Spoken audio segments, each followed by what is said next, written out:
Welcome to Toruń in Poland and welcome to round 4 of the Drift Masters European Championship.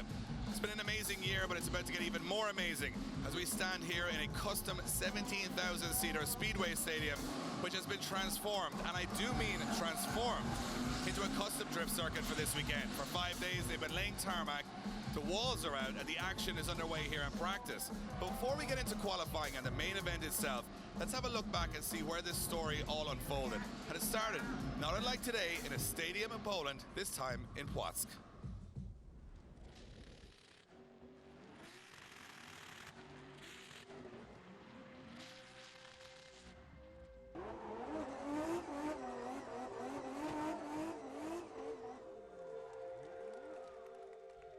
Come on, we've all doubted it.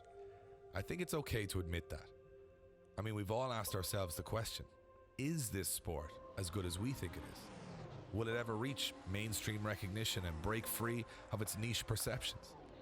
It's a question that has worried every member of the European drift community for almost 15 years. But on one humid night, in a football stadium in Poland, that question was finally answered.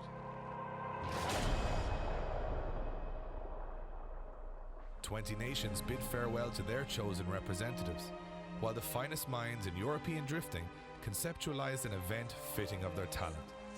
There was a lot riding on this. A lot of people's dreams, aspirations, and even careers. One slip-up, one failure, one mark missed, and it could all turn to dust. 15 years of anticipation.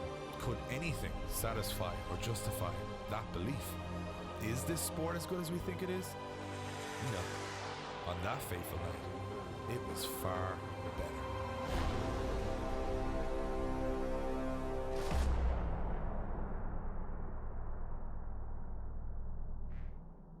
It's here, the most monumental drift event that Europe has ever seen.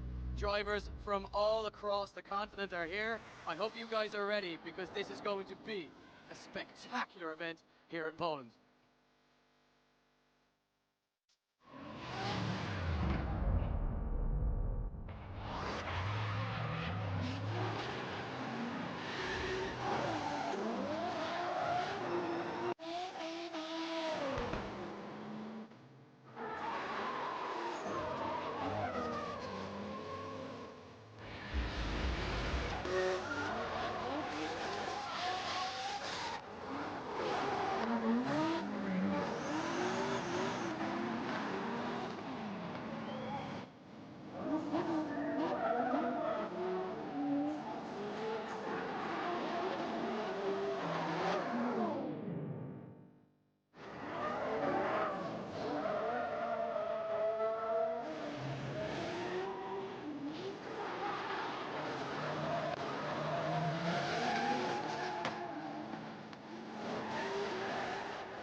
Formula Drift World Champion James Dean was the hot favourite to take the trophy, and after topping qualifying it looked like business as usual. But with Europe's best aiming for his title, he was about to have a very tough night at the office.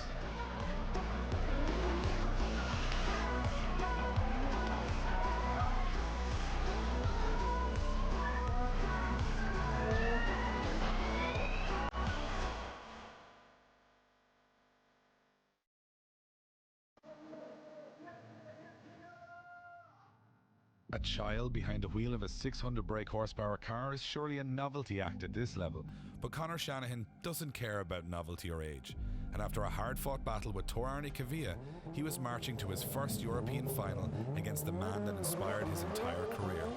They say, never meet your heroes, but first, there was the small business of third place. Toruń would prepare for a death match with Poland's own Dawid Karkoszek for the final podium position. With both drivers on equal form, this would be a battle for the ages. It's Karkoszek to lead in, Toruń look at Kvyat! Hop onto the wall, Kvyat all over the side of Karkoszek, 10-15. Look at the aggression from Kvyat. Kvyat wants the win. He wants the podium. Knocking cones. Didn't even have a spoiler on the car. He's using the rear end of his car.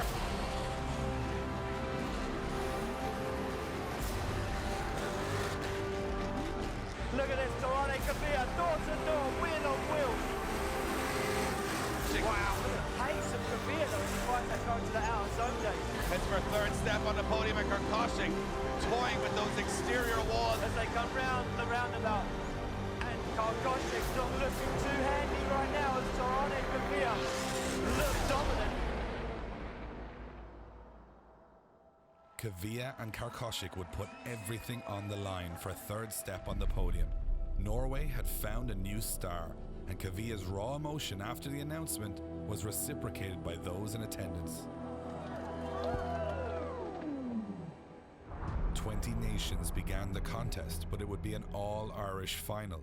14-year-old Conor Shanahan had grown up idolizing James Dean. Surely the moment would be too much for an unproven school kid. But sometimes, this sport creates something truly magical. Oh, wow, look at Conor Shanahan, wheel on wheel with the world champ. Oh, what was that transition, Conor Shanahan? Look at Shanahan, Dave, he's wheel to wheel, door on door with James Dean. Oh,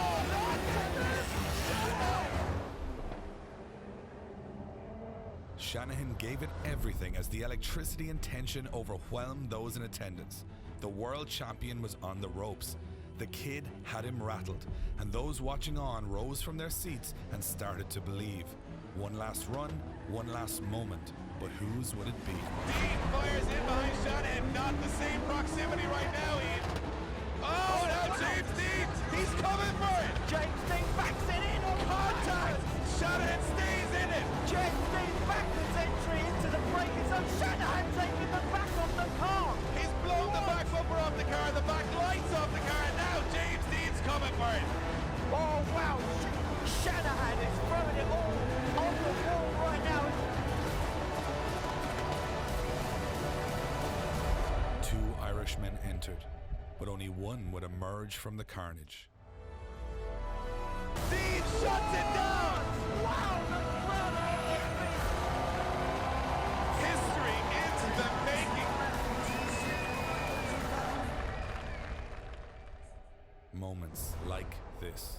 Moments like this are a reward for belief, for every doubt we've ever had, for every time we've almost given up. Try telling us now that this isn't the most unique, exciting and emotional motorsport ever imagined. It's special, it's undeniable, and it's ours. 15 years ago, European drifting and Conor Shanahan were both created, but on one fateful night in Poland, both had found each other, and the future looked brighter than ever. Who will be the hero in the next Drift Masters story? Well, we're about to find out. What a dramatic start to the season. In front of a sellout crowd in Poland, a child beat a world champion. What a way to kick off the new European Championship for Drift Masters. But the second round would bring some new challenges. A brand new circuit in Hungary, challenging weather conditions, made it a little bit more unpredictable. And again, the best in Europe, we're going to have to step up.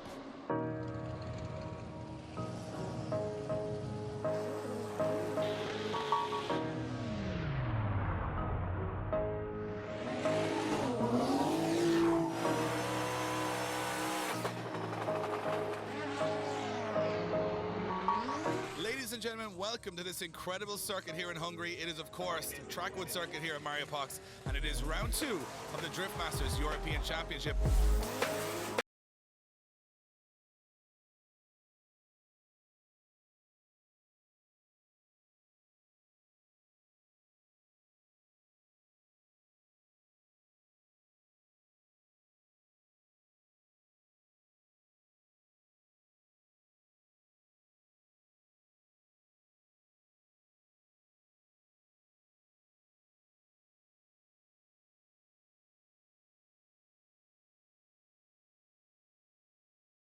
We are here with Eli Hutunji, one of the Red Bull Drift brothers, Dimitri Ilek, Steve Bagsy Biagioni, and Jack. A very different track today for everybody here as opposed to the first round. How does this one fare compared to the first round? I think this will suit a lot of the Eastern European drivers a little bit more. It's like not as tight and technical as was it round 1. Yeah, it's definitely a totally different story than the stadium in Port. This championship, you know, the level of driving is just like nothing else you've ever seen anywhere in the world before, and it's insane. For the whole family, an amazing moment in Poland with Connor taking the win, but of course it's back to business today, both back to the start line, and of course you're trying to get yourself back up that championship leaderboard again. Oh yeah, definitely. I think I've seen enough of his name over the last 2 weeks. You know, like Connor's an amazing driver, and we're great friends behind the scenes and next door neighbours too, so we're always having fun. Yeah, it will be unbelievable. Look, tomorrow's not going to be easy. There's going to be some hard battles. It looks like not an easy track to battle on. You know, I think if you leave too much of a gap, you're going to get lost in the smoke, so it could be quite sketchy that way. You know, whatever happens, happens. We're both going to be trying our best, but there's a lot of other people you can't forget about too. So I think tomorrow's competition is going to be crazy, judging from today's practice. It's going to be a challenging event, but we're looking forward to it. A lot of people were wondering how you'd handle the pressure of winning the first round and having a target on your back, so to speak. You seem to be dealing with it quite well. Is there anything that you're doing, just try to keep a calm mind, or do you have any race rituals that you just go through, or processes that you go through in your head just to keep yourself calm? I'm not really looking now. It's just to stay consistent and keep doing what we're doing. And yeah, qualifying second, you know, that's kind of took off the pressure again now, because people, you know, have looked up again and saying, okay, he's carried it on now, so hopefully we can carry it on again tomorrow, and yeah, we'll see where we are tomorrow evening.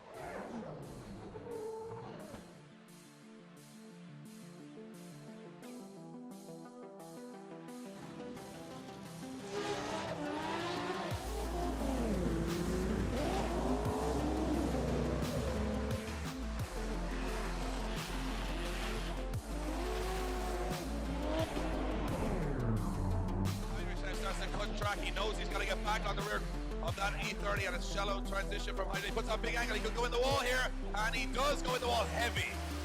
Banksy to lead in. Dragos Hipke for a spot in top 16. Can Banksy outpace the E30 LSX of Dragos? Look at Hipke. Hipke on the door, pushes Banksy offline. Incredibly, but Shannon holding back a little bit here. Struggling for pace, but Connor Shanahan looking absolutely dialed now. Starts to rein it in, and look at this. Shanahan sticks that 180 SX to the door. Oh, contact! Oh, big impact between both. Connor, we couldn't really see what happened. Can you tell us a little bit of contact, obviously, over the line? Yeah, so I transitioned, and he went on massive angle and slowed a lot. I wasn't expecting him. I could not avoid him. There's a lot of damage done to the car, so yeah, I don't know what we're going to do now. Current finish, pedigree here. And that wall run, Kavia in that the zone very deep, but Pointalax goes right with him because he almost pushes. Look at the initiative. Reinhardt on a big initiation.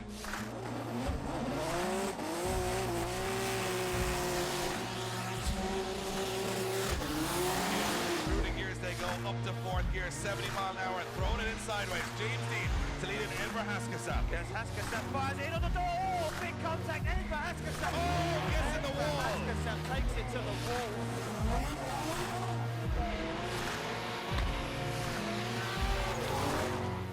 To make an attack. Oh, no. We have any power in the pits with James Dean. You're true to the top 8, but the weather conditions here have just taken a turn for the worse. A massive storm. Talk us through how it's going to be for the rest of the competition now. Well, one thing's for sure, I don't think we have to worry about wet and dry conditions anymore. And with that, everything would change. The best drivers in Europe would have to adapt to treacherous conditions in order to make the podium. W30, they're off the line. It's Dean to chase down Adam Zalewski for a place in the top 4. Oh, look at James Dean throwing it in on the door. The transition is sensational. Tarkovsky's on full throttle, full attack.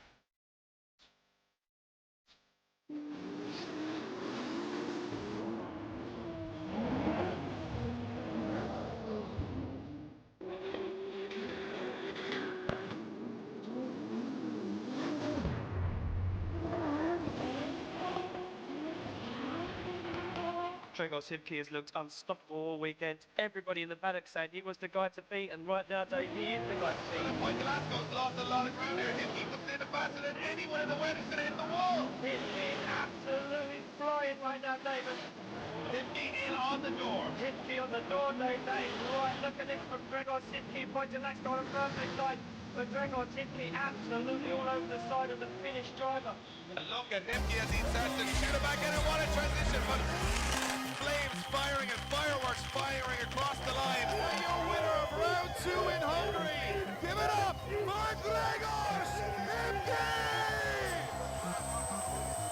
That is the end of an emotional night here in Hungary, a crazy day of weather, action, battles, and monumental upsets. The championship is completely reordered. Give it up for your finalists once again, Bartosz Stolarski, James Dean, Juha Pointelasco, and your winner, Gregor Himke! An incredibly unpredictable event in Hungary, but certainly exciting. The weather conditions made it challenging for our champions, and we had 2 winners from 2 events. The championship hunt was starting to heat up as we headed to our most anticipated event of the year. It was also the fastest and the most dangerous. But danger is in our nature here at the Drift Masters European Championship. It was time to head to Latvia and to Riga.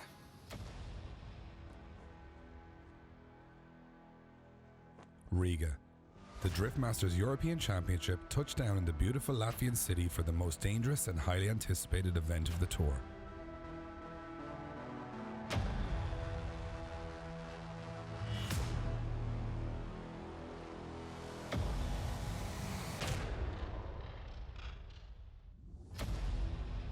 This track takes no prisoners and only rewards the brave. Drivers knew there was no point in showing up if they weren't prepared to throw down. Before the on-track competition began, locals were treated to a sight that few could comprehend: the street parade. We're in the middle of freaking Riga. Police shut the whole place down for like a bunch of 60, 70 crazy 1,000 horsepower drift cars. Come on now, how much better can it get? And the weather is good as well, so it's Riga, baby.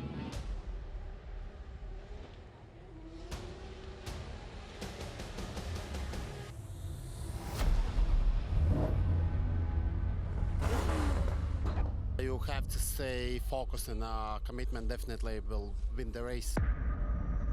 This track really requires high concentration and a lot of commitment, and then I would say balls.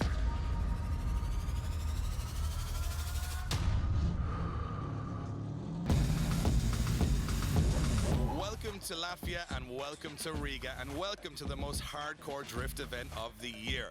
After an insane start to the season in Płock, Poland, and then a very unpredictable event in Hungary, the Drift Masters European Championship is ready to once again stake its claim that has become the Champions League of European drifting.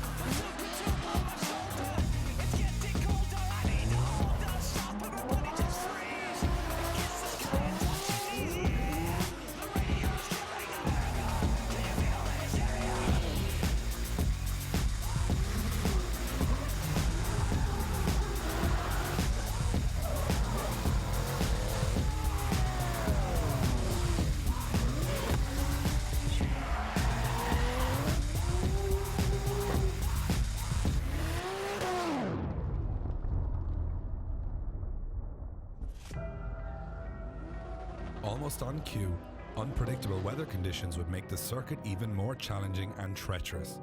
The best in the business would have to prove their ability and adaptability once again. It was time to hit and hope at over 90 miles an hour. And he is right there with Sebastian Fontin, not an inch between the cars. Oh, big impact. Romanovski's sketchy transition. Torrential weather out there. Gregor Timke as he fires that car. Shannon's right with him, he's like a dog with a bone.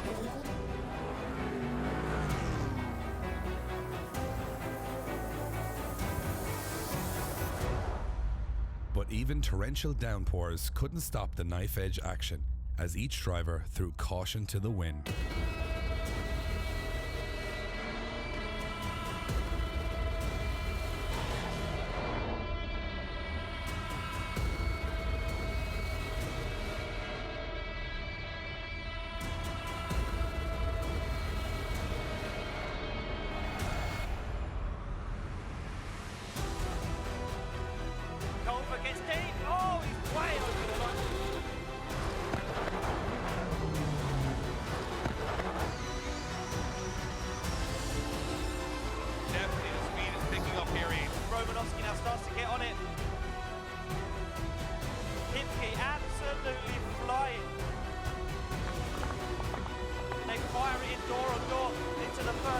Adam Zalewski starts to give Bartosz Zalewski something to think about. Current Formula Drift champion James Dean would have to go through Krzysztof Romanowski in order to make the final. It was go time for Poland and Ireland.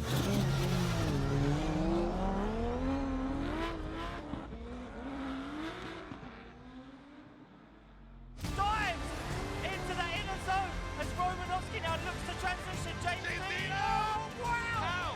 How did they not make contact? James Dean defying all the limits.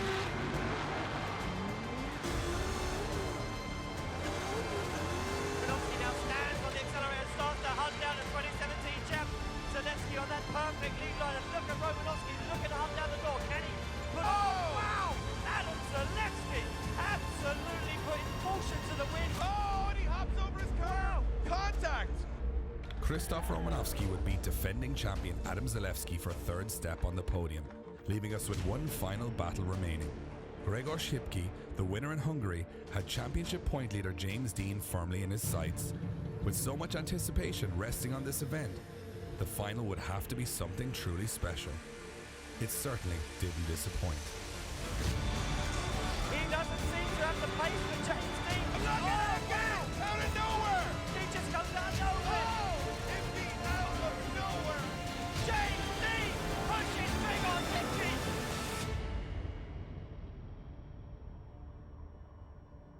After 3 grueling rounds of action, record attendances and unrivaled online viewership, the Drift Masters European Championship is certainly cementing its initial claims as the Champions League of European drifting. As we head to round 4, we ask one question to every drift fan worldwide. Can you really miss what happens next? So with 3 events in the bag, the argument was settled. Is this the Champions League of European drifting? We think so. And this weekend, it gets even more insane. As right here, in a custom speedway stadium in the middle of Toruń in Poland, the best of the best go to war once again. This track is challenging, and considering practice was a little bit sketchy, I think a lot of the drivers are very nervous. But sometimes nervousness brings out the best in each of these guys, and we're in for an incredible show throughout the weekend. It's time to kick things off at round 4 of the Drift Masters European Championship.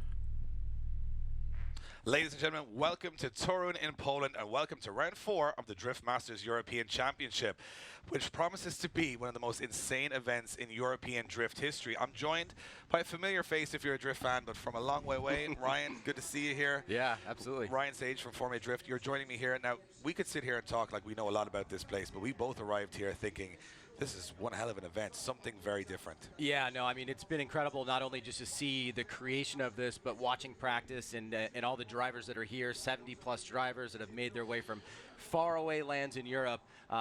It's ramping up to be an incredible event. Yeah, from where we're sitting, we watched practice. We've had guys in the wall, and most of the organizers saying, "Calm down, just take it easy. It's just practice. You can't win it."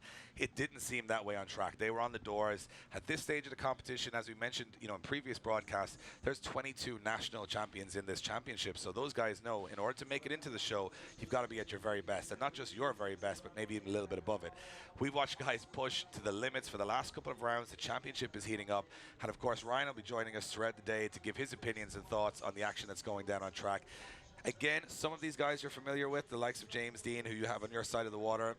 But from where they are now, there's a lot of guys that I'm thinking you're going to be very impressed with throughout the weekend. Guys that I didn't know 6 months ago, but showing the wealth of talent in Europe and how deep that pool is. Yeah, I mean, just taking a little trip around the paddock and talking to some of the teams, you know, these guys have incredible stories. They've obviously put a lot into this sport, and going up against guys like James and Connor and seeing what we've seen in the first couple rounds, it just has the makings of something really, really special. And what you guys are doing here and what the organizers are doing is a first, I think, in many different ways. And what's going to come out of the competition, I think, is going to be nothing less than spectacular. Yeah, well, we started off in a podium, or a stadium rather, in Poland, and we got a spectacular night's entertainment there. We're expecting the same here, but today the attention turns to qualifying, and the hardest, in many ways, part of the event when you've got 70+ drivers going for 32 spots in those battles.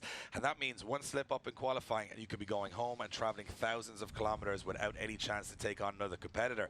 Now, for qualifying, it's going to be a little bit different here. Obviously, it's a custom track. They've spent 5 days laying tarmac specifically for this event, which, heartbreakingly enough, they tear up in just 2 days' time. So right now, we're going to make best use of it, and we're going to take it over to the judges. Our judges this weekend are Kieran Hines, David Callas, and Kevin O'Connell. And those guys are going to be talking the guys through what the perfect criteria is to get into those twin battles. So first, before we get into the criteria and show you guys the virtual map, best to turn it over to the judges and ask Kevin O'Connell what's going to score that perfect 100 here, Kevin. Thank you, Dave. So starting off from the start line, we want the drivers to accelerate up as hard as they possibly can, because this is quite a short straight. We want the drivers to preferably do either a clutch kick or a feint initiation, but we won't mark them down too much for a dab at the handbrake. We want them then to start filling outer zone 1 from the start of the scoring zone, maintaining that outside line all the way around to about just over half the way around the first corner. From there then, we want the drivers to start coming away from the outside line and tucking the nose of the car into inner zone 1. From inner zone 1, we want a nice smooth transition, not too much angle, onto inner zone 2. This is quite a difficult part of the track to get the nose of the car into as well. Then another difficult part of the track where the drivers need to really get that line and start filling outer zone 2 and maintaining that line all the way until the finish of outer zone 2. Then from the finish of outer zone 2, we want the drivers to come away and get right out to the outside of the track, crossing over. Then we want them to come down and not drag onto the handbrake too much coming into the touch and go. From the touch and go, we want them then to stick the back of the car all the way out and maintaining that outside line all the way to the end over the finish line. Well, there you have it from Kevin O'Connell. I'll put it this way, Ian, I wouldn't try it myself because it looks very dangerous out there. We've seen a couple of guys hitting the wall, trying really hard to get that perfect line. Of course, reintroducing my partner in crime, Ian Waddington. Ian, this is one of those places that you walk in and you try and describe it, and then it takes you a couple of minutes to figure out what's going on, because we have seen nothing like this before. No, you're right. Listen, we turned up Thursday. I literally walked through the gates and see what these guys here at Drift Masters created, and I was blown away. I mean, where else in the world did you go and get a custom-built circuit inside a speedway circuit? I don't know, Dave, but Drift Masters have done it, and it is phenomenal and hair-raising watching practice. We're trying to explain to you, we're still trying to just gather the reality ourselves. But what we will show you is, due to the technology available from the guys at Syntec, we'll be able to show you what a perfect 100 lap looks like in the virtual world, which of course is a lot easier and less dangerous than the real world. But this will give you a good idea of what the guys are going to be attempting here in qualifying to get that perfect 100. So as you can see, it's a full pull off the start line. Not huge speed here. A little weight transfer is okay. And it's about sticking the rear end of the car right to that first outer zone. As you can see, outer zone 1 right on that wall. Tire bales protecting a little bit of it, but it's still hard when you hit it. Then it's inside clip 1, which is a really tricky line between these two inside clips, inside 1 and 2. Then back out to that wall again. And that's going to be the story of this weekend. How close can you get to those outer zones without touching it and making a mess of your run or a mess of your car? Then it's straight through the middle of the custom track. This is full throttle, fastest part of the track. Late transition is the scary bit when you try and scrub the speed into the touch and go, because from that perspective you got to stay on the throttle for outside zone 3. Full throttle, you can use a little bit of front brake to settle the car and across the finish line. Looks quite easy. You watch it, there's banked corners here, there's a lot of different surfaces, and of course the surface only laid down 2 days ago, so it's still settling in. A lot of rubber laid down in practice. It's going to be a challenge. Yeah, it was gaining grip throughout today in practice. Like you say, a brand new circuit, brand new tarmac, and yeah, banked corners. You know, I was very surprised. See some photos in the week and was like, have they banked the corners really? And yeah, I mean, they've gone all out on this one. This one's a special one. And yeah, like you say, grip level's changing. So as these guys progress now from practice into qualifying, the last guys, James Dean, Gregor's Hipkey, Conor Shanahan, going to have a bit of a task on their hands because it's going to be a long wait for them, and track conditions going to be changing. And what I'm noticing is the risk-reward elements here. A lot of guys start off real tentative, just flowing around. Then they got a little confident. Then they started hitting walls. And hitting those walls, they're unforgiving, breaking a lot of cars up very early on. A lot of guys out already, out of practice. It just shows the level that you need to be at here to survive, and then the level you need to be at to win. But we're also going to talk you through the criteria here in qualifying. Of course, if you're new to drifting, this is going to clear a couple of things up for you if you're not sure how it works. Each driver will complete 2 non-consecutive scored runs of the course. The highest score after both runs will count as a driver's final score. Each run is scored out of a maximum of 100 by our 3 judges. The average score from all 3 judges will count as a driver's run score. Drivers will be deducted points for momentary loss of drift, understeer, being on the incorrect line, dropping one wheel off the designated circuit, or significant contact with those outer walls. Drivers will be rewarded for extreme entries, increased speed, fluidity, smooth transitions, correct judging line, precision, and proximity to the outer clipping zones. Drivers will score a 0 for complete loss of drift, spinning out, dropping 2 wheels off the circuit, extreme understeer for a large section of the track, or driving a section of the course. This is, of course, a drift championship, not a driving championship. So that's going to hurt your score big time. And at that, right now, we look like we are nearly almost ready to start sending cars onto this circuit. I'm a little nervous, Ian. I'm going to tell you for a fact, because watching practice, you know when you there's a practice on here all day, you guys are tuning in right now, but you sort of turn away, you have your conversations. Nobody could take their eyes off this circuit. Incredible. Dedication needed to get this line right. Yeah, exactly, and commitment. You know, we talk about commitment a lot in this championship because of the level of driving and the level of tracks that we bring into this championship. And this track demands commitment. If you're not on the wall, you are completely on the wrong line. And I think also, Ian, it demands respect. It does. The minute you get too comfortable here, it'll bite you. Yeah, exactly. Yeah, I mean, and listen, this isn't a place where you want to be losing respect for the circuit, because there are concrete walls all the way around, and it looks like the first driver of the day is making his way to the start line to see how those concrete walls feel. Yeah. Hold your breath, Ian. It's about to get underway here in Toruń. We've never seen anything quite like this before, and our first driver is on the line. Yeah, our first driver, a new driver to the championship, Dave. That will be a Mevlud Melads, and this guy coming all the way from Georgia. Yeah, and he's also coming from a rally background, I believe. Yeah, a whole stack of championships under his belt. 3-time Georgian Formula Drift Championship. He's also got a couple of podiums in rallies. So this guy's got a lot of experience. He's driving an E36, 4.4 V8, 550 horsepower, and coming in just a little bit off that outer line. Yeah, a very, very risky entry there. Almost tagged the back bumper, but you can see him drop off that outside zone, and you can see car maybe just lacking a little bit of power. Now, listen, for me, I looked at this circuit a week ago and said, this track doesn't demand power, Dave. This is an easy circuit. Was I wrong? You're generally wrong, Ian, and that goes without saying. But he's tagging a wall there on the last run. But you know what? A tidy run, trying to get out to those outer zones, but dropping a little bit off. Remember, they're banked corners, so you got to stay in it to stay up high on those banks. And again, you can imagine, first time in the championship for Mevlud from Georgia. He's got a little bit of trouble here, saying, well, I'll tell you what, I'm going to take a handy first run, a tentative first run, put a score on the board, and have a little think and see where everybody else lies. You don't want to be the first guy out there and bin the car, and then you're out of the whole competition. So I can imagine we will see some tentative runs as we go through the order. Next up, there you go, from Mevlud Meladze from Georgia. He gets a 63.7. Not a bad first run, not a bad opening statement in the Drift Masters European Championship for him. Exactly. So we move it along to the next guy who will be making his way to the line after he's warmed his tyres, and that will be Bartosz Ostalowski, the Polish driver. Appeared in the Grand Tour in 2017 alongside Steve Baggsy Biagioni and Conor Shanahan. Drives an R34 with an LS3 in it, 580 horsepower. But Dave, this guy, he drives with his feet. He drives it with his foot. There's no other way of getting around it. There's no other way of getting around it. He drives with his feet. With his foot. Yeah. And this car, incredibly, has a Rolls-Royce Ghost automatic gearbox. Everything's on hand, or sorry, like a shoulder control. Shoulder control and then feet control. You know what? If this guy isn't a testament to optimism, to following your dream, to overcoming all odds, I don't know what is. Because this guy, just every time we watch him out there, he's a better drifter than a lot of guys who have all of the tools at their disposal. And you know what? An inspiration for everybody. Let's hope he gets on well here in Exactly what you just said. He's an inspiration. Look at this big opposite flicking. Scrubbed quite a lot of speed though. It's dropped him down the bank, but he's going to jump back on the accelerator and try and push that car up. Gets that inside clip. Now, nice transition. Can you imagine now, Dave, doing all this with your foot? These transitions with just your foot. Look at this. Exactly. Looking so comfortable there. And that nice and deep into that outer zone there as he now comes through the centre of the track. Going to look for a nice transition, exactly where the judges wanted him to be, nice and deep. This is a good second half to the run, Dave, and this will put Ostalowski in a good position.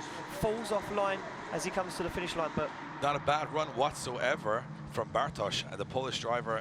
Again, he's got a lot of respect from everybody, but at the same time, he's in the same criteria as everybody else, and he's got to get the job done. And right there, looking strong on track. Exactly that. So we await the score to drop in there for Bartosz.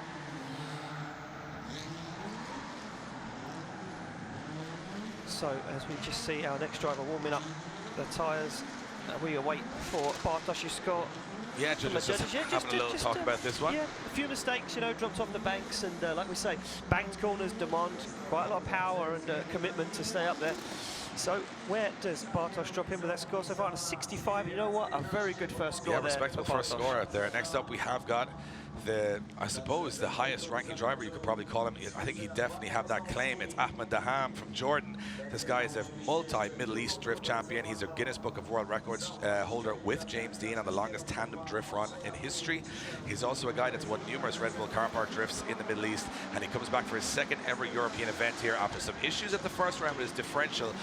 He's now coming back in here with the loudest, most obnoxious car I've ever heard in drifting. Yeah, and like you say, Daham really brings the party. And look at this from Daham, throwing it all out the wall. Oh, hangs the spoiler over the wall as he runs the back bumper of that custom-built S15 along the wall. Look at this, just locking up the front wheel there as he transitions now into the second outer zone. Stands back on the accelerator using all the horsepower. Like you say, Dave, having issues at round one with differentials, but know what? Right now, Daham doing everything he needs to do. He's looking very strong out there. 1,000 horsepower under the bonnet of this car. Only 1,000 horsepower. Samsonis gearbox. The most, we call it Dahamti lag in the Middle East, because no other car sounds like the way he tunes it. It's just echoing around the arena here, which is incredible. It's coming through the window in our chests even at this stage, but he puts a good score on the board. Not perfect, but it's something to build on for the second half of qualifying. Exactly. So scores dropping in from our judges now for Daham, and look at that, an 83.3. Wow. I mean, listen, if that's not a statement. And you know what? I thought there was room for improvement there. This guy's looking super strong out there. The Red Bull athlete very much doing the Middle East proud now with an 83.3 on the board. And if we're getting 83.3s this early into the competition, it's going to be very competitive. I made a bold statement earlier and said the top 10 will be nearly all 90s. And you know what? Couldn't be far wrong. We move it along to the next driver on the night. Will be Jakub Smuszkiewicz. This guy, 27 years old, from Poland, started drifting competition 4 years ago. He's on an E36 with a 376 cubic inch Chevy V8 under the bonnet, 700 horsepower. But more importantly, 980 newton meters of torque, which is going to be useful here on the low revs to get him around. He's going to tear the track in half. I think he may just rip the tarmac up here. Let's see what happens. But he is a very entertaining driver, Smuszkiewicz, as he throws it in. He's been looking good in practice, and right now we'll get very close to those outer zone 1 walls. And look at this, tidy through those 2 inner clips. You've got that bravery on entry, then you've got to thread the needle through those 2 inner clips, and that's the technical side. Back out to the walls again. There is no rest on this circuit. No. You don't get like a kind of a chill moment. You've got to be on the wall all the time. And it's 100% concentration, 100% commitment. It's a demanding circuit, you know. Absolutely. And like you say, Dave, 1 foot wrong, and your car's going to be in a bit of a mess. And you can't help but get a little distracted that you're in the middle of a stadium. You're looking up going, wow, tomorrow there's going to be a lot of people here. We're actually in a professional commentary booth. Yep. Do like the real programs. The real programs. Yeah, we're professional this weekend, Ian. So we wait for Smuszkiewicz's score to come in. I think Smuszkiewicz looking comfortable out there at a 79.7. Very good score. Second right now. First round, Polish driver is looking very strong. And remember, there's only 1 point between the Nations Cup, between Ireland and Poland right now. That's the story behind sort of the main championship story, but it's going to get very interesting as things move along. Next up is. Yeah, we move it along to a guy that was been, missing from competition for a few rounds. Axel Mack, the German, in the IS 600 twin turbo LQ4 twin turbo under the way, 700 horsepower. This guy having massive issues. Started the problems at round 1 in Płock. Turbo failures led to head gasket failures. Hardship that could break many drivers and leave them sitting at home for the rest of the season. But this guy, never say die. The German is ready to take back to another circuit in the Drift Masters European Championship. Prove a point. Nice early initiation. Nice initiation. Yeah, gets nice and high on that bank, gets it out there and into that outer zone. Now drops down, as you can see, front wheel through that inner clip. This is another important part, like you said earlier, Dave, getting those 2 front clips, and then gets back nice and tight to the wall on that second outer zone. And one thing that's going to start playing a big factor here is the sunlight, because in some parts of the track the sun is glaring into the car, and other sections are in the shade, also affecting the temperature of the ground that you're driving on. So that's a nice run on the wall from Axel Mack. And you know what? Looking like he's coming back stronger than we've ever seen him this season. Exactly. I'm excited to see what he does for the rest of the weekend. And again, a really cool car, something different, very a new cool, chassis out there. But like you say, the sun, look at that certain part of the circuit, just that far corner where you transition. So, you know, maybe aiding the drivers, because that is an area where you need to slow. So, harder track there, maybe stay on front a little But bit. again, how do you prepare for this? How many times? I'm just going to go practice in my local stadium at the weekend just to get ready for this. There is no getting ready. So let's see what he scores. Axel Mack, the first driver from Germany to take to the circuit. He scores a 77.7, putting into third position. So you know what? Not a bad start, especially back to comfortable feeling for him here as we move back to our next driver lining up. And as I said, this is one of my favorite cars. Definitely. I'm going to buy this car.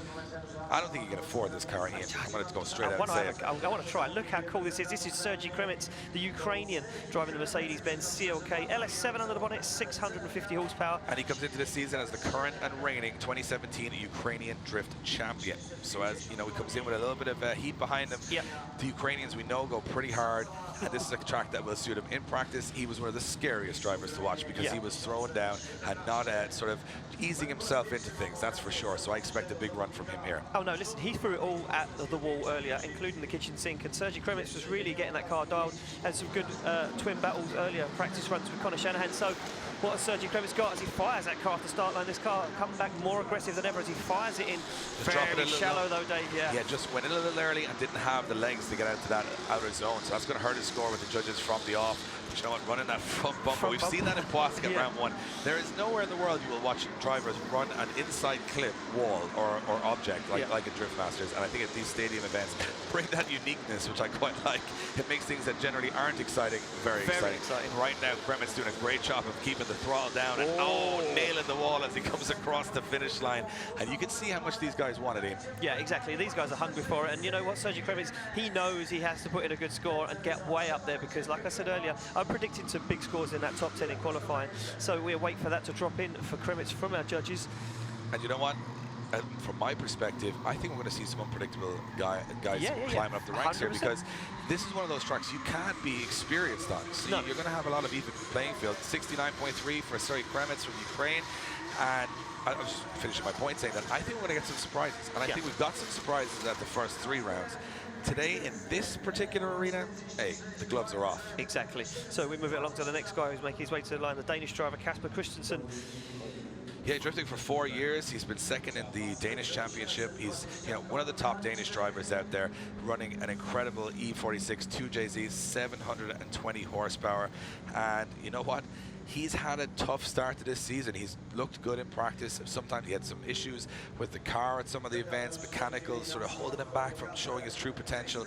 What I like about it is he comes in here as the underdog. Nobody's expecting him to pull something out, and that can make you dangerous. Yeah, exactly. Like you say, Dave, this guy having a bit of a hard year so far, but very nice guy, always smiling in the paddock, always happy to be here. And look at this big initiation. But is it a little bit too early now as Christensen doesn't manage to get out to that outer zone, collects that front inner clipping point, and again runs that front bumper of that BMW along the wall. Nice transition into the wall. Oh, and gets on the power, keeps it there. Just leaned on the wall. He was like, you know what, but very nice. No use of the handbrake to slow the car. It was a nice transition. As I said, this guy looking really strong out there. And again, one of those guys, you might miss him in the first couple of rounds when he's had those mechanical issues. But right now, looking every bit the top 10 in the Danish categories.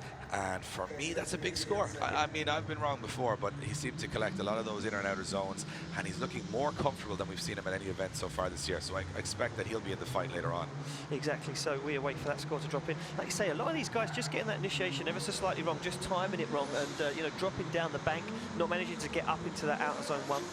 So score drops in, and a 75.7 there for Kasper Christensen. He'll be happy with that. Good score on the board. Yeah, and you know what? It settles the nerves. Yeah. You're out there saying, for sure. You're not sitting at a 0 after the first run saying, God, I've come all this way. I've got 40 seconds to get it done.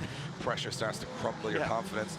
Now we're seeing these guys come out here and get solid scores. I mean, they can push that a little bit harder. I mean, I'm a big fan of the second half of qualifying because that's when you know you're in or you're out, or have you improved and guys start. Or have you got everything to play for that one run? Absolutely. Do you have to throw caution to the wind, put your car and your I think you life on gotta the wall yeah. to get in the show, you know? I think a safe run here is throwing caution to the wind, in my opinion, because there's a lot of walls. There's a lot of walls, yeah. Next up, we have Kane Pisani, the Maltese driver, who is sort of a good Gymkhana background. He's done a lot of precision driving in his past. He's competed in a lot of the King of Europe events in Malta, that kind of stuff. But right here, this year, he's trying to find his feet in the Drift Masters European Championship. What he does have, though, is one of my favorite cars on the grid, 780 horsepower 2JZ Supra. Finally, a 2J, where it should be, in a Toyota Supra. But it's a big car to get around here. Phenomenally well prepared. Yeah. And Kane will take to the circuit for his first qualifying run. And you know what? He's looking aggressive in practice. I would not expect this to be a cracker of a run. Yeah, exactly, and you know what, for me, Kane Pisani kind of coming out of his shell now halfway through the season. Looked a little bit nervous at the first couple of rounds, just looked like he was trying to find his feet. He's a long way from home, Dave, and he's in a completely different part of the world from what he's used to. So, and look at this, Kane Pisani throwing it down, gets out to the outer zone now as he transitions through the centre of the circuit. Just going to be needing to scrub some speed, very shallow angle, doesn't manage to get back out. He's going to have to use power now. But fortunately doesn't manage to get up that bank corner. It's going to hurt his score missing It is. out. It's a tentative run. Yeah. I mean, we expect every driver on this grid to be able to get around the circuit. It's exactly where you're pinpointing the car that's going to get you those rewards with the judges. Kane doing a good job of getting around there, but missing a lot of the zones, outer zones and inner zones. So he's going to have to work on that for the second half of qualifying. I'm sure the team will be on the radio saying, okay, we got something on the board now. Let's go for the big score. So score drops in at a 51.7. You know what, Kane will be happy with that for the first run. And like you say, something to work on as he moves forward. We move it to the line. So the next guy, that will be Kim Mathiasen, the 31-year-old Danish driver. Yeah, we saw his teammate Kasper Christensen out on track. These guys looking strong. They pull up with some rig, Dave, right? You know what? I'm a little jealous of the setup The rig, the cool cars. It's just... all the guys working together. They've got style. They've got some style. They turn up with the grey and yellow, and it all works. And those cars look amazing. But again, another set of guys coming in here looking for big results. Yeah. I'm looking forward to seeing. I mean, he's only drifting since 2012, so these guys are still learning the trade as they go. But you know what? With 500 horsepower LS1 under the bonnet of this, and if I'm not mistaken, this car originally, the chassis was an old touring car. That's what I'm hearing. So a lot of heritage in the car. Yeah. Less experience in the driver, but they're both here in Toruń throwing down together. And right now, nice initiation, just not getting wide enough on that first corner. No, not again. Another driver failing to initiate too early or not carrying enough speed to get themselves up that bank. Just sacrificing that line. Does now manage to get it back on the qualifying line and finds that out at second outer zone. As Mathiasen now transitions in, and look at that, no use of the handbrake, stays in the accelerator, nice and high on the back, bailed out of it. Had to back out a little bit there. He was going in the wall for sure, had to back out a little bit. It's going to hurt his score on the last zone there on the outer zone 3. But you know what, I'm seeing the bravery. Yeah. And I think even to step into this arena with this sort of level of grid, with the track the judges have laid out, which is the most difficult line around it, the most dangerous line, you got to be either you got to be brave, or you got to be a little bit, tentative. Well, no, you got to be brave, or you got to be a little bit crazy, I think. 54.3 for Kim Mathiasen puts him into 8th position so far. We expect the scores to be creeping up. Remember, we of course are in reverse championship order, and we will finish up with our current championship points leader, James Dean, at the end of the first half of qualifying. Next up, this guy. I've described this car in the past as it's a bit like a small man with a big dog. Very much so. This car is like you just hold on and hope it goes where you want it to, because it looks so fast on track. From the Czech Republic, Daniel Janota is onto the track now. 860 horsepower in a BMW hatchback. Crazy. Welcome to drifting. Welcome to European drifting, Dave. Yeah, you know, though, for me, having a few issues in practice, car cutting out, he hit the wall. So you know what? I don't know if he's going to be feeling confident. Thumbs up to the camera, so he's feeling the vibe. But yeah, that back of that BMW has took a bit of a beating this weekend. This is a BMW hatchback. It originally comes with a 1.6-litre petrol engine. This car has now 1,250 Newton-meters of torque. That is insane. Craziness. Oh, but right now it's a very slow entry from Daniel Janota, just a little hesitant. Yeah, see what I'm saying? I don't know if there's issues with the car or just a little bit of shook confidence maybe on the initiation. Yeah, look at that again. It's a shutdown from Daniel Janota, which will result in a 0 from the judges for, of course, not drifting. Loss of drift, and a big loss of drift, because he just stopped and drove around the track. So I think there may be issues with that car, as you mentioned, Ian, and so unfortunate to get through practice, start feeling comfortable, and then the machinery starts to let you down. Yeah, listen, there's nothing worse than when you're feeling super confident yourself as a driver, and your crew around you are feeling confident. You get to the event, and the one tool you have to make it all happen just decides, not this weekend, buddy, I'm not playing games. Yeah. And we see it a lot. These cars go through a lot, and yet we make it official. A 0 there for Daniel Janota for the Czech Republic. So all the work to be done on the second half. qualifying for him. And next up, it's Brandy Branner. So And talking about people who have had a hard season. This guy turns up in a fully carbon fiber Ford Mustang at round 1, then has a crash, fixes the car, then comes out at round 2 and the suspension breaks on the Mustang, and then says, like, what the car is done. Yeah. What everyone would do, they say, do you know what I'll do? I'll take my Ford Mustang engine with a turbo and just put it into an E46 BMW. And he bought the car on the way home from Hungary. Even better. Is that right? He was on the way home from Hungary. The car comes for sale. He bought the car, went home, built a new one, and then come to Riga. The craziness that is Brandy Bradner right now on the line, the Austrian.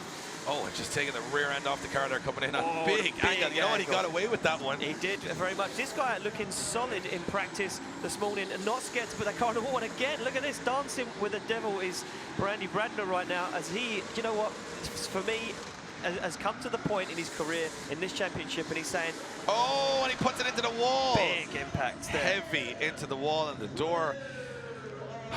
And I'm just going to say, you know what? Got to that point in his career now where he's like, if I don't put it all on the line, I'm not going to succeed. But again, it bites back. It bit him back, you know. And he came in so hot there. One touch, the tires just dragged the front end of the car in. I mean, he hit that so hard, even the door came off the car. Sort of a Michael Caine Italian job moment there. He blew the doors off it, Dave. Yeah, and now that car looks pretty badly damaged. And again, to be honest, it sort of rolled through the crash. So front and rear end, which of course is tubed and fiberglass, took most of the impact. But it's not been an easy season for the Brandner team. They've had a lot of bad luck as they've come here, and again another big repair. Yeah, and they had an incident earlier. There was contact between two cars on the finish line, and Brandy Bradner unfortunately was one of those guys that was involved in that mix-up. So I know the crew have been down there jamming to get that car repaired back out for qualifying, and you know what, it looks like now those guys have got a long afternoon to get that car repaired again and back out on circuit. Absolutely. So obviously we'll need a little bit of cleanup on aisle 9 here in Toruń in the stadium as the walls and tire bales go absolutely flying as Brandy Bradner hits the wall hard, showing just how unforgiving this track can be. And one of the most incredible parts about that is that, if given longer amounts of time, these guys can often get these cars fixed, but I think this is going to be a task too far for Brandy Bradner. We're going to check out the replay here and see exactly what went wrong. It looked like he was just on the edge, and I'm joined again, once again, by Ryan Sage. Ryan, our first victim of this very technical and dangerous track. Yeah, you can definitely see the difference in a straight concrete wall versus the tire. You see the absorption here, spins out the back end, the front end goes in right there, and then he does make contact with the wall, pushes it over. A pretty spectacular crash there, and he was having some issues early on, but I think that was definitely topping the cake overall. Yeah, and again, it's the ferocity of the spin, because it's actually blown all the panels off the car just with this. And he was up on 2 wheels there. Yeah.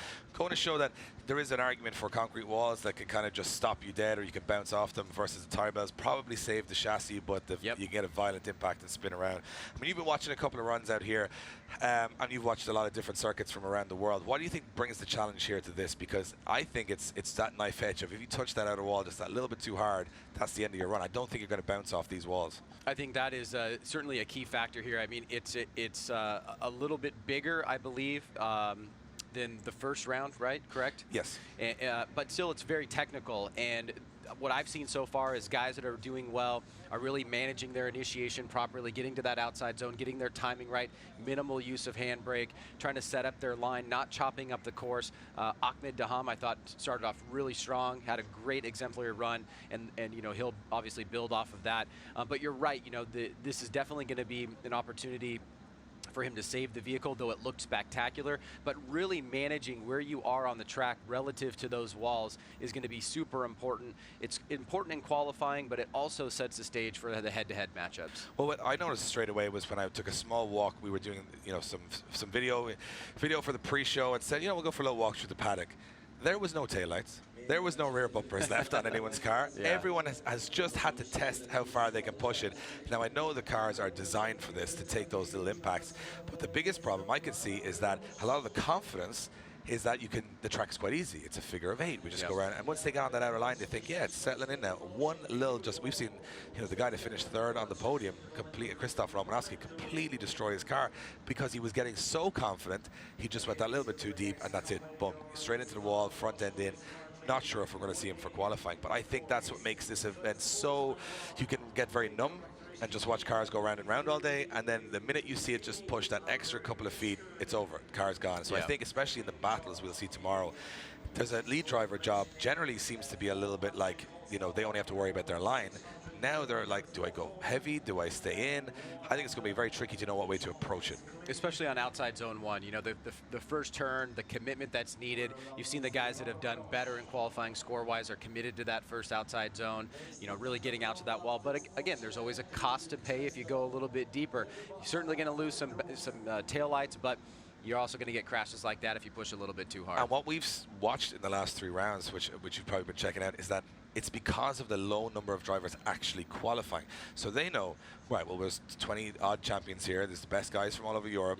There's 70 of us. Half of us are going to go home.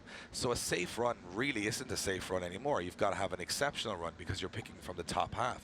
So they're stuck going, I know I can do a good 70, mid-70 run here, or an 80 run just to be safe. They'll probably see that 70 score go outside the top 32 by the end of qualifying. So they're going, I got to go to a place now I'm not quite comfortable with.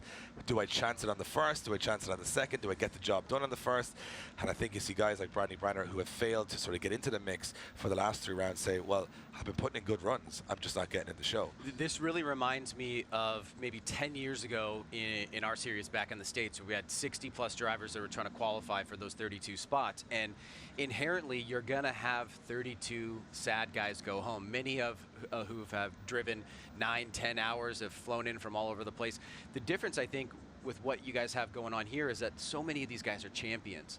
There's a lot on the line. The competition is very strong. And you're right, you really do have to go out and kind of push the boundaries even on that first lap, not only to establish a good quality score, but just knowing that that first score is probably going to fall in run number 2.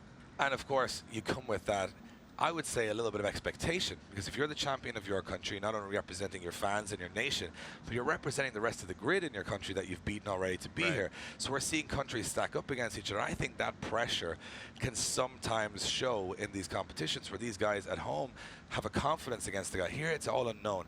I think it was James Dean that said to me at the start of the year, he said, you know, you go to a series and after a while you know everybody.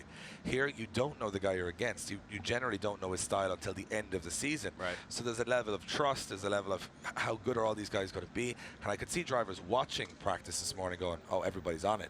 So they start thinking, I got to push beyond my comfort zone. And in case of Brandy Branner, you could see that he went out there, he was running walls, he was on full angle, those panels flying. He was about, you know, 60, 70 feet from home there, but just pushed that too far. And again, it could see the end of his weekend. And this is just qualifying. Wait till tomorrow. You've got tens of thousands of people here, and the real action really begins. So, and this is like the bit we call it the boring part. This is just like the formality. And then that's the thing. I think there's a lot of weight of expectation on this European Championship, and so many, as you mentioned, high-ranked drivers that have confidence levels that are getting a little bit of a pop of the bubble here, going, there's a lot of good guys here. So I think there's a lot of teams in the back going, do we tell them to go really hard? Do we tell them to stay safe?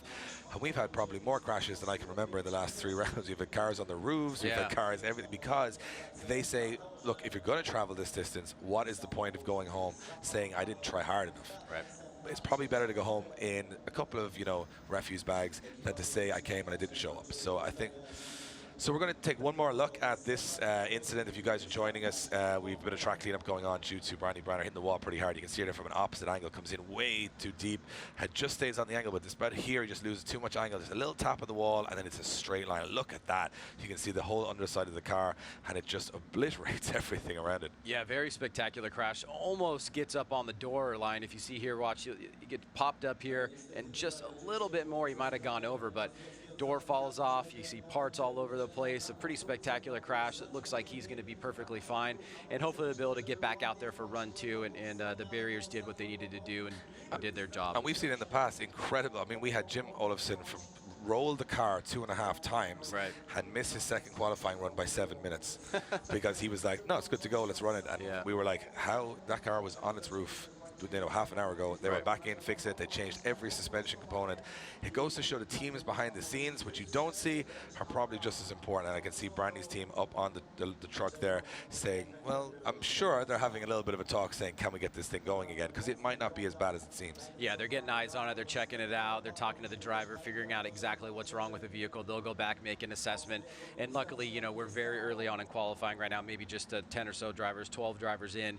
So he's got some time. Yeah, and and he's probably banking on some other people going into the wall at some point as well, slowing the whole thing down, so he's going to get a little bit more time to fix that.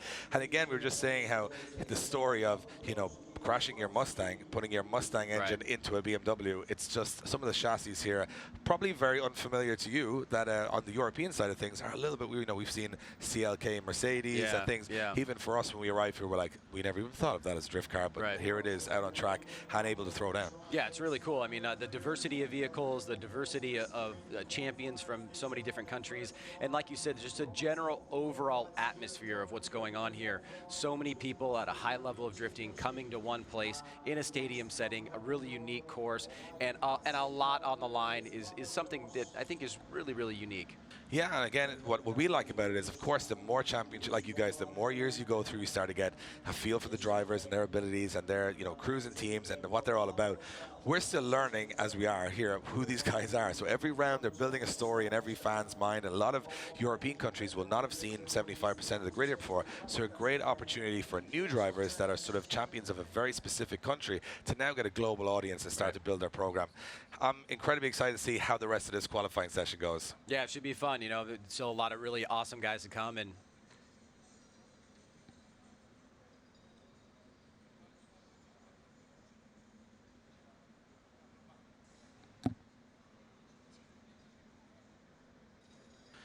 as you're saying, Ryan, we're only early stages into this because we've 10 drivers in. We've already had a crash. We've already had an 83.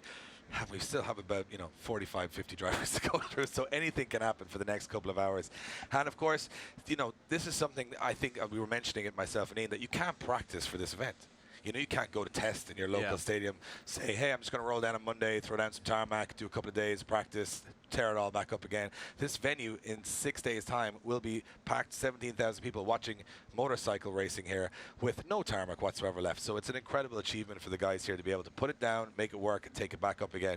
But the drivers, as they come in going, we really don't know what way to set the car up. We have no idea until we get out there. So I think it's a very unpredictable event, which should reflect in the battles tomorrow. The tarmac is a really interesting X factor in the whole thing because you're laying down brand new surface, and these guys don't know exactly how it's going to react to their tires, to their setup. They have practice time, obviously, but it's a unique thing that you don't see at a lot of other tracks that you might go to, especially, not for us, where you have asphalt that's been laid down for 10, 15, 20 years. You kind of understand what you're getting into because you have some data. There's no data here. No, there was a lot of spotters going, see how it goes. And we'll have 4 or 5 laps, then we'll start talking about it. And the drivers, the same, are also saying some bits are grippy, and they're sort of, depends on what tire pressures they're running. We saw in Poland at the first round, the guys were running down low to 6, 7 PSI because it got so grippy. Then we started to see cars break because there's so much rubber laid down. It was getting so grippy. Guys were in the burnout box, blowing half shafts, gearboxes. So it's been a case of, and I think you'll probably see it the same from your side of things, the more you develop the cars, the more they get so torquey, so grippy, that things break a lot more now. So now they've got a balance. Do I keep the car loose and reliable, or do I go for full grip setups? And this is all going on behind what we're even commentating on, in the pits, the conversations between the teams.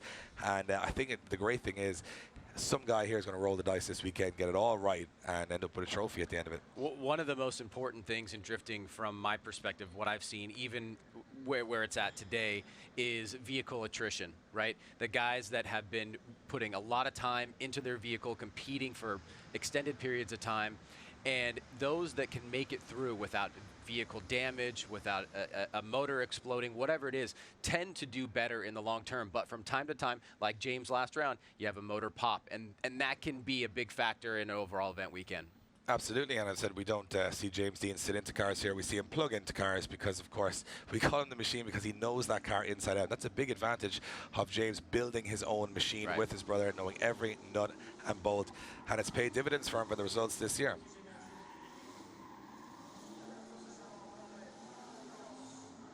So it looks like we're ready to kickstart the action, Ryan. We're going to reintroduce Ian back into the fray, and let's hope we get a couple of cars around this track before we feel very sorry for the rest of the grid having to sit and watch this for the next couple of minutes.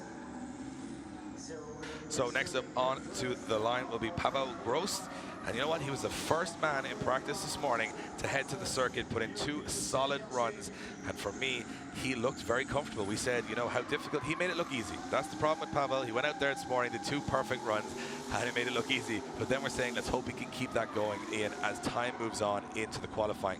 And after one big crash already, it seemed to happen early in every round. We had Jim Olofsson the last round. Brandy Brandner tries to put the car on the roof this round. He blew the doors off. Now we sit back on the start line with Pavel Gross. And I think right now, the Ham score of 83.3 looking very solid up there. Yeah, you know what, for me, I think a lot of the guys now sitting in the grid a little bit nervous. Seeing Brandy Brandner take it to the wall like that and seeing the car get mixed up in the tyres, that's going to put a bit of uncertainty to everyone on the grid. Like you say, they've got to go out there and throw it all on the wall because somebody's got to take down the Ham right now. So as we see Pavel Gross fire that turbo V8 E30, the Drift Patriot, like you say, Dave, the first guy out in practice running the back bumper along the wall there in that second outer zone. Yeah, of course, he is finishing second place in the Polish National League last year. So comes in here with a lot of respect. Of course, home advantage with the fans behind him this weekend. That's going to pay dividends for all of the Polish drivers. They're going to have the grandstands pumping here tomorrow for these Polish guys, but they got to make the show first. Exactly, yeah, they've got to make the show. And as we just see Pavel Gross just finishing up his first qualifying run. Yeah, taking the scenic route home here as Pavel Gross. Just getting some extra seat time. Just getting his money's worth. If you can get it, whatever way you get it. So, and it's crazy because if you walk, you see it's like a tunnel in. Yeah. It's so intimidating. You're in this dark tunnel driving through onto this massive stadium. Look at this, an 83 for Pavel Gross, the first of our Polish drivers to head right up that leaderboard into second position. The Polish are going to be strong this weekend. A lot of them have experience on this track before. Yeah, exactly. Like you say, if you can have experience, they have it. Go for it. Yeah. So we move it along to a guy we haven't seen on the grid since round 1, and that is Yash Borawski. Yeah, the man that makes Connor Shanahan look old is on the track because he is just 13 years of age in this car. We've seen him at round 1 looking strong. He's had some issues with his R34. They can't just get it quite right. It doesn't even seem to be running quite right this round, but it is an LS3 600 horsepower, and it is an LS3 turbo. Yeah. So, you know, a V8 with a turbo, with a 13-year-old, with concrete walls, what could possibly go wrong? I don't even know. But when I was 13, Dave, I was riding BMX, definitely not piloting a 600 horsepower Nissan Skyline. So what has Yash Borawski got as he fires it in very low, almost catches. Oh, almost over. And it is almost an over-rotation. Yeah, he has to shut it down. So yeah, issues still with that car. You know what, just doesn't look like they could get them issues ironed out. We see him at round 1, jump back into his spare car, his BMW E30 with a V8 in it. He piloted that through qualifying, and this car just, you know what, holding back his season so far. You know what, and again, you build a new car. We've seen it with a couple of guys on the grid. You think you've picked out all the right parts. You've got it right. You've put it all together. You say that should work, and then you get to the track, and it's always going to be those. So yeah, we're reporting 6 cylinders from the 8 working on that car, and you could see it. It just wasn't. Again, you don't want to feel like your car isn't comfortable out there. No, exactly. So he will score a 0 for that run. So Yash Borawski, if he can get that car back out on the grid, we will see him in the second half of qualifying. All the work to do. Now this guy, Dennis Hansen, pulled onto the grid earlier day for his first practice run of the day and blew the differential out of the car. Yeah, and you know what? Looked like he meant business, but he couldn't actually get to the line. Just Dennis, of course, representing the Danish drivers. You know, this is another guy, we see this story a lot, a very talented motocross rider for 10 years. And of course, motocross riders fall off all the time. And then when your body gets a little bit banged up, you get to your late 20s, you say, what can I get the same thrill, but, you know, without falling, you can't fall out of a car or off a car. We hope. So Dennis Hansen transferring over to drifting, very successful career. He's in the 2JZ Silvia, 800 horsepower, and a guy definitely not afraid to throw at those walls. Yeah, exactly. You can see some damage on the back end of that Nissan S15. Like you say, look at that, taking it to the wall already. No accident at all, but gets it a little bit wrong, misses that first inner zone and starts to fall apart a little bit now for Dennis Hansen. Gets back on the wall again, a big wall tag there as it upsets the balance of the car. Now, Dennis Hansen throwing too much at this a little bit, needs to rein it back, you know, just 10% would keep him nice and high with a good score. He gets back into the outer zone for one more time. Well, he's definitely not afraid to throw down. He's out there tagging everyone. Both ends of the Sylvia rear end are like a Toblerone there now. It's a triangle. It's a triangle. He's hit both sides, but he was very far off those inner zones. And again, he stayed too wide on the first corner. This is something the judges have been saying. You know, you get into that zone, the adrenaline's up. You're like, I'm doing it. I'm on the wall. But you got to come away from it to get to that inner zone. So 60.7 is the result for Dennis Hansen. Room to improve. But I'm loving the style. He's got so much aggression. Yeah, and we move it along to the next guy. And you know what? Yeah, well, what more can you say about a man? What more do you say about this guy? He rolled the car 2.5 times onto its roof at the last round. 2 weeks ago. 2 weeks ago. 2 weeks ago. And you know what? You'd say 2 weeks is enough time to get a car fixed. He competed in the Swedish Drift Championship last weekend. So 1 weekend after rolling this car, this very car, 2.5 times on its roof, he competes, and then another 2 weeks. So he hasn't even missed a step. No. And he's getting more seat time. He's getting the practice he needs to come back bigger. The problem is he doesn't want to get any more air time. That's for sure. We can laugh about it now. He got out of that car. 100% testament to his safety products from Simpson Race Products.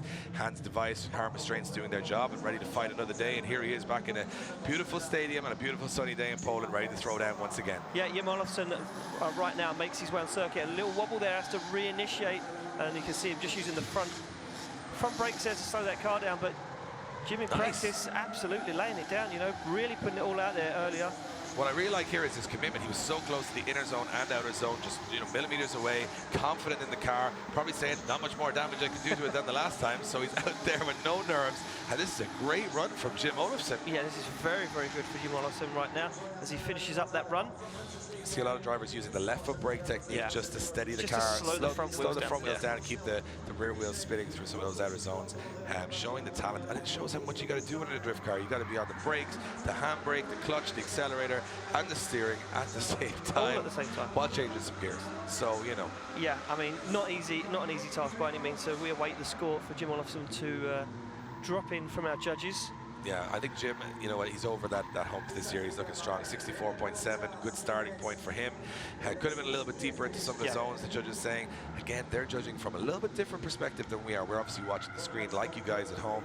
We're obviously here, but we're kind of watching what you guys are watching. The judges watching with their eyes. So there's going to be a little bit of a discrepancy in perspective, and they don't use the screens simply because people say, why don't they? Well, the simple reason is, one, the switch can be a different time at each run, and secondly, we might have a little bit of cut of a camera and you miss a run altogether. So obviously, you rely on three sets of eyes rather than the cameras or the power. So next up, Rene Ports, another guy who's had a pretty tough season in this IS200 Lexus 1.5 JZ, 750 horsepower, 1,000 Newton meters, run the field suspension, G-force dog box, which is quick change. This thing is good to go.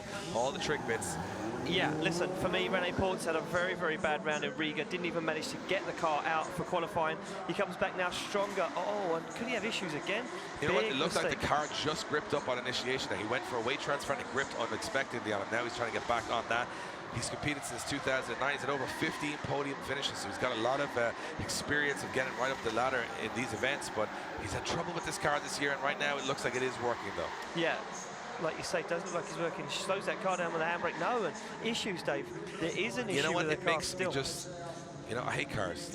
I love drivers, but I hate cars because they put so much time and effort into these machines, and the right stuff is in that car. I just named that tech list and said that's what you would buy if you could pick a car. But even at that, it's so demanding, the sport on a car for those 40-50 seconds, that any weak component can let it go. And a 13th position because he scores a 0 at the moment, and of course he is not going to qualify with a score of 0. And we move it on to our next driver. He's got a second chance now to come back out here, Rene Ports, and hopefully put in the run. Moving along to Christian Erlandsen, had a great round in Riga, looked very strong. This GD86 was working exceptionally well. The 30-year-old Swede has plenty of championship victories under his belt in Scandinavia. He comes in here with a 900. I mean, he's a 900. He's put this facts down at 932. Is the 2 relevant with 930 horsepower? Definitely relevant. So he's running Subaru BRZ. My mistake. You know, it's very easy to make that mistake though. And he's one of the guys that we've been watching progress and grow into these rounds as it's gone along. Confidence building. You can see he's already had some scrapes with the walls already. He's had a couple of scrapes all over the track. Let's hope we can get a clean run in here and show us exactly what he's capable of. Yeah, Christian Eriksen, like you say, Dave, having a very, very strong round in Riga. Now, what's he got? He throws that Subaru BRZ on the wall, oh, and rips the banners and the back bumper off the back of that Subaru. Now stands on the accelerator. Eriksen not messing around this round, Dave, looking to get what he's wanted all year. Yeah, I've heard of flying the flag, but bringing it with you is a very different situation. As he comes back into the debris he's created himself for the first one, comes in way too heavy. Another big impact. And that's another big impact for Christian Eriksen, just hitting those tires a little bit too heavy, and he just stopped very dead there. Same situation, coming way too fast into that last outer zone 3. You've built up the adrenaline, this pace across the center section. You've got to scrub so much of that pace to be able to just get around that corner, get it wrong even slightly. And as you can see, Christian puts his hand in the air, slams the door. You can see, you know what, the tire's absorbing a lot of the impact there. It looks a lot worse than it is in some cases. But from where I'm sitting now, Ian, a lot of guys falling very, very victim to some crazy track conditions. Well, again, you're threatening the needle. Yeah, you are. You're trying to decelerate. And it kind of all went wrong a little bit for Eriksen on the transition through the centre of the circuit. He was very shallow, which means he's carrying a lot of speed. He's transitioned onto the wall. You know, he tagged at the first tyre barrel, and that kind of pulled out of the wall and started to send the car onto the tyres. And yeah, from there on out, Dave. From where we're sitting right now, the car looks okay. I mean, definitely some suspension damage. Surely there is with hitting the tire bale so hard. But I think he's kind of bounced around it. So again, you know, what looks so... I mean, if that was just a concrete wall? Yeah, if that was just plain concrete, I think we'd be seeing the end of a lot of these cars. But those tire bales brought in by the guys here at Drift Masters, they're not easy, because if you do touch them, they're going to, you know, suck the front end in. You're going to actually... And the problem now with the guys like Christian Eriksen, they're looking around saying, is it fixable for the second run? And, you know, they get out quite dejected, but, you know, those teams behind the scenes can do incredible things with very, very short amount of time. And I'm hoping to see this guy back out for the second half of qualifying. And I really hope that we can see some of these guys put in the scores we expect from them.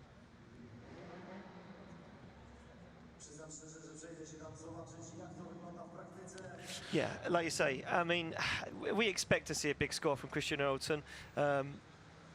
He's a good guy, very good driver, had a very good round in Riga, and yeah, I mean, to see him come out now, and this has kind of been the story of the whole day for Christian Eriksen. He kind of been getting in the mix, we're getting in accidents and collisions with other cars all day, so yeah, we'll just see another replay. The only thing Christian Look at this, look at how shallow he is. So it means he's carrying a lot of speed as he comes into this outer zone. Starts to try and slow it down the handbrake, but he's already too deep. Look at this, catches the tyre bale, pulls it out, and that's already sending the car understeering into the wall. And so that one mistake. Those concrete blocks, I mean, they look like dominoes there, but they need a full like forklift to lift them. So those are heavy, heavy concrete blocks. And from, you know, I mean, we've got to say it from my perspective, especially, if you're moving 3 or 4 of them, you've hit it pretty hard. You've hit it pretty hard, yeah. I mean, listen, it just goes to show you that one mistake being offline shows you the commitment that this track demands, and shows you that what can happen when it all goes wrong. And you know, for Eriksen now, he's sitting in a bad position, waiting to get back to the pits, and those guys look like they've got a task on their hands, Dave. To, you know what? They're earning their keep today. They're on double time. These guys are going to be putting a lot of cars in that truck, and yeah, it's not something we wanted to see. And as you can see, look, I'm already looking at the suspension geometry, and I am no expert here, Ian, but both wheels not facing the same direction would indicate to me that this car is going to need a little bit of suspension work when it heads back into the pits.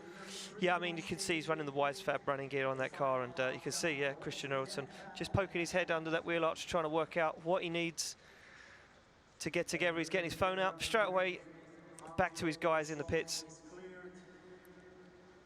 And Eriksen there. And the problem with, you know, these guys, you know, I'm annoyed.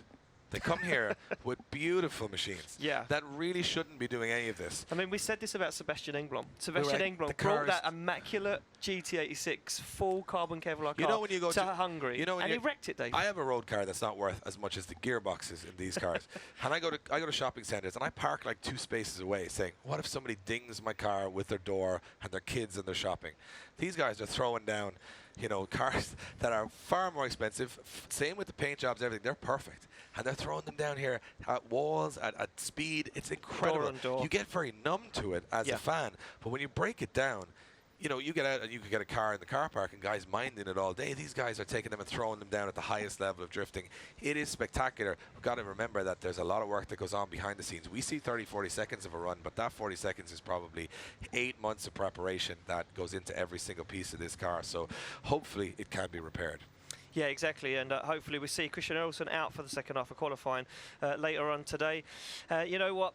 I want to see him do well. I like the guy. He's a very, very competent driver, you know, the Finnish driver.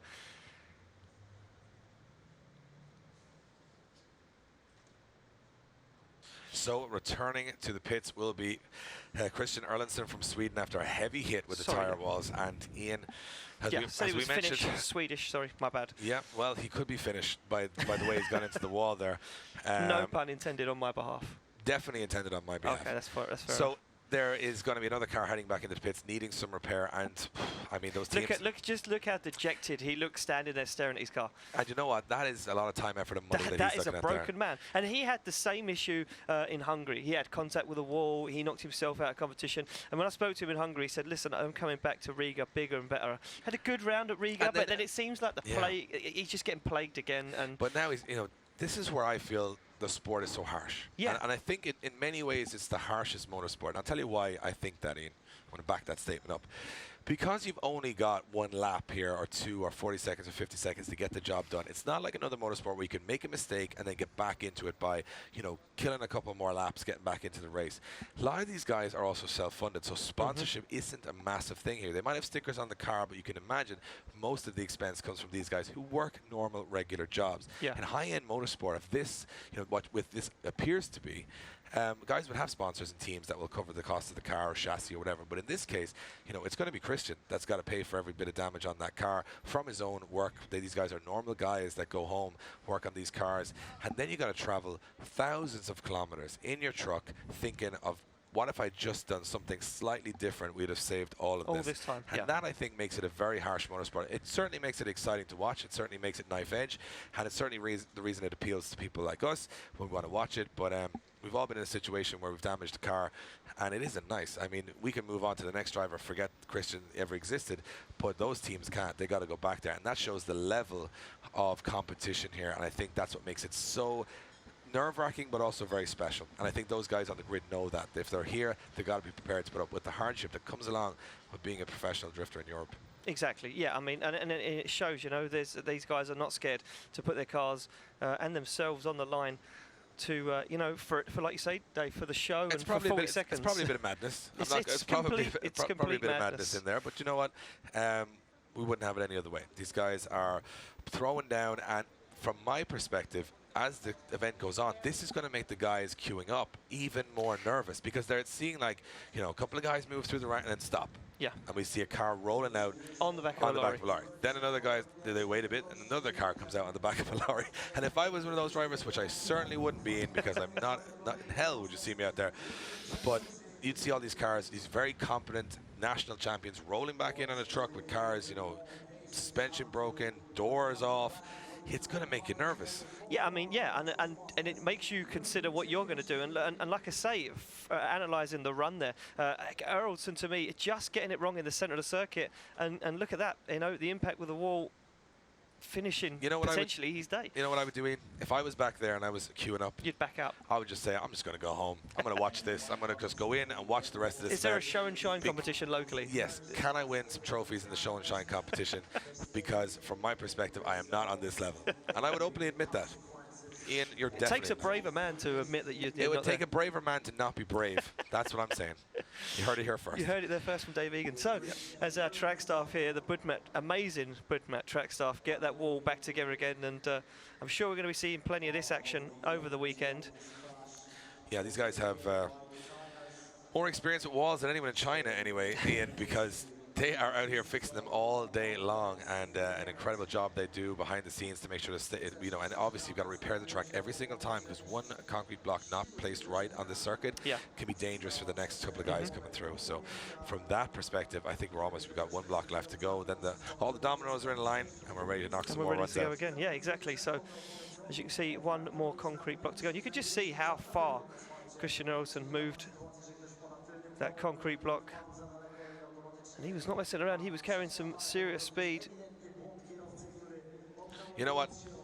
I mean, what way do you approach it now? Because you're seeing guys come back into the truck. I mean, I've already left the arena as a driver. I'm gone. You're gone. We'd have like 8 drivers here if they had my mentality. But what they're saying to themselves is the safe run going to get me in here? Are these guys even going to survive qualifying? Yeah. I've never said that before, and we thought Riga was dangerous. You know, you're at 100 miles an hour, but this is a different kind of danger. One error, and we're seeing it in that last corner, when they transition across, because what you're not seeing is it's quite a similar pace through the circuit until you get to that crossover through the middle. Then you start building a lot of pace, speed, yeah. and you've got to lose all that pace very quickly, and that's what caught Brandy Brander, and that's what cost Christian Erlandson a run there in qualifying. Yeah, exactly that. So as you can see, the last block getting slotted back into position. We're almost ready to continue with our qualifier session here at round 4 at the Motoarena in Toruń. And like we say, a custom-built circuit here, freshly tarmac just days ago to host the Drift Masters European Championship. They're actually coming. They're coming back. They're going to take it down. So Saturday, tomorrow evening, once the event's finished, Sunday morning, work starts again to tear this down. Yep. They've got to tear up all the tarmac. They've got to put the speedway track back in and the grass, because next weekend there's a national championship event going on. Yep, and then they've also got to do my driveway outside my house I next put week. these guys in, we're all booking them. So we're like, I mean, if they can put down this amount of tarmac in 5 days, I think the council need to reevaluate what's going on. I think I'm going to have a word with the council in Ireland and say, guys are tarmacking whole stadiums in Poland in 5 days. Yeah. It's been 3 years since that pothole's been filled in. Come on. So these guys are doing incredible work to make this track back in order. And again, I'm afraid to say it, it might not be the end of us seeing cars in that corner. No, for sure. Listen, this is going to continue all throughout our qualifier session. And for me, it's only going to get worse as we go into the second half of the qualifying session and we see these guys that have scored zeros or scored low or they've dropped outside that top 32. They're going to be pushing harder than they pushed before, and they're going to be looking to gain a spot inside the big show tomorrow. So, you know, for me, they're going to put it all on the line, and we know what that means, Dave. That means cars in walls. So very, very entertaining for you guys watching at home and the small number of people that are here in attendance. Yeah, well, they're all waiting for the big day tomorrow. I mean, this is the big main event tomorrow. That's where the tickets are on sale. We're expecting 8 to 10,000 people here. Can you imagine this with the noise and the walls? 8 to 10,000 people. We got guys jumping motorbikes. We got fireworks, lasers, cheerleaders, spaceships. Cheerleaders. And a lot of stuff which we found this year, Ian, we're not prepared for either, because we don't even know what's happening half the time. Sometimes things just happen in Drift Masters and you go, let's just take that on the chin. And there's some people dancing. And that happened. I mean, a transit van came out earlier on. I kid you not. A transit van came out drifting the actual competition layout. I'm just saying. You never know what to expect. What's going to go. So this guy earlier on that took it to the wall as well, big impact with the end of the wall off on the end of his practice run. Dariusz Fabisiak, the Polish driver, driving a Nissan 200SX 15 3UZ FE, 650 horsepower. This guy with a whole host of podiums under his belt, a member of the team at PUZ Drift Team, Drift Warriors. And he had a couple of hits, hard hits in practice also. He did, yeah, exactly, yeah. Took the suspension off the front of the car, and his guy's been working hard to get it back out circuit. But look at that, thumbs up and smiles all around. So now we start off expecting, what's the criteria? Who's going to get the right line? Now I'm like, will they make it around? Will they even make it? Because it's that difficult out there. But Dariusz Fabisiak takes to the track, throws it in that S15, that Lexus V8. And just a little wobble there as he came through the first corner, but collecting the inner zones. Just a little outside on the transition there, just a little bit offline, but got to be careful here how far he pushed. You can see him just leaning on the wall to keep the car on angle. And now this is where they start to build speed. This is where we've seen the drivers have a lot of trouble as they come through. Look at the speed he's carrying, and he got to slow all that down on big angle. And Darius doing a good job there of putting a score on the board, and across the line he goes. Impressive stuff, especially with the nerves he would have built up over the practice sessions not going to plan. Yeah, for me, for Fabisiak there, a very tentative run. Kept out of the zones ever so slightly, just doing enough maybe to get a half-decent score on the board. Missed out a second in a zone. But like you say, Dave, just getting a score on the board, a 63 there for Dariusz Fabisiak. We'll drop him into 10th position and we keep it going. We see a guy returning to the grid. We haven't seen this guy on the grid since round 1. It is Jakub Puszkodski, driving the Orlen GT86.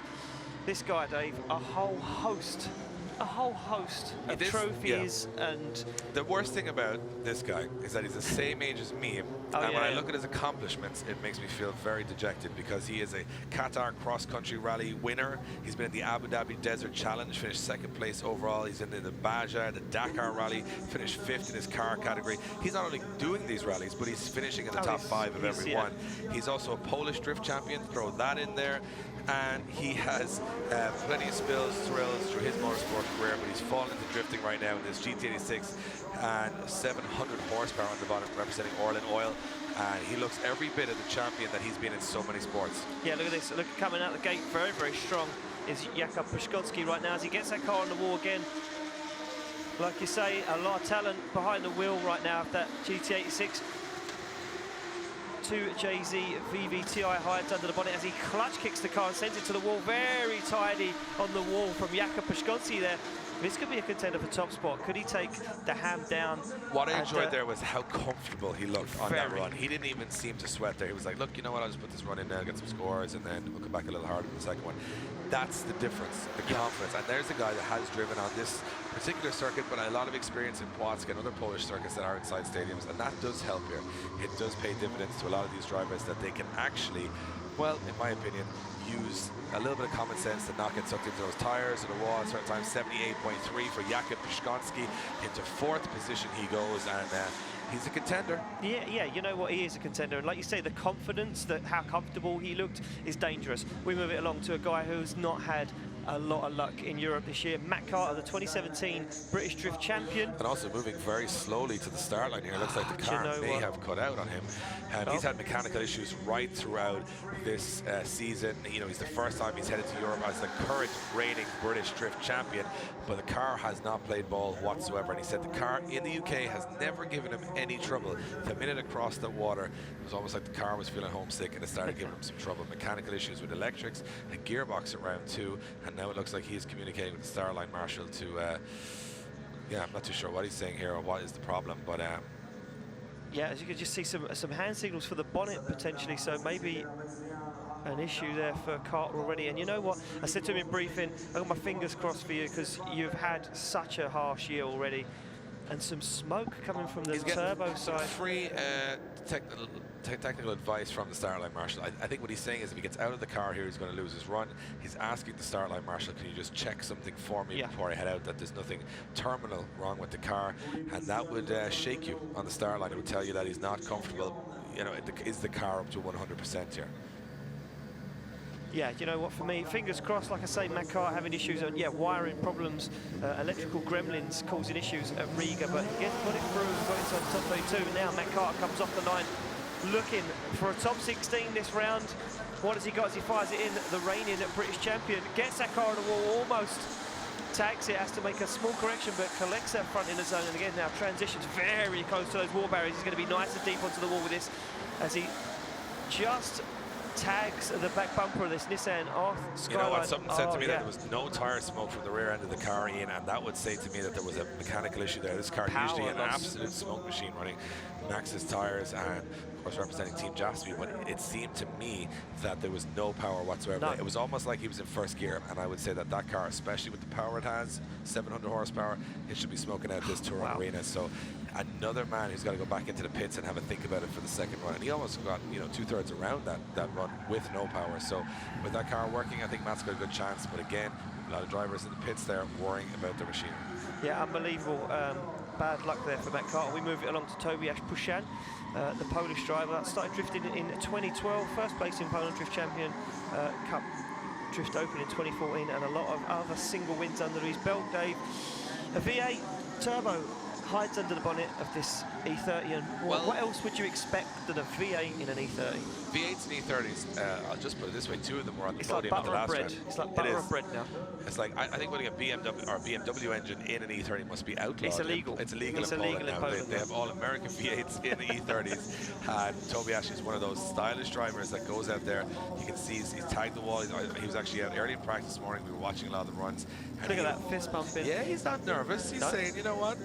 He was laying down, right? Some practice runs earlier in the twin battle practice. I mean, it was like a final, door on door. Yes, but it only matters when it matters, Ian, and does. now it does matter. Oh, throwing wow. it in big is Tobias Buchan, no fear whatsoever. This is perfect so far. We got a little elevated there as just missed that second inner zone, pushes it wide out to that outer zone now, and you can see no fear of running close to those outer concrete walls whatsoever. But this is the dangerous part of the track where he's got to scrub all of that speed. You can see the handbrake lock up, but he looks well in control of this one, Ian. Yeah, Buchan right now gets nice and close to that outer zone as he takes it across the finish line. Very, very good there for Tobias Buchan. And that commitment on initiation was exactly what the judges are looking for, you know, not scared of it, got the car nice and high on the bank. But like you say, missed that second inner zone, so it's going to hurt his score. But I mean, that's not the worst, because you can tidy up those technical issues you're having. That's just his first qualifying as well. Yeah, so I mean, he's going to go out there and put a decent score on the board and say, hey, I'm just going to tighten up on this zone and that zone. What he isn't looking is uncomfortable or wavering a lot throughout the run, which is what you want to see, these guys pushing hard. And of course, let's be honest, with qualifying, and we'll just wait for the score for Tobias Buchan to drop in. Let's see what he does in his first one. 83, wow. Look at that, that's confident. Very confident there. Remember the point of qualifying. Number one, yes, you're trying to find 32 drivers, but you're trying to find the 32 best lead drivers so people can chase them in battles. And right there, Tobias looking like he is commanding the runs out there. So good run from him. 83 puts him in the second position. Next up on the line is another Toyota Supra. Yeah, Maciek Jakovic pulls up to the line in Toyota Supra. Not looking overly confident, Dave, in practice. I'm going to put it out there. Looked a little bit tentative. This guy, you know, had some big impacts with a wall in this car at round 1 in Płock. Do you know what? Is he scared of the walls? Is he scared to put it out there? Well, we're about to find out. Yeah. Jakovic comes off the line.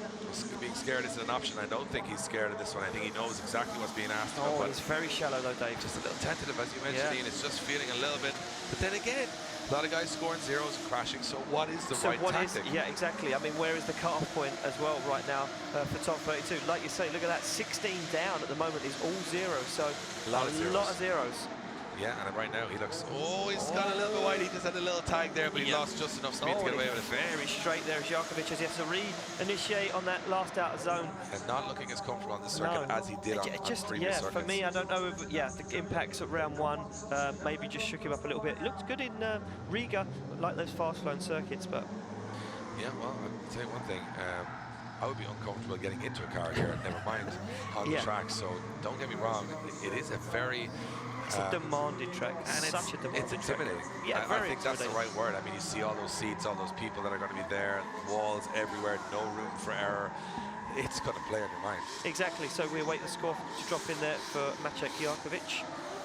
And a 56 drops Jakovic into 14th position, and we move it along to the next guy on the line. This guy had a bit of a good break in Riga. You know what? He was looking strong for a podium in Riga. I'm going to say it. Look, the Danish have trying to find a feet, a lot of walls and stuff in this championship, something for them to overcome the danger, the precision. But Mikael Overgaard, 29 years of age, 1JZ S13, 730 horsepower. He was on fire. Had Nigel Colfer, experienced Nigel Colfer, very much on the ropes in that event, and he showed a lot of promise.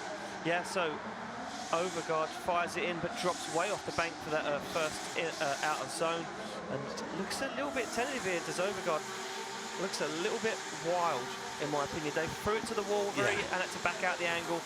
Now starts to get on the loud pedal as he fires it to the wall. Now this is where he's got to be careful. So much angle. The angle he used to slow that car down. You know me, I'm a junkie for the entertainment factor. That is an entertaining one. I get it, the judges are going to say technically he wasn't here, there, or whatever, but he was a big angle, he was throwing at smoke everywhere. I thought he was going to crash 3 times, but he didn't. That to me is living on the edge, and I like that style. And I've always liked Mikael Overgaard's style for that, because you just don't know. It gives you those goosebumps, and I think sometimes it's very important for a driver to be able to do that. He's one of those drivers.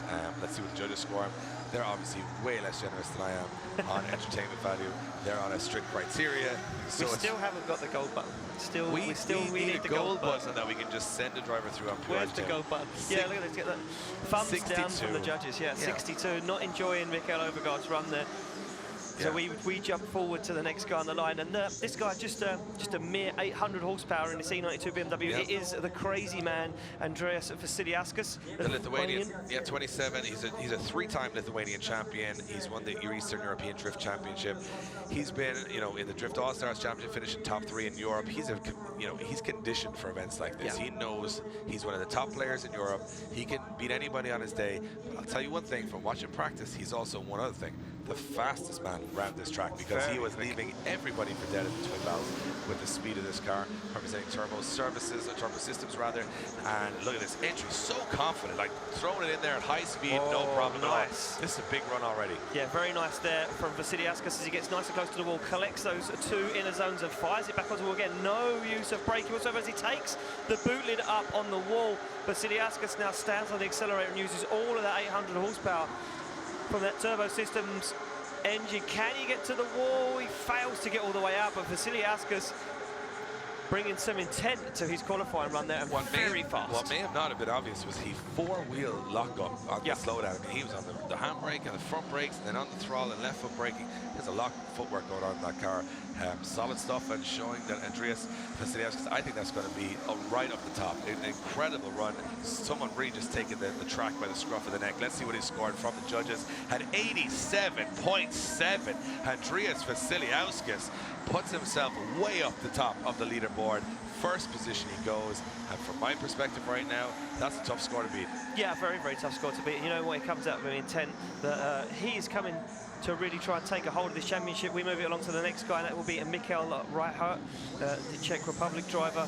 Started drifting in 2013. He has got an E92 M3, 900 horsepower under the bonnet now. A few impacts to the wall, a few issues earlier in practice.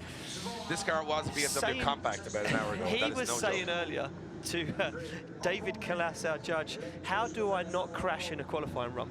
Do you know what? That's a question I've asked for years, and I've never found the answer. I crash in every qualifying run I've ever done. The simple fact is, how this car still looks like a BMW Coupe, I have no idea. Even know. There was no rear end on this car whatsoever an hour ago. I was like, he's done, he's finished. The impact he had with that wall, forget about it. That's your day over. But it just goes to show. He's back. Michael Reichardt is back on the line. And you know what? I can guarantee you he will not miss a step. Back on it, full aggression. Yeah. I would imagine most drivers would learn. He just goes back out there and says it's either 100 or nothing, and I love that style. Exactly. So what has Mikhail Reichardt got as he fires that car to the wall, drops down the bank, fails to get into that outer zone, now starts to make his way down to that front inner zone, just narrowly misses the second one. Now needs to get out, needs to start getting some perms, but look at that, takes the tail light out of the back of the car and it's pushed him offline, that wall run. Mikhail now really needs to work for this one. This is where he had trouble in practice, came in way too fast here, and he's coming in fast again, but this time gets it absolutely right, just not as wide as we'd like to see him, but again, survival of the fittest on that circuit, and with so many guys scoring zeros, I think guys are saying, let's put a safe one in here. Second half of qualifying, maybe throw it down. Remember, you have the whole of tonight to fix the car for the competition tomorrow if you do push it too hard. So it's worth the risk, I think. Then again, it's not my money and time, so I would obviously say that. But it is, I'm a little just speechless at how much aggression these guys do. Removed half of that bumper again, it did Mikhail Reichardt. So we wait for the score to drop in there for Mikhail, and a 68 drops him into 10th position, and well, he didn't do a crash, and he got placings. I think his rear bumper is about getting as useful as an underwater hairdryer now, because that thing is going to be off all weekend for a fact. Moving along, next up is a man that impressed us all season, Benediktas Čirba, another Lithuanian, 24 years of age, top 3 ranked at the moment in the Lithuanian Drift Championship, finished top 10 in the Drift Masters Championship last year, even more importantly, and he is driving this E46, the wheels off this E46. One of the guys in Riga, huge qualifying runs. We're expecting more of the same here. Yeah, listen, he come out in Riga and absolutely wowed us with some of his qualifying runs. Benediktas Čirba, like you say, come out this weekend, looking confident again. What has the Lithuanian got as he comes off the line? This car losing some panels, Dave. But Benediktas not scared. Look at that, nice and high on that outside bank. Now looking the front wheel up with a foot brake. Benediktas stands on the accelerator very deep into that front zone.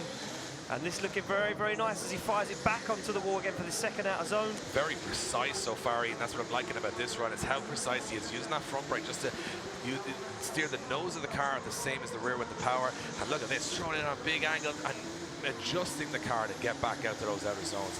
Shows incredible talent at every round. Maybe doesn't have the battle results to sort of justify our high claims of how good he is, but I think he's 1 round away always from top step on the podium. Yeah, exactly. Yeah, this guy really bringing some speed to his career this year. So where does Benedictus Cherba drop in after that qualifying run? Well, I think that it's going to be a reward. I think it's definitely one of the better runs we've seen today. I imagine, you know, the judges are going to reward him for getting into the majority of the clipping zones. Could have been a little wider on some of the outer zones, missed the inner zone a little bit, not putting a tiny bit of wheel in there. But all in all, I think that's going to be a good solid run. So judges dropping the score in. And there we go, Benedictus Cherba, 82.3, drops him into 5th position. Very good first score there. Great qualifying driver, always a great qualifying driver. And that shows incredible talent. No matter what layout you give him, he'll put in a good score. But a man that hasn't had the sort of success we expected this year, here's Paweł Trela, who we all know is a legend in Polish drifting. This thing is, if you're from the US watching, this is a Pontiac Solstice, but it's not in Europe, it's an Opel GT. They didn't sell this outside of mainland Europe, so we're not even that familiar. What an entry from Paweł Trela, and he nearly diced with death. He swung for the fences there, but unfortunately it was a strike as he hit the first wall and now has to get back on it. That was a brave move, and he just about got away with it. He might salvage a run here, Ian. That was, do you know what? I was scared then, Paweł Trela, on that initiation. Like you say, can he try and claw something back now? You can see how fast his car is, and before I jumped on your commentary there, Dave, 860 horsepower, 2JZ resides underneath the bonnet of this Opel GT, and he takes the wing off. The wing straight off the back end of this car. He is getting a little impatient with results this year. That's what I think that is exactly what I was just going to say. He's getting angry with himself for not doing well. Yeah, and because he has a history of a very good driving. He's a 2-time Polish champion, a rally champion, but he came into that first corner and said, people have forgotten how good I am. Wait, like, hold my beer. I'm going in on the big weight transfer. Drinking? I'm just saying it's an expression, okay? Hold my beer, I'm going in there, and he just got it wrong by millimeters. Yeah, listen, there wasn't a whole lot in it, and like you say, he was lucky. For me, the experience there for Trela kept him out of the wall. Yeah, and look, we all expect Trela to be right up there in the mix. He's just got that talent. He's an amazing driver. I think he's going to lose points for that first corner. He might gain a lot back. 57.7, so it wasn't a disastrous run. But again, huge error on the first corner. Had to straighten up, had to reinitiate. That's going to hurt your score. And, you know, he did enough driving there to not be happy with the run. Maybe tone it back for the second one, try it again and perfect it. Let's see what he does. Next up, for the German driver, it's the Red Bull athlete, Joe Hutunci of the Red Bull Drift Brothers. This car, as I've always said, it's sort of like a crazy car you made up in your head one night and said, you know what, maybe that'll work. It is a 180SX pickup truck with a Mitsubishi Galant front end and an American V8 LSX 454, 700 horsepower under the bonnet. Makes sense? Doesn't have to. It's an amazing car, and it goes really, really well. They've got an amazing team. 2 brothers competing in the championship. And right now, it's Eli Hutunci who's looking stronger in the championship. So Joe Hutunci said this weekend, that might change here. Yeah, a bit of a sibling rivalry, like we always like to say, Dave. We like to see that. And you know what? The biggest thing for this guy, for me, the reigning King of Europe champion. So this guy has some podiums under his belt, a lot of seat time, and he's a very confident driver. You see him, he's always smiling. Him and his brother, 2 of the nicest guys you'll meet around the pits. And but some of the getting behind the wheel, not so nice. Not so nice. Not so nice guys. Not nice guys. I would say they're not nice guys behind the wheel because they're super aggressive. They go on everyone's door. They put on a huge show for everybody here at Drift Masters. But right now, new track for Joe Hutunci. He's coming in very fast. Yeah, this is very fast from Hutunci. He knows he needs to get Scott. Look at that hang in the wing over the wall there now. Starts to drop down, collects that front zone. Can he get onto that second front zone? He can. Nice transition back now. He's looking for the wall. He gets nice and high on that second bank. Now this is where he starts to gain all the speed. He squeezes the accelerator on the LSX and fires it in. Look at the speed that Hutunci's carrying. Now can he get back out to the zone again? He's very deep, but he drops out of it. That's going to hurt his score as Hutunci takes it over the line. Yeah, a lot of fluidity on that run. Looking very confident. Certainly not afraid of the outer zones whatsoever. And in case you're trying to swat a fly on your screen, that is our drone, our race drone pilot out of track, doing an exceptional job. We can't wait to see the footage those guys bring back. But exceptional stuff from Joe Hutunci again. You can tell he's been around the block a little bit. He's got that bit of experience, and he's won a lot of events, so he's going to win there confident knowing he's got the ability. It's an 85.3 for Joe Hutunci, and even though it wasn't perfect, it almost was. Second position right now. That is, I mean, that's just his first qualifying run, though. We're nitpicking on his first run, you know? Absolutely. Next up on the line, our only driver from the Netherlands, it is Sebastian Fonten. Sebastian Fonten having a good time in Riga, losing out to James Dean, but he had James Dean very much on the ropes, which I don't say often. No, he did. And you know what? I had a good conversation with Sebastian Fontin after the event. I said to him, you know what's going on? How do you feel this year? And he said, you know, the biggest thing I changed was the engine in this car. He went from an LS to a 2JZ, and he said right now he misses the way the LS drives. Yeah, again, especially with the slower tracks, because you're going to have that torque down low with the 2J. It's highly strung. So, you know, he's got a lot of power. But look at this. Oh, he's coming in very hot there. And the speed, again, is what the judges are watching here. Some guys coming in very tentative with staying wide, but some guys coming in super fast and keeping it fluid. But again, just barely getting through that inner zone and transitioning the car just in time. You can see the front wheel completely locked on the front end of this BMW as he comes through the center section. Very aggressive driving, but a little bit sloppy on some of the zones. Yeah, just taking the wall there in the outer zone. And you know what, for me, not sure if Fontaine has got the gearing right in this car. On the rev limiter the whole way round, very small amount of tyre smoke, a very shallow angle. So not looked as good as what he did in practice. Sorry, Dave. I was just saying, he's a 2015 Dutch champion. He's won the 2016 Nürburgring Drift Cups. He's got plenty of experience, plenty of trophies in the cabinet. But there's one that he wants more than anything, and that's a Drift Masters round win. Yeah. And that is a tough trophy to get. I mean, listen, it's a very hard cookie to crack. And look at that, 75.7 there for Sebastian Fontaine. Drops him into 10th position for the moment.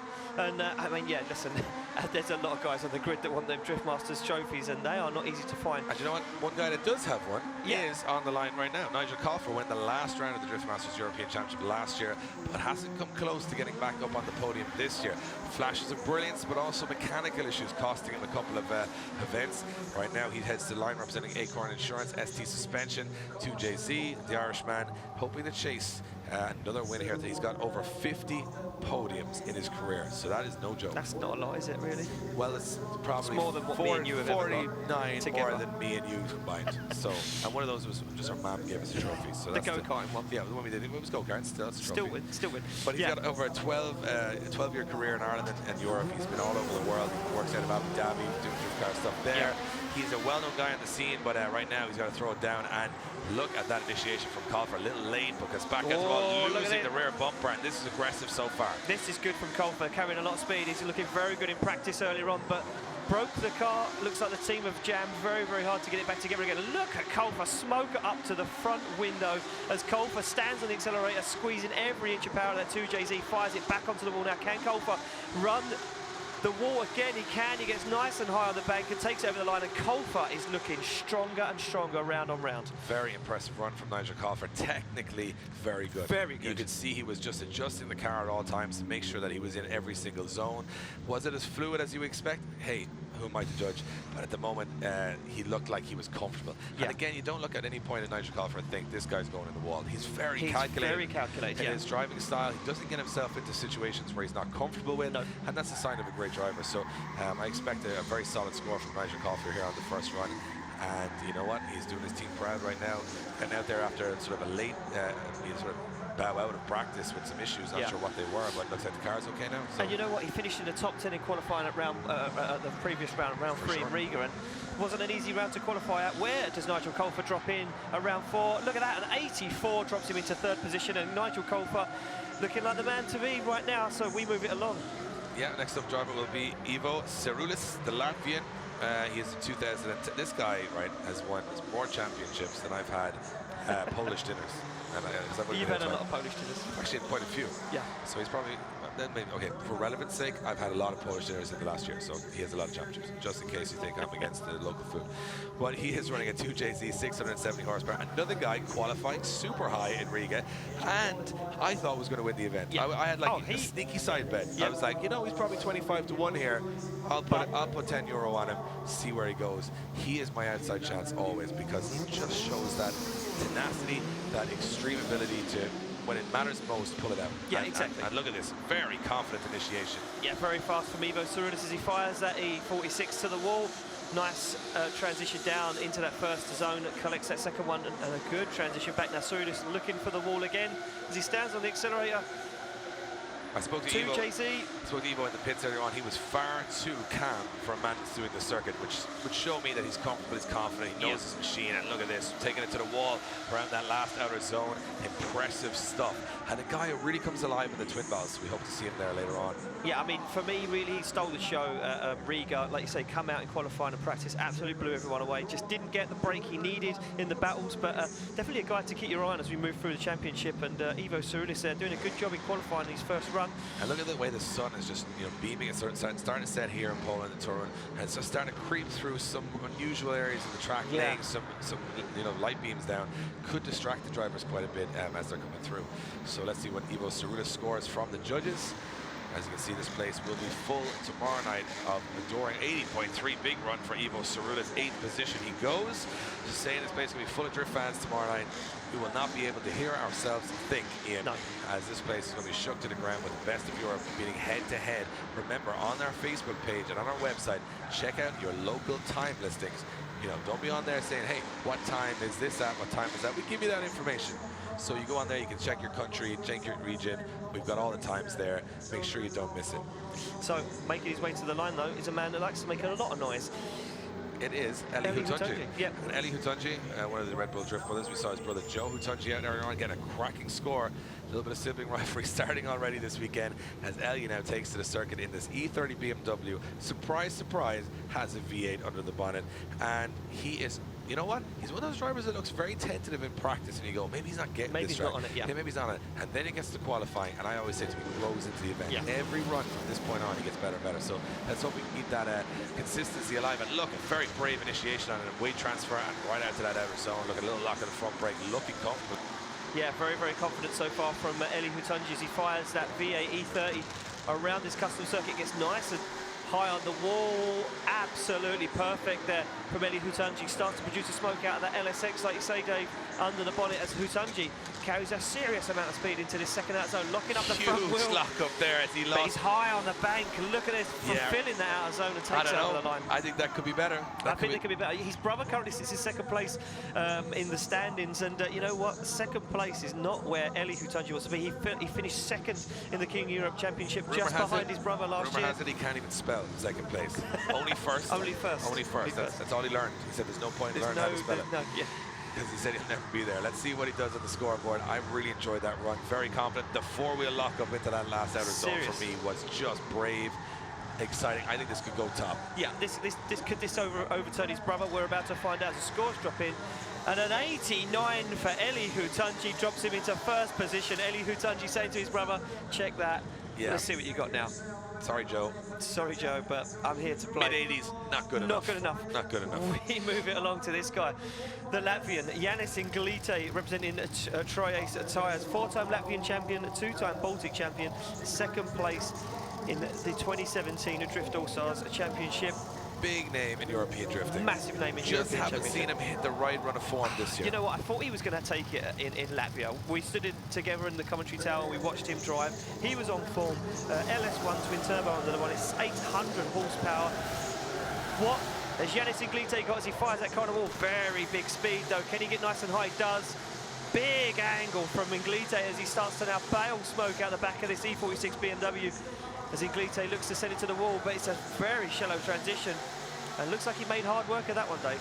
Absolutely, and you know what? The big angle, it's difficult to pull it off here correctly. I mean, it's a track that's kind of more of a flow, but if you can pull off the angle and keep the speed, Inglīte doing all the style things right, technically missing some of those zones. So again, it's his style, right? And we've seen it in Eastern Europe quite a bit. They have a real big angle, big smoke, flare style, which again, I do agree with from an entertainment point of view, but our judging system here is based very much on criteria, line, and it's a line-based judging system. You got to get through those flipping zones while maintaining the right line.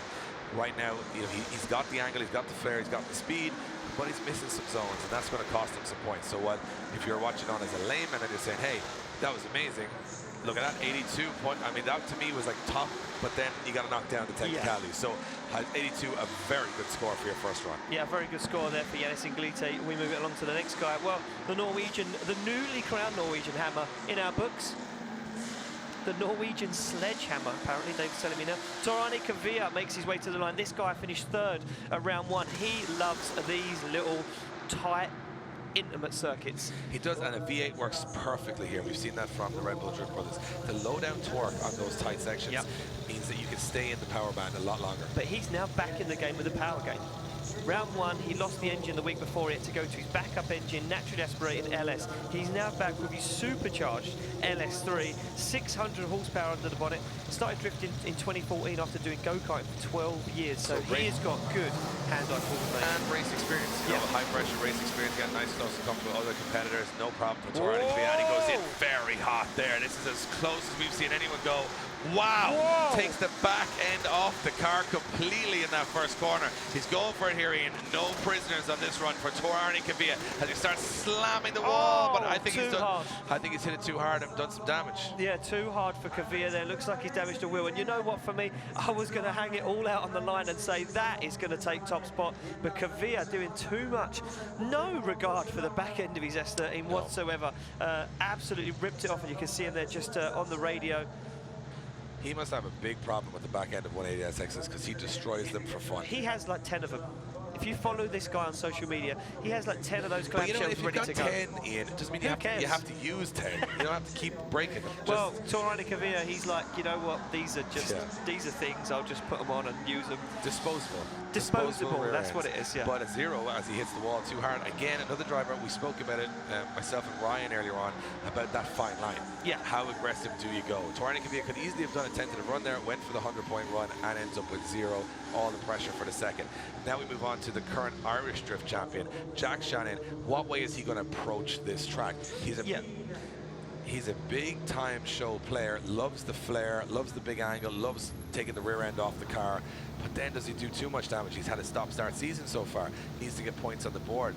It's a difficult one for Jack Shanahan. I think he's just going to go for this and see what happens. That's the way I think he's driving right now. I think his mindset's in that category. Let's just throw it in and see what happens. We'll deal with the second run and what comes. Yeah, for me, Jack Shanahan is an all-out-there driver.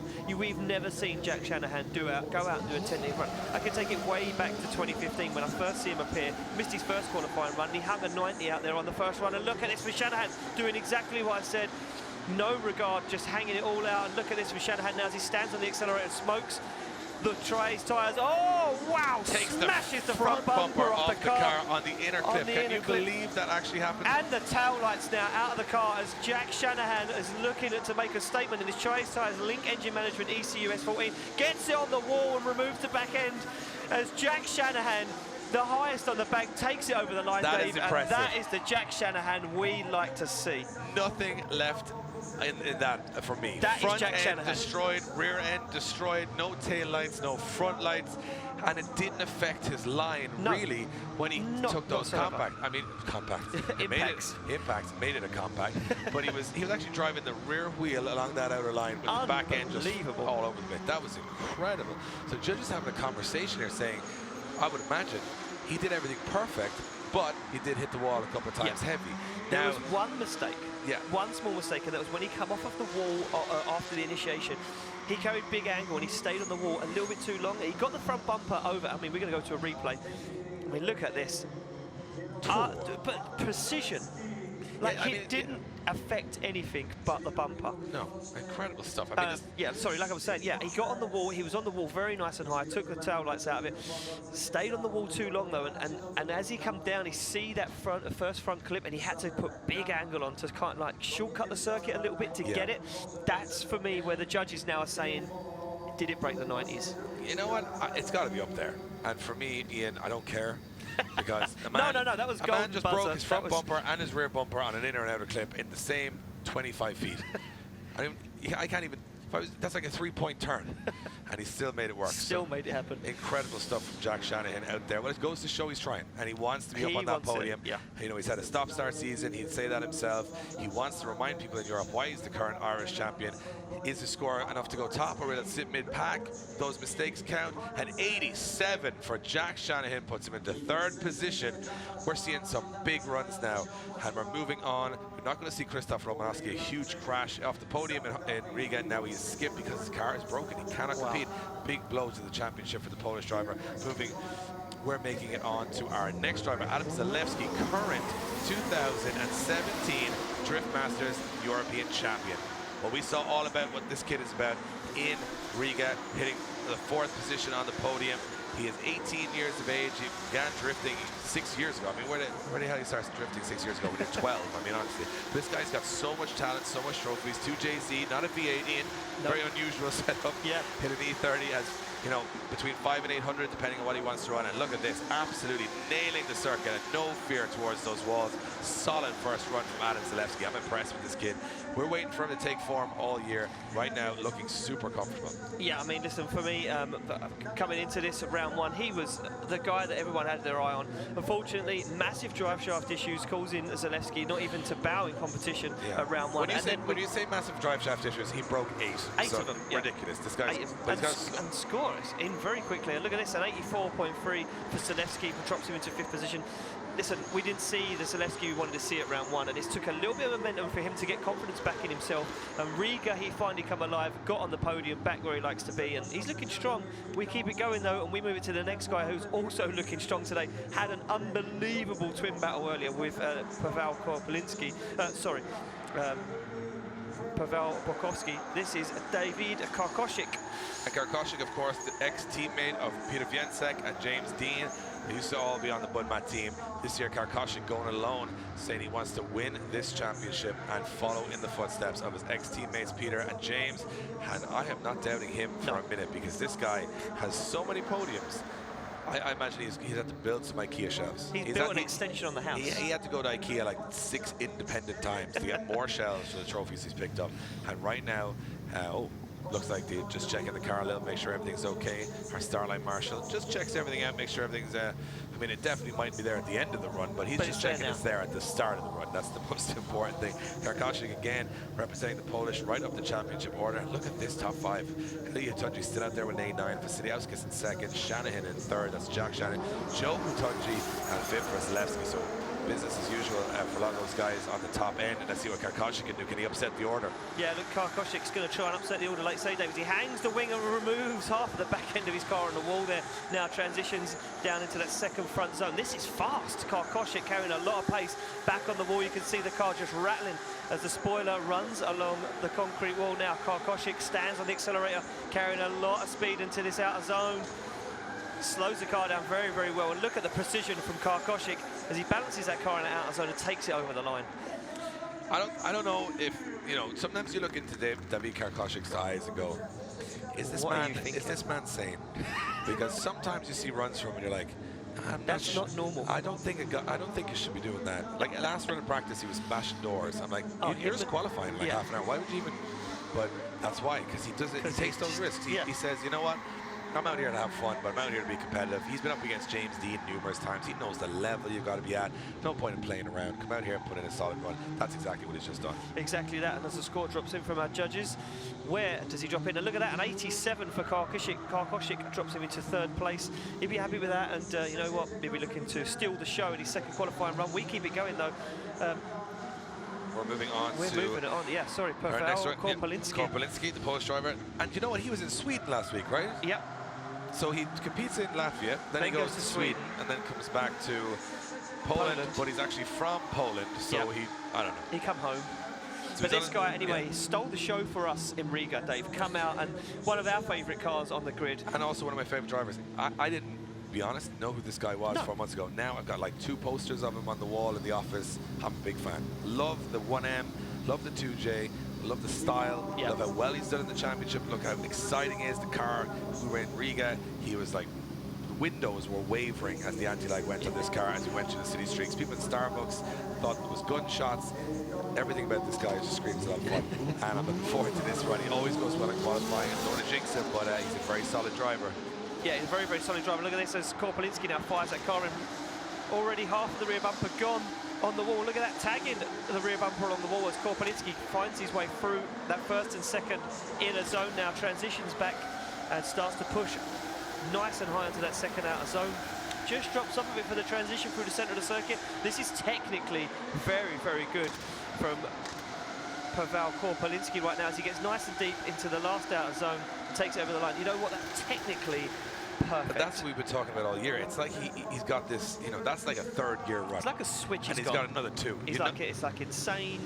or technical. Like, judges want what? Judges like dial it to 7, 7 and for then this. the 7 on line. Second qualifying run, 25. Yes.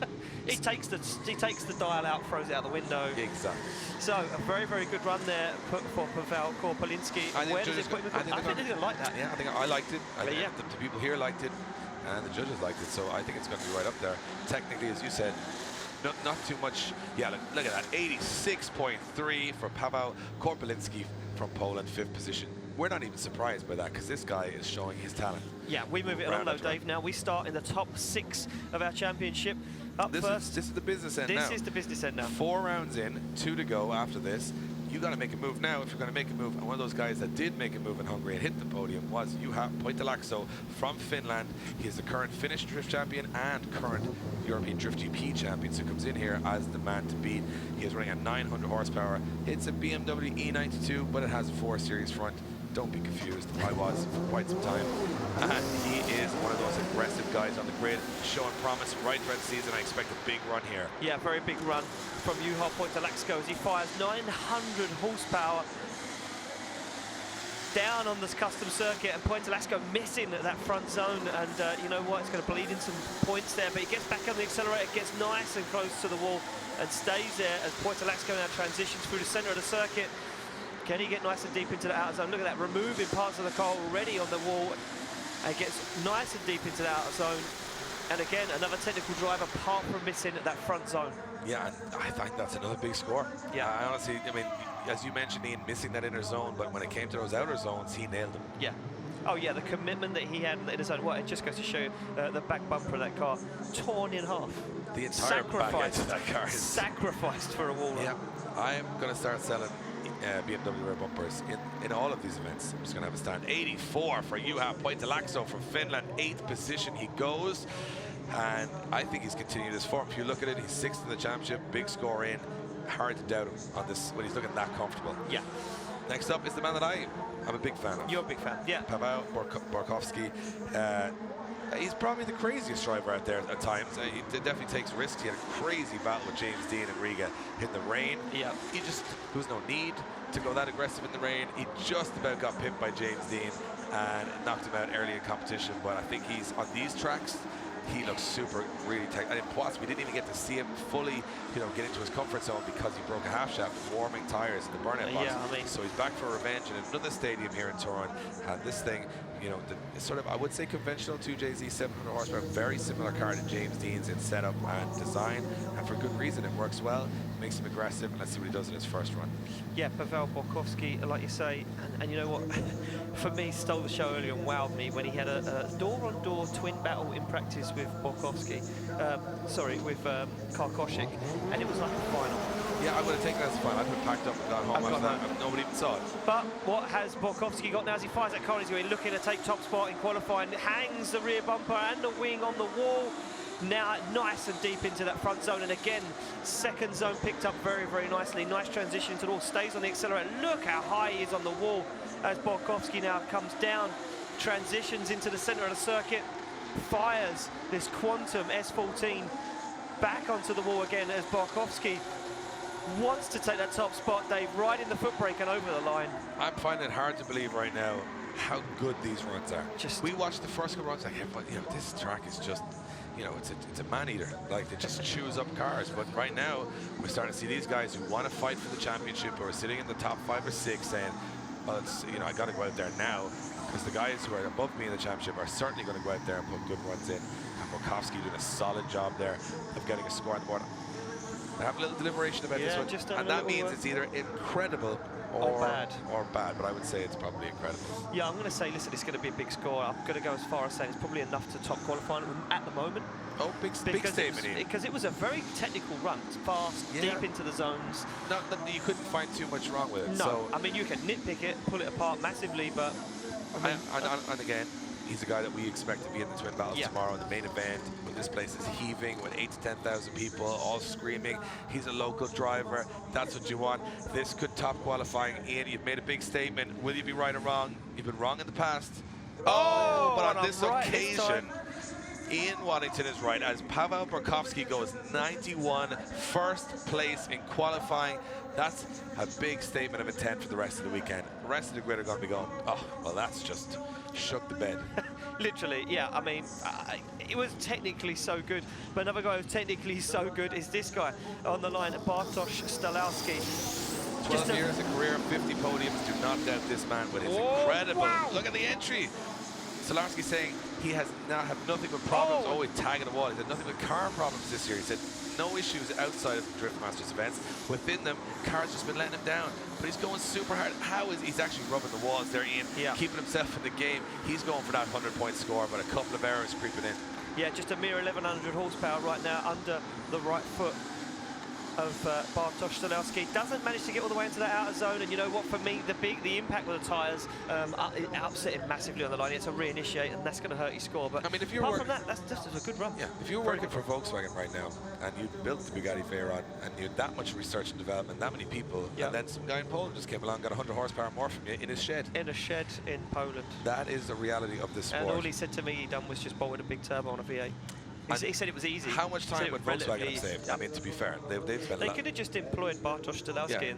He would have done it in a day. He would have taken a Volkswagen Golf, got bigger turbo. Put a lorry turbo on there. Put a turbo, 1,000 horsepower, no problem.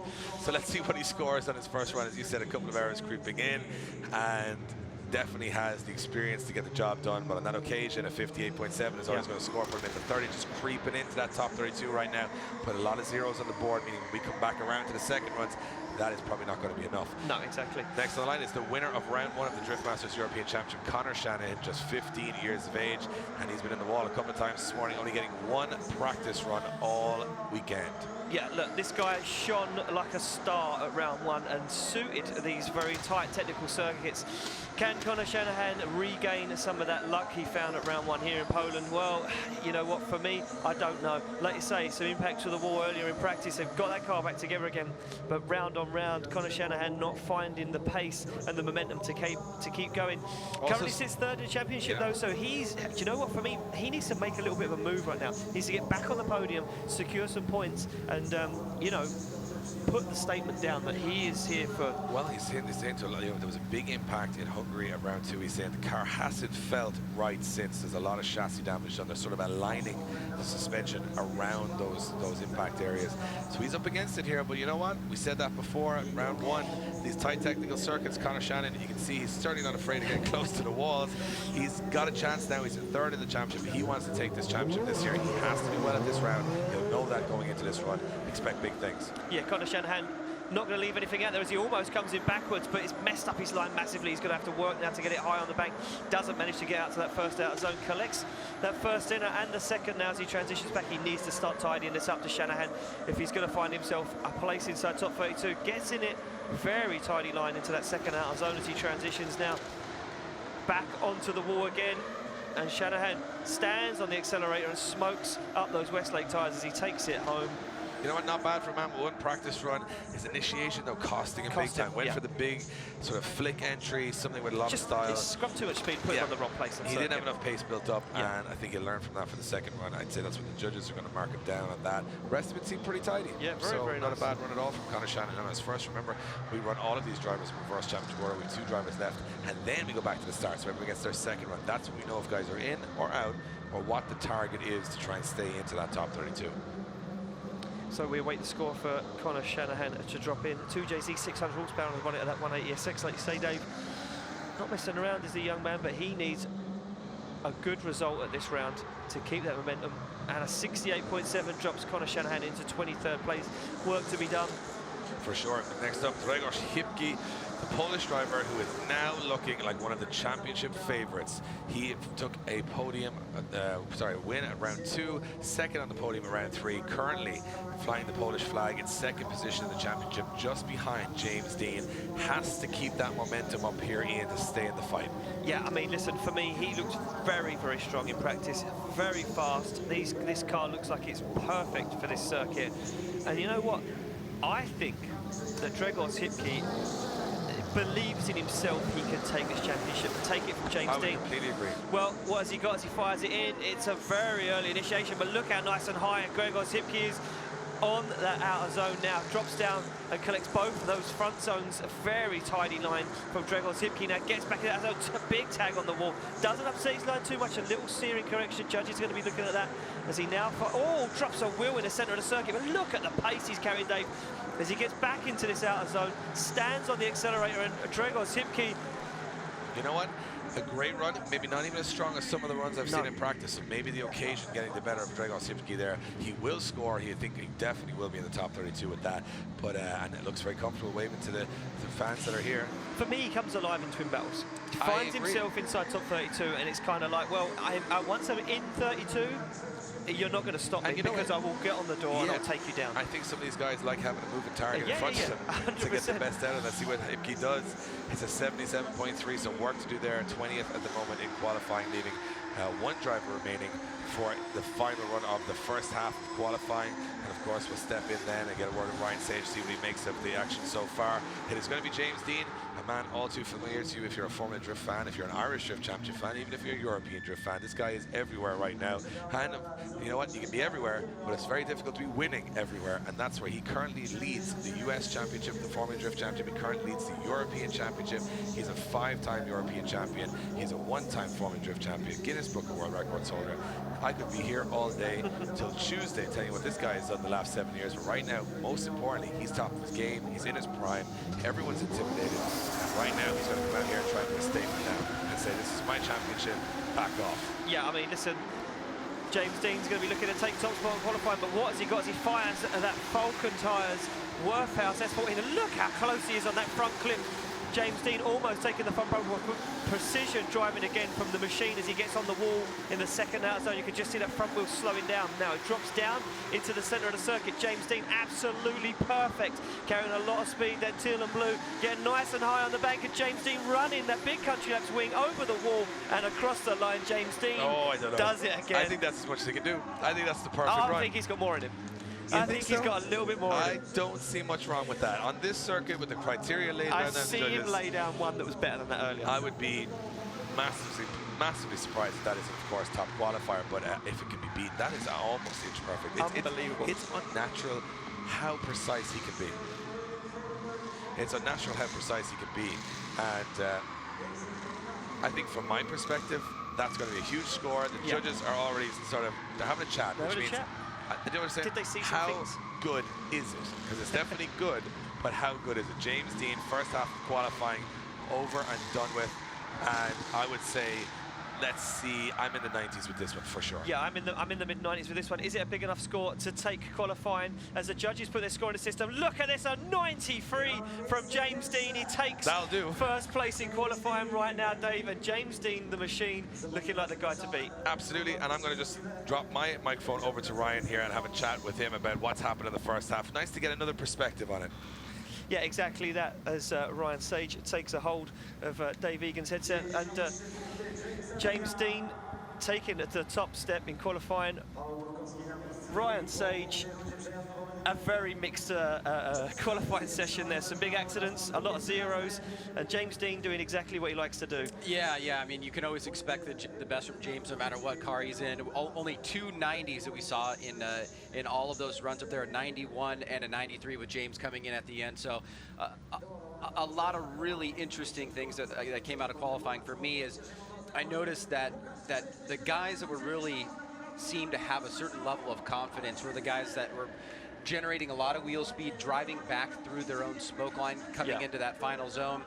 The initiation seemed to be really important to the judges. Quick rate to angle, holding into that first outside zone, back on throttle early seemed to be really important. And then, of course, the timing into that final outside zone. We saw a few guys go into the wall. We saw some crashes. Coming through this fast section through the middle here and getting that timing right into that final outside zone seems to be really important in qualifying, but of course it's also going to be really important into head-to-head matchups.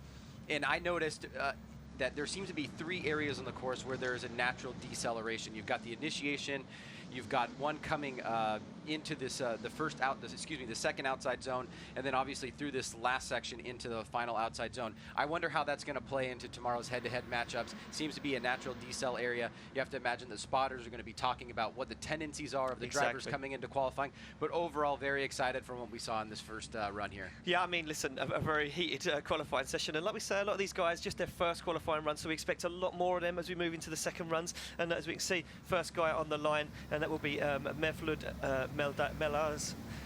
This guy needs a big score on the board, currently sits outside top 32. But yeah, I mean, like you say, we see that is very important, you saying about those de-acceleration zones. I watched it earlier in the twin battle practice. A lot of chase drivers taking that opportunity to get on the door and push hard and taking note of where the lead car is slowing down. So yeah, I mean, tomorrow head-to-head action is going to be very, very intense. Yeah, it should be really fun to watch. And you start to see more or less where I think the cutoff mark is going to be. We saw a number of different 80s.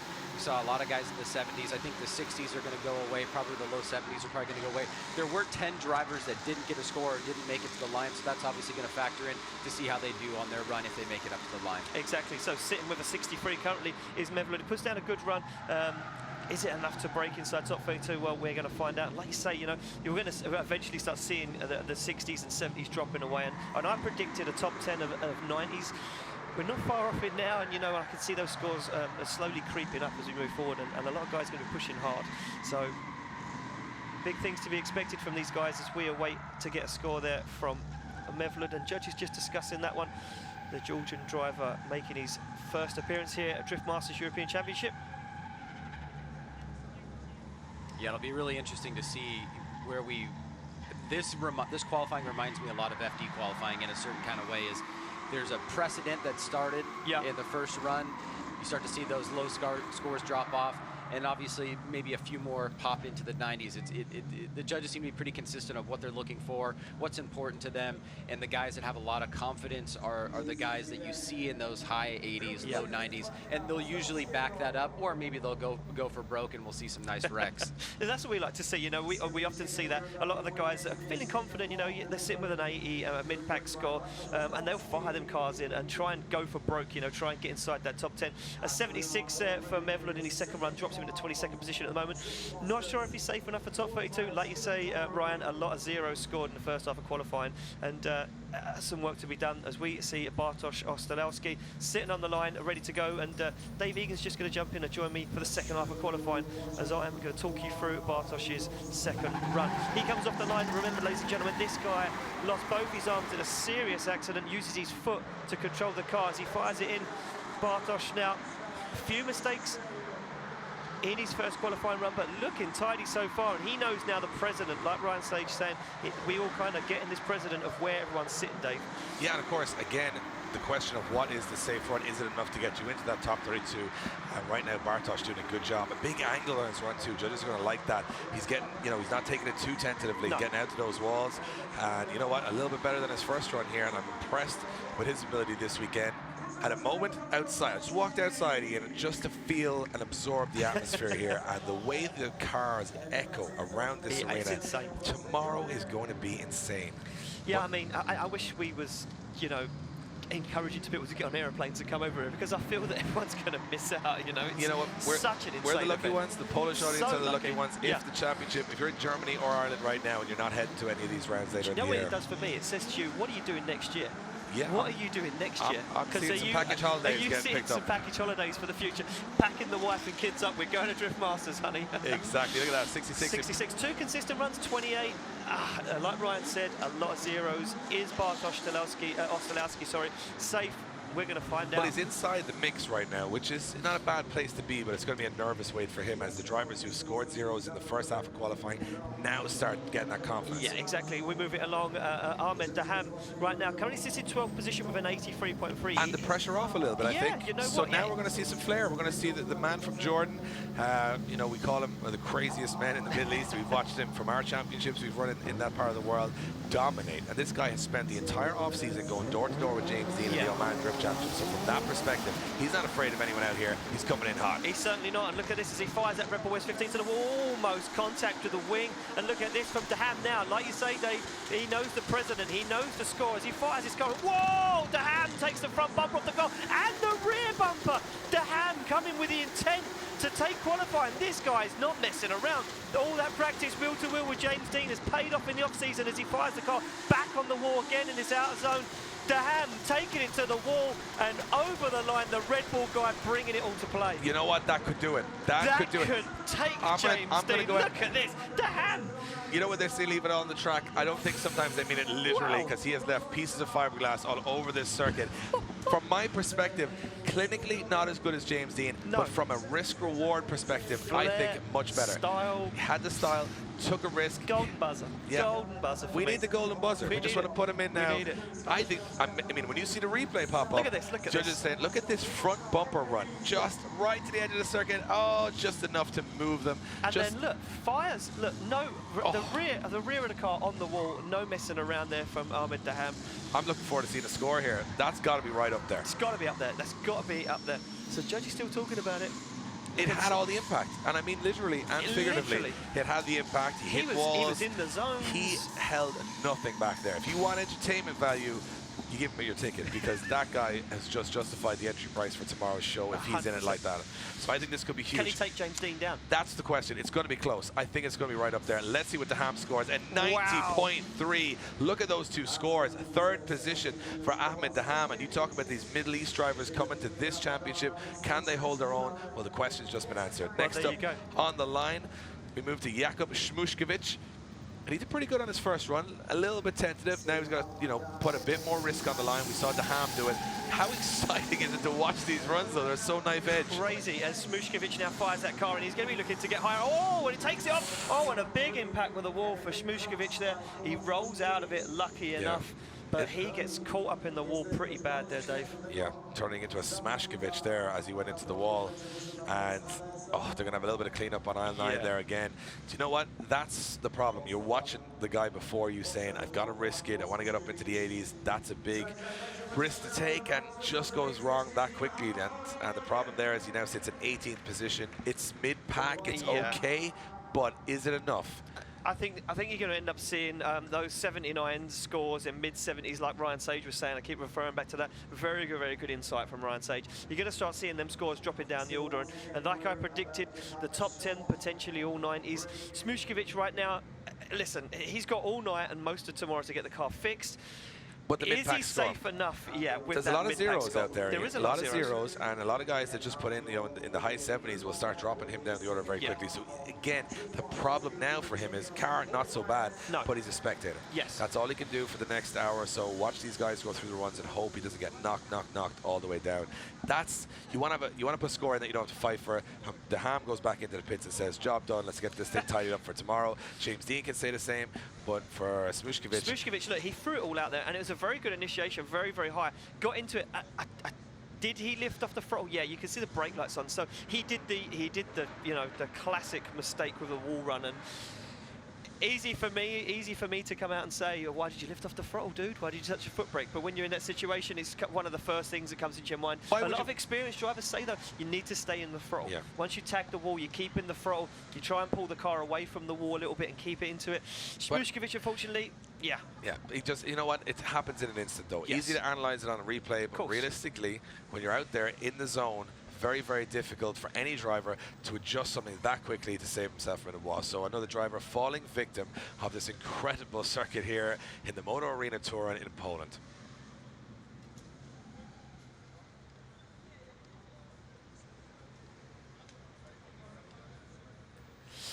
Well, so, yeah, I mean, from our a cruel mistress this round, a cruel mistress this track.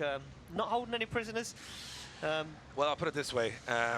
The problem right now is that Budmat truck is getting the most track time of anybody at this event because that guy is getting some seat time. Do you know what? That guy, when he goes back to work on Monday, he's not going to want to hire anything. No, if that guy gets any calls on Monday, he's going to be like, I've had a weekend. You don't even want to know. Are you serious? Yeah. Do you know what I did this weekend? Yeah. 54 times. Yeah, 50 cars I've lifted onto this truck, and it is a great service that they provide here because you can actually get the car, even with suspension damage, straight off the track, bring it onto the truck, drop it at the pits, not have to, do any further damage by removing it or towing it off or dragging it off the track or even leaving fluids on the track. It's a great system they have here for removing cars from the track, and also scary. Every time you see this car get lifted up into the air, you think that's a bit of weight there. A lot on those ropes. And those guys stand around so casually as the cars fly through the air. This is just an everyday event. You know what? Picture Back to the Future 2 with the DeLorean. That's all I can think of every time these cars get lifted up. It's, it's up and away. Where we're going, we don't need wheels. Which is the pits in Drift Masters. Look at Smushkovic, hands on his head. Yeah, for me, I think he was going to go out there and throw it all down on the line and just try and get himself close to that top 10 with a high 80. Is he more worried that the car is flying through the air, or is he more worried that you're more concerned, Dave, than I just don't think it's natural. I don't think it's natural to see cars flying around like this, but they almost look inflatable. Yeah, it's a very efficient way of doing it. It is scary, entertaining, and efficient, and I've never said that about recovery in my life. Ever. So they put that car on the truck. We'll get the tyre belts cleaned up and head on to the rest of our qualifying session. It certainly hasn't disappointed Ian in terms of thrills, spills, and flying cars, as the case may be. But again, tomorrow night, we're later tomorrow night. It's dark. There's flames. There's fireworks. There's motocross guys doing jumps.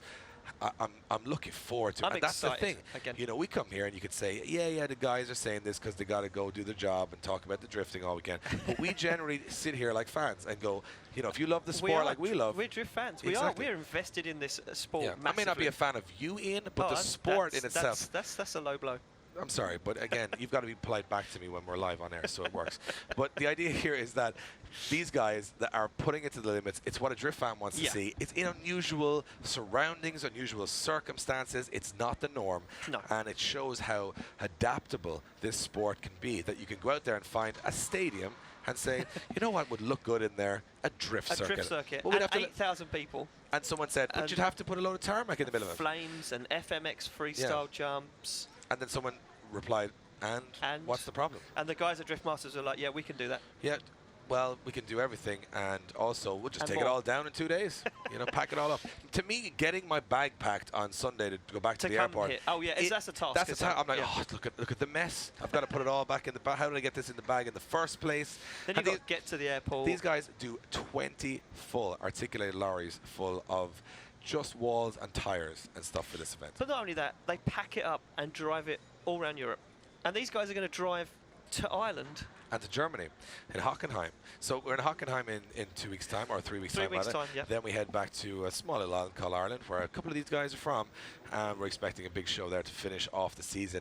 It's been an incredible journey. The experiences, the stories. If you want to be part of it, I advise you start looking next year and saying, how do I get involved? Do I start looking this year? There's plenty of time to get to Hockenheim. Hockenheim, Formula One circuit. I mean, Riga was fast. The guys here saying Hockenheim's faster. Than Riga. Faster. These boys are not well. How do they go faster? James Dean was 4th gear, flat, no messing around in Riga. A 6-speed box, but... It's a brave place to be on that grid right now with the challenge. But the challenge is the point. The challenge is the point. You've got to give these guys a challenge. They all have been so successful in their nations and their individual nations. And now coming to this level, well, you can't give them something easy, right? No. But tomorrow, as I said, when it's dark and it's packed full of people, more pressure, more flames, more fireworks, certainly more shunts. And these guys will be just reveling in the occasion tomorrow. I think we will too. I think everybody watching will be, even at home. You get the atmosphere. You get the atmosphere. You're in a stadium. Come on. Yeah, it's not normal. But the amazing thing, if you're watching tomorrow, and remember, check your local listings to see when this event goes live. These guys, I mean, we're excited now with just one car on track. Tomorrow we got them going door to door. We got loads of transitions, bumpers and walls. So the lead car is doing exactly the same challenge we're seeing now, which I think is the most challenging lead driver track I've seen this year. And then the chase driver's going, well, is this guy going in the wall? Do I follow him in the wall? Do I hang back? Do I go close?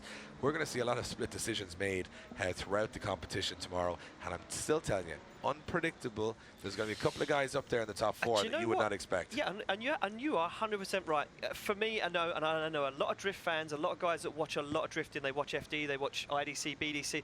James Dean is kind of like the guy to beat. For me, this weekend, maybe see a James Dean slip ever so slightly.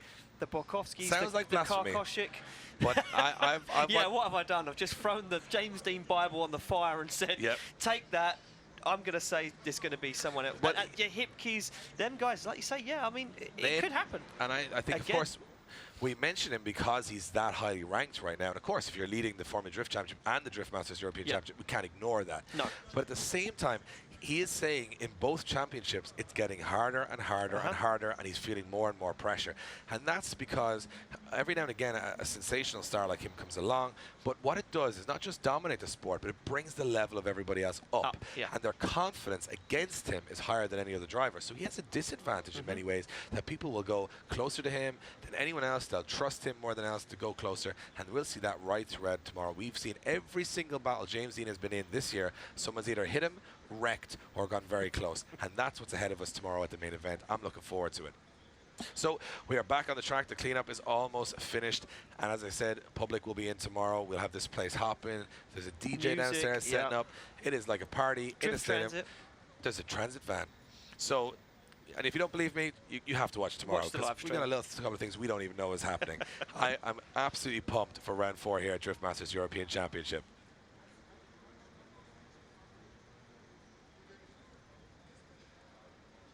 So the track being cleared after an incident with the wall with Jakub Šmušković. He will have a nervous wait to see if he's done enough to qualify into our top 32 main event tomorrow. Remember, that's when they go head to head. And we have an amazing season ahead of us. We're getting through it. We started off in Poland in a stadium. Incredible moments created there. Then we went to Hungary, and then it was the weather that became the big unknown in the Robosa ring, as a thunderstorm shook the championship up once again. Then we headed to Latvia, Riga. We drove 70 drift cars through the main streets of the city of Riga with all the anti-lag and burnouts you can imagine. Absolute nonsense, in my opinion, of how that could go off. But you know what? Brilliant. So much fun. I felt like a kid. Running around. I was running around, my eyes open, my mouth open, going, "There's cars in the middle of the city." Yeah, I needed to be calm. I needed a strong drink afterwards just to get calm again. Then we were here right into the Motoarena in Toruń, as you can see, moving on then to a Formula 1 circuit in Hockenheim on the 8th of September in Germany. Don't want to miss that. And then finishes off in Ireland in Mondello Park, the home of Irish drifting, on the 23rd of September, as our current championship leader will attempt to win the championship in his home turf with a couple of other Irish guys. But we've seen the Irish guys take down some of the Polish and Latvians in their home country. Do not be surprised when we go to Mondello Park to see the Polish and Latvian take the win there. And remember, if they were to win, an international driver was to win in Ireland, he would be the first driver in 15 years ever to win on Irish home soil. That's coming up later in the year. There's a lot riding I on would that. say we have a very good opportunity to see history made there. So last of the cleanup is almost underway, and here's a man we didn't see at the first run. We didn't see his first qualifying run. Making his way to the start line will be Sebastian Ekblom. The nicest car I've ever seen. Too nice to be doing this craziness. Sebastian Ekblom, big impact with the wall in Hungary, destroyed the carbon Kevlar front end on this car. He went away, he redesigned it. He reconsidered what he was all about in this championship. He's come back here to Poland. Yeah, stronger than ever. I saw this guy complete a full lap of the Płock Stadium with the bonnet on the windscreen. That is what this guy's all about. Carbon Kevlar everywhere on this thing. And he's been drifting for 6 years. He's rated in the top 5 in Finland at the moment. 1,000 Newton meters of torque, 850 wheel horsepower in this GT86. But with no first qualifying run, he's going to have to get it all done here on the second. Yeah, I mean, listen, and then mid-pack scores don't really account for much at the moment, so Sebastian Ekblom is going to have to put it all on the wall, but hopefully not in it, as he comes off the line for his first and only qualifying run of the day. A lot of pressure on Sebastian here, as he's got to get a high score. Oh, and it's a late initiation, and it looks like he might have issues here. And that may have been the story of why the first run wasn't completed. Looks like potentially lost his handbrake. It looks like he's no handbrake on the car. That's exactly what it looks like. And this is a very dangerous track to do without a handbrake, especially when you're transitioning across the center section. How's he going to slow the car down? He's going to have to do it with the front brake and some angle. And oh, that's a risky move. And look at that, completely backs out. Shuts it down. So yeah, I mean, a pure guesstimation, but from our driving history, Dave. Which isn't great. Which isn't great. It's enough. I've got a few trophies in the cabinet. Yeah, but you bought all them, Ian. Come on. So you gave them to me for Christmas. Yeah, I did. Every year. Feel sorry. Christmas card and a trophy, but unfortunately for Sebastian Engblom, has 0 on his second run.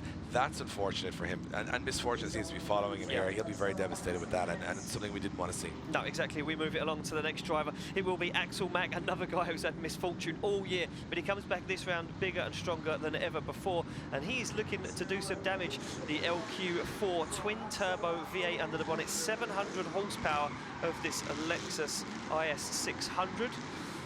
It's Axel Mack representing GT radial tyres. He started drifting in 2007. He was judging for many years in the IDS and CDS and Nürburg Drift Cup. And he's also judged and driven with JTP and Matfield Formula Drift fame. Not bad company. So, not bad company to be hanging around with if you want to get some drift experience. And we just haven't seen Axel just look comfortable to the point where he can push to what we know he potentially can do. Yeah, exactly. And that's a story for a couple of guys on the grid, especially when you're traveling so much. These cars are giving us some trouble. He's coming in very aggressive, very early initiation here from Axel Mack, maybe a little too early. Oh, but he starts to try and get up on the wall. He steps out the accelerator ever so slightly, and you know it's going to hurt his score. But now he gets back into it, collects those 2 front zones, transitions back now into this second outer zone. Can Axel Mack get what he needs to get? He stands on the accelerator, Dave, but he's very tentative with it. It's like but you know what? He's getting back on track here. He's starting to put together those outer zones and just has to get a little wide on that last corner. He set himself up a little bit offline there and not getting to the outer zone as we would expect for a higher score to be drawn from that conclusion. But at the same time, maybe the higher score, maybe that mid-70s, 60 score might be enough. We just don't know. No, exactly. So we await the score to drop in for Axel Mack. Judges. And then forget, 67, they're not as good as first. 20th position, it's not a bad first run, so he's got that to lean on right now. And you know what, when it all settles down, 32 guys, maybe that just survived this place, might just be at the show tomorrow. So coming onto circuit, making their way to the line will be Sergei Krimitz, Ukrainian, driving the Mercedes CLK LS7, 650 horsepower under the bonnet. And this guy, not really leaving much left on his tyres as he absolutely smokes out of the circuit. Just warming the tyres, that was a warm-up. I'm going to say a very wild statement. I think those tyres are warmed. I think they're warmed. I'm going to go out on a limb and say he's warmed them correctly. He's done a good job. Whether he has enough tyres now left to do the rest of the run. Well, we're about to find out. But he looks confident. Now the problem is now we have to open the door to let the smoke out before he can drive. Wow. So a little bit of an error there for Sergei Krimitz. It backfired. Small bit. He was like so looking cool, doing some burnouts, warming tyres. Now we can't see. Now he's happy now. Thumbs up to our start line marshal down there and Sergei Krimitz. Can you see the tyre marks all along his door too? This guy's been pushed around a little bit. He's been getting some punishment today. And so's the back end because there is no tail lights left in his car. Sergei Krimitz comes off the line for his second qualifying run. Oh, and a tentative initiation. Looks like he was going to go wild, but then stepped out of it. Doesn't get on that high line. Now collects that front inner zone, and he's going to definitely get that second one because he's back on the correct line. But that first outer zone is going to hurt his score massively. And again, looked like he was going to go into the wall, step back out of it again, and drop down. Yeah, last transition to go, coming in very fast. Stamps on the front brake, and now the handbrake stays in the throttle though, and does get out to that wide outer zone, falls a little bit off it. I mean. This is one of those circuits where if you're a new fan to drifting, if you don't watch it all the time, we can forgive that. It's a technical sport, it's a judge sport, but it's quite easy to judge this circuit. Essentially, where the white boxes are on the ground, you got to get the rear wheels or the front wheels through those. Outer zones, well, that's be close to the wall without hitting the wall. And then you got to have the nose of the car just diving through those inner zones. So it's quite a simple track to see where drivers are going right and wrong. Not too much technicality in that sense. When we get to the twin miles, these guys are going door to door tomorrow. That's when it gets a little bit more technical. But right now, I think anybody watching on can tell a good from a bad run. And right there, missing some of those outer runs. I mean, 65.7, a fair score, I think, there. Putting him, staying in 25th position, in fact. And the guy with a nervous wait to see if the scores come in a little bit higher and drop him out into that top 32, or the drop zone under that top 32. And right now, we're seeing those scores of 10th position at 84.3, so you can see the score starting to ramp up. Yeah, exactly. As we see Casper Cushington now make his way to the line in that that 2 JZ E46, 720 horsepower. Now this guy, like we say, a bit of misfortune this year. Currently sits in 21st position with a 75. So work to be done for Casper Cushington as he fires that car in. But it's an early initiation again. These guys sending the cars in just ever slightly too early and not managing to get nice and high on that first outer zone. Well, it's hard to judge, I think. It's hard to judge that initiation. But look at this, Casper taking it right out to the wall here as they come around the outer bank of outer zone 2. And now it's foot to floor. Can he slow it down enough for that last corner? Coming in very hot. Has to use the angle, which pushed him on a little bit of an inside line. That's the hardest part of the track for me. Initiation and that corner seem to be catching out an awful lot of drivers. Exactly, yeah. Getting that initiation right, making sure it's timed correctly and you're carrying enough speed. You don't scrub too much speed on that de-acceleration on initiation is a huge point. And like you say, the return back to that wall again. And listen, you know what? It's a nervous place to be. We've seen a lot of guys go into that wall on initiation and on the return back. So it's such an unnatural thing to do with a car. That's the thing you got to step back and look at. And you're going, throwing a car on the handbrake is hard enough, and then counter steering. But now I'm doing it next to a wall. I've hit the wall. That's the end of my run. There's a lot to think about there. And the guys being tentative on initiation, or even when they come back through the center section with that built-up speed, you can now start to understand why they're being tentative, because they've seen so many guys go in that wall. So where's the middle ground? That's the problem. You know, what's the right amount of risk? At 64.7 does not improve Casper Christensen on his first run. He stays in 23rd position. Mid-pack might be enough, might not. We'll see how things go. So we move it along to Kane Pisani now. Kane Pisani did put a score on the board, but he's going to have to better it and to try and find himself inside the top 32. Currently, I do believe he is outside of the top 32, just waiting for his score to appear. Yeah, had a couple of understeer moments, a couple of straightens on the first run. He has to go for broke here, Ian. That's the level that we're at now. He cannot play this one tentatively. No, I mean, yeah, listen, he can't leave anything out there. He has to fire it, like you say, on the wall. And look at that. Dennis Hansen sits in 32nd position with a 60. Pisani, 37th with a 51. He is the lowest scored driver at the moment in qualifying. So he really now has to point score on the board. Yeah, he's got to do it all here as Kane Pisani comes off the line. Do or die run. Yeah, he's initiated very way down on the bank. That's not going to help him. He needed to be much further to the edge of the circuit. Does collect that first inner zone, though, as he transitions back. And again, that understeer seems to be coming into play, like you said, Dave, and just not making it into that second inner zone. Gets nice and close to the wall on outer zone 2. And the transition back for Pisani looking good now as he fires it back towards the final zone, and he's way down the bank, almost rubbing the front bumper on that inner curb. Yeah, just going to be a low score. In the wrong, doing the right thing, but in the wrong place. Yeah, in the wrong position. So that's the problem. You've got to be not only drifting successfully, but you've got to also be precise, and the judges are watching for that. Yeah, so we await the score to drop in for Kane Pisani. Can he better his first score and climb up the order into the top 32? Scores dropping in from the judges. And it's a 47, outside the top 32. The first driver we can guarantee and not making it through to the top 32. We also look at Daniel Yanota not putting in a run with mechanical issue. And Brandy Brandner also out of the competition with a big impact in the first half of qualifying. And we're moving all the way now to Kim Mathiasen. Yeah, Kim Mathiasen makes his way to the line. Kim Mathiasen awaits his run. LS1 under the bonnet, 500 horsepower. Like you say, Dave, ex-touring car chassis, so like heritage inside this car, but only rookie driving since 2012. So not a lot of seat time under his belt just yet. He's learning the game, and this is the hardest way to do it in a stadium in Poland. And look at this, right out to the wall, though. Impressive initiation from Kim Mathiasen as he puts foot to floor, missing that inner zone, though, a little bit wide. Yeah, stays into that outer zone far too long, and sacrifices that inner zone 1. Gets nice and close to the wall again. Look at this, just a little wall rub there, corrects the steering as he transitions down now into the center of the circuit. What has Mathiasen got? Can he get to the wall? He's very close contact with the tyres, and he has to shut it down. Another guy nearly falling foul, Dave, to that tyre wall. You know what? I looked over my shoulder at the actual circuit, and the speed he carried through the center section was just that. You could tell it was not going to be easy to slow that car down. He did very, very well to hit that, then straighten it, not go to the front end in. So I think he'll take that one as a bit of experience learned. And he doesn't have a big repair bill, which is important too. So we await the score for Kim Mathiasen to drop in. It's going to be, not a great score. He might obviously just, big straight towards the end. But hurt him. Again, he was being aggressive. I liked the run up until that point, and it shows that just one mistake anywhere on the circuit. Oh, and it's a 0. Yeah, so it's 0. So outside the top 32 is where Kim Mathiasen from Denmark will end his weekend there. Hard work. Yeah, hard work, and we move it along. Paweł Grosz now sits on the line, the Polish driver, 2017 vice champion of the Drift Open League. 4.4 V8 under the bonnet, 400 horsepower, twin turbo, 2 turbos on that one, just for fun.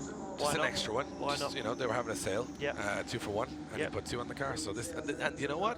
He's looked very comfortable here. He's a surprise pick for me, especially from watching practice this morning. Looking comfortable, feeling confident, and also just makes it look easy. And I'm not saying that lightly here. He looks like he's, now again, he could go out here and stuff the car in the wall. It could happen. We've had this commentator curse. Yeah. But he looks like he's just chilled. Yeah. Like he's in his comfort zone. There's no real, worries out there. That's a guy you got to be worried about in battles, because he's going out there and other people will be watching and going, this guy doesn't seem that phased by where we are.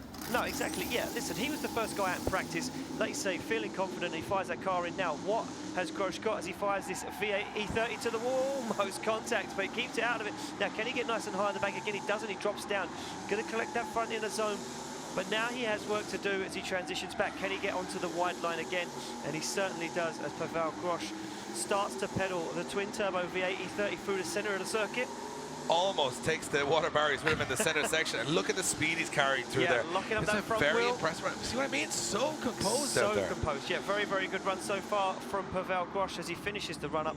And the Drift Patriot. You know what? He's my side bet this weekend. Really? Yeah.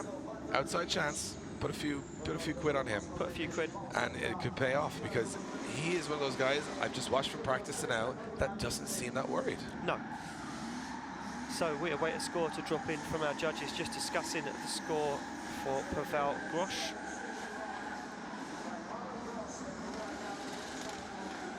Paweł Grosz. Yeah, just one thing I'm noting here that's not on your screens right now is that Randy Bradner looks like he's attempting to get to the line here to make his run. So a 78, not enough to top the score for Grosz there. 13th position is a cracking situation to be in with that stacked grid. Impressive stuff. Watch him tomorrow. I think he's going to make a big name for himself. Next up on the line is Jas Borowski. We'll keep you updated on Randy Bradner. It looks like he's lining up whether they've got that car fixed or not. As far as I'm concerned, he looks like he made it in time for his run, even though Jas was out warming tires. So who knows? Who knows? He could be making a second attempt at it here. But Jas now, as you said, having the car run on 6 cylinders on the first run. Have they rectified the problem, or is he thrown caution to the wind and trying to run it with 6 cylinders? If that is the case, I feel that's very tough on the 13-year-old to pull something off here. Yeah, I mean, listen, he's got a whole load of work to do. Scored a 0 in his first run. Listen, this is not the kind of circuit you need to be sitting with a 0, knowing how high the scores are in qualifying and the level of driving. Jas now, for me, he is going to just have to throw it all out there. Is that car working 110%? Well, we await to find out. He gets the thumbs up from our start line marshal, and he is off the line. It's going to be Jas Borowski, the 13-year-old Polish driver, to make his way down for qualifying. As he fires that car in, it does look like it's running on all 8 cylinders, but he's way down the bank. He needs to be high up on the bank to try and claw as many points as he can in qualifying. He transitions into that front zone and back into this second outer zone now as Jas Borowski. Yeah, not carrying a lot of pace. Very slow, yeah. Just on the front brakes, not carrying a huge amount of pace through the course. Maybe they've loosened up the back end of the grip in that car just to make it easier to drive with maybe being down on power a little bit. Yeah, exactly. But it is hurting his ability to get out to the top of those bank corners. And again, yeah, Jas Borowski, you can see him on the foot brake there as he makes his way around that final turn and across the line. Listen, for me, a self-accomplishment. He got a bag in a run in the bag, but it's going to be a low score. Personally, my opinion, I have no influence over the judges whatsoever because they don't like me, because they say I'm always wrong. Yeah, well, that is true. Yeah. That's the only thing true about it, is that you're wrong. So, hey, I was right about some of the scores. You know what? You got one Today or two. I've been good. Yeah. Don't get ahead of yourself. But 59, unfortunately, just drops Jas Borowski outside of top 32 in 33rd position. Unfortunately, it will be the end of his weekend, and you know what? That guy next year needs a bit of a break. I want to see him do well. Well, you know, it's not like he's got age on the side. 13 years of age. I mean, to even be out there competing at this level is incredible. So, we are hearing Randy Bradner, unfortunately, did miss his slot missed the slot on the grid just about, because I saw the car roll up, but he was behind Jasperowski when they came to the line, so that would have meant he could, miss your spot, miss your spot, run. you miss your run. Yeah, unfortunately, there for Brandy Bradner, tough weekend. He will be out of competition. We move it along to this guy who spent last weekend on his roof. And also hearing as well that Dennis Hansen has missed his second run. He was sitting in the drop zone, so not a safe weight for him. Yeah, this guy, Jim Olofsson, tested out all of the Simpson products. He said, you know what, you're going to give me the best. I want to see how good it is. Yeah, no point in having all the safety products. We're not going to test them out. How are we going to know? So they were like, you know what, go out there and just roll do around what you want to do, yeah. And he rolled the car on his roof. Then he went to the Swedish Drift Championship, and now here he is thrown down in Drift Masters in Poland. He was 60 seconds away from getting that car back out for his second qualifying run in Riga. He's here now in qualifying though, and what has Jim Olofsson go? Oh, as he dances with the wall, the back end of that E30 now. Jim Olofsson bringing the party this weekend now, stands on the accelerator and starts to collect those front clips very close. Jim Olofsson now gets into that outer zone, and he is not messing around, as you can see, riding that left foot brake. Judge is going to be watching that intently as he transitions into the centre of the circuit. Jim Olofsson carrying a hell of a lot of speed now, back on the wall, big angle on the foot brake, and Jim Olofsson bringing the party as he smokes out Motoarena here in Toruń. You know what? Maybe there's a little bit of concussion from that roll still in there. There's some because damage done. he had no fear. Maybe he lost the ability to have fear in that roll in Riga because he got out smiling, and I was like, maybe, let's hope he's okay. He looks okay, but the way he's been driving, I think this is going to be a massive score. As you know what, and this is what Jim Olofsson needs. Look at this, an 84.3 puts Jim Olofsson in 10th position in qualifying, and he's someone to keep your eye on as we move into tomorrow. He looks super comfortable out there. I'm saying, you know what? I'm hedging my bets. I'm going with him as well. Couple outside bets. You're spending a lot of money this weekend, I am going to be broke. BetSafe is going to be taking all of your money. Yep, because there's a lot of guys I think are going to do some damage tomorrow, and Jim Olofsson may just be one of them. Next up, René Poit's. Yeah, René Poit's car failure in the first half of qualifying, so all to be done. Them issues plaguing him again that we see from Riga. And the JT Radial team looking for a change of fortune here, as teammate Axel Mack not making it into the top 32. So if René Poit's can get the job done here, he's had another guy with a lot of mechanical issues. They've tried everything to get these cars working, and it just seems that, sorry, my mistake, Axel Mack is inside the top 32. So was wrong, I was wrong on that occasion. I was misinformed by myself, if that makes sense. My own knowledge was wrong. Okay. So René Poit sits on the line. He's going to be looking to try and join his teammate inside top 32. But like you say, Dave, these guys have had a tough year so far. And you know what? A massive respect for them for how much effort. Keep going. They keep going. They do not give up. They don't There's say no die. let up. No. So Poit's now throws it in that IS200 Lexus. Oh, and a wobble again. Has he got the same issue? It looks like there's no power in this car. It may be a fuel surge issue. It just looks, every time he throws the car on that lock, on left-hand lock. You know, that looked to me like a desperation run, as in, I'll just try and do something. Yeah. But there's no power there. You can see no. And again, that do or die passion coming through from René Poit and the GT Radial team. I think if there was a championship for commitment, these guys would be winning it, because they have put so much effort into this program, and it just hasn't worked out for René on this occasion, with the car letting him down again, and more thinking to do. Yeah, exactly. So we make it official. But Axel Mack inside the top 32. Yep, and look at that, 2 zeros, and that means it will be the end of the weekend there for René Poit. So we move it along to this guy. He ended up in the wall, but he's back out. His team worked super hard, and Christian Erlsson, now the Swedish driver, Subaru BRZ 2JZ 932 horsepower. But with now very little of the car left. Any panels left. He's gone for the Mad Max approach here now at this stage, because he's lost the front bumper, a headlight, a wing, and the rear bumper off the car. That's a man that's trying pretty hard. And listen, he has got some determination, and Christian Erlsson saying, you know what, let's just do what we can do. Thumbs up and to the so camera. dejected with the car being lifted off the circuit after the first half of qualifying, and now thumbs up, here we go. He's like, maybe he's like, how much more I've got damage? Nothing more to lose. What else can I do apart from roll it, catch on fire? Yeah. I've got to just do what I can do. He's got to do what he got to do. And if he makes it into this top 32, what a brave performance here. Yeah, as he fires it in now, Christian Erlsson needs to get nice and high on the bank. Just about catches the edge of that outer zone box, but he misses that second inner zone. He starts to make his way now to the second outer zone. Remember, he had suspension damage on this car. I imagine this is aligned very quickly. It might not be as nice to drive as it was originally. So he's coming in very fast here. Can he slow it up? just about slows it up, and that's not a bad finish, even though he ends up in the wrong part of the track just as they come across the line there. Brave run. Do you know what? I really didn't expect to see him back out. No, for me that was just like a huge thank you to the guys. Just goes out there, puts everything down, did what he had to do, but I don't think it's enough to find himself a place in top 32. Dropped a lot of zones, dropped that front inner. And yeah, I mean, look, you can see the alignment, like you say, Dave. Another one for the commitment award. Yeah, 100%. But for sure. And, you know, he's making fans out here. He's having a lot of fun. He's such a nice guy as well. Yeah. Look at this. Oh, wow. Into 32nd position he goes.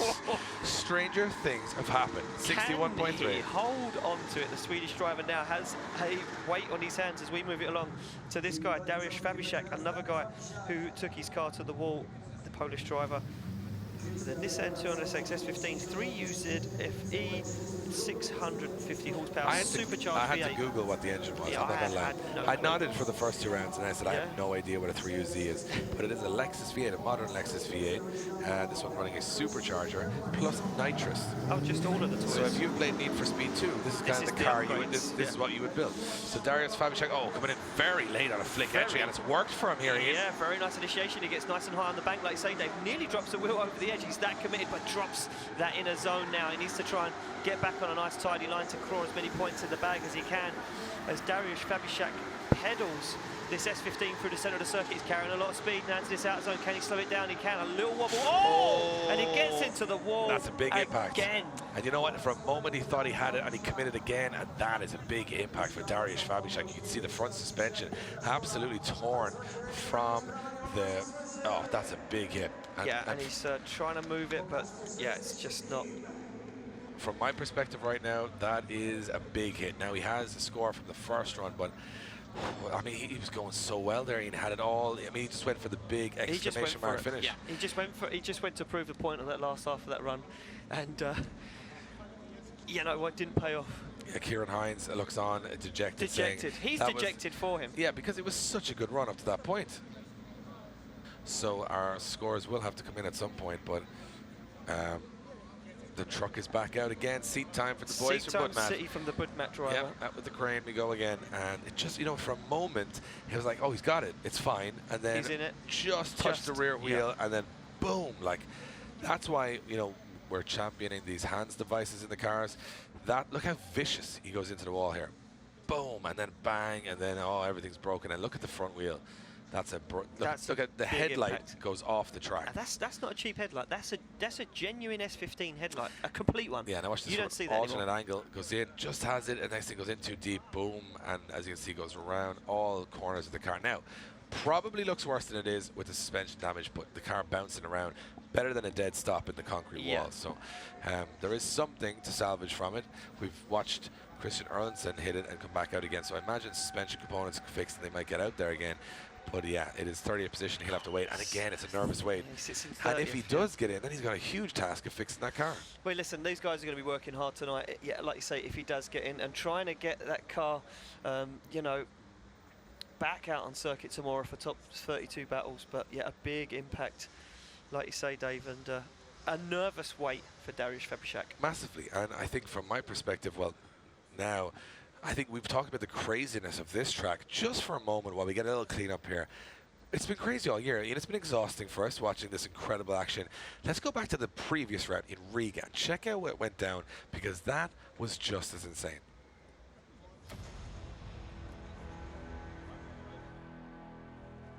Riga. The Drift Masters European Championship touched down in the beautiful Latvian city for the most dangerous and highly anticipated event of the tour.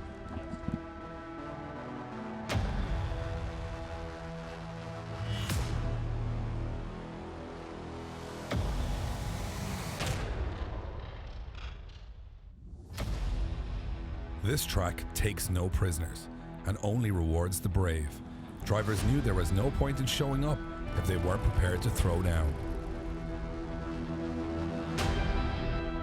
Before the on-track competition began, locals were treated to a sight that few could comprehend: the street parade. We're in the middle of freaking Riga. Police shut the whole place down for like a bunch of 60, 70 crazy 1,000 horsepower drift cars. Come on now, how much better can it get? And the weather is good as well, so it's Riga, baby.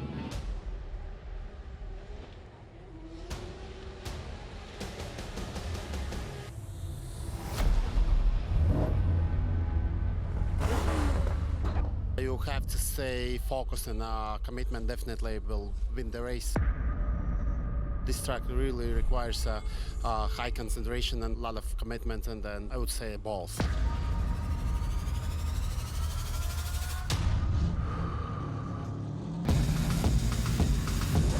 Welcome to Latvia and welcome to Riga and welcome to the most hardcore drift event of the year. After an insane start to the season in Płock in Poland and then a very unpredictable event in Hungary, the Drift Masters European Championship is ready to once again stake its claim that has become the Champions League of European drifting.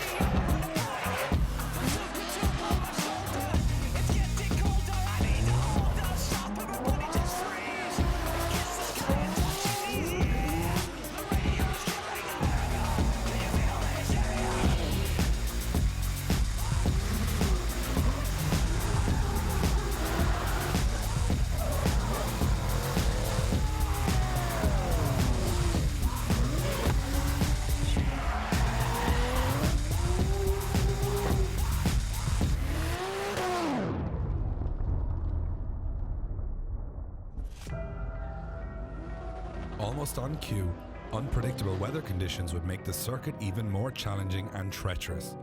The best in the business would have to prove their ability and adaptability once again. It was time to hit and hope at over 90 miles an hour. And he is right there with Sebastian Fonte, not an inch between the cars. Oh, big impact. Romanovski's sketchy transition. Torrential weather out there. Gregor Zipke as he fires that current. Shannon's right with him, he's like a dog with a bone.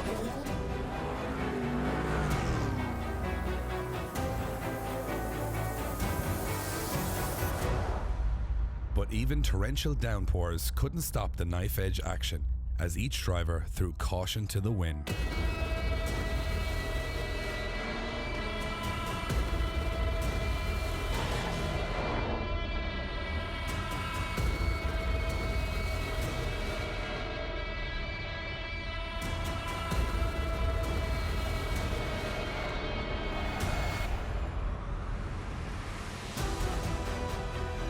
Colfer gets deep. Oh, he's way over the line.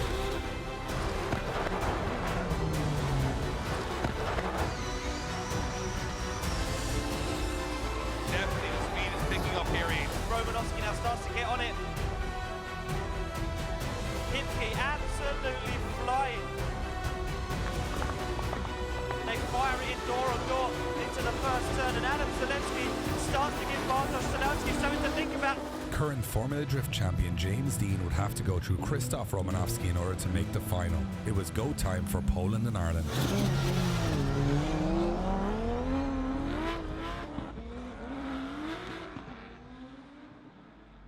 Dives into the inner zone as Romanovski now looks to transition. James Dean. Oh, wow! How did they not make contact? James Dean defying all the limits.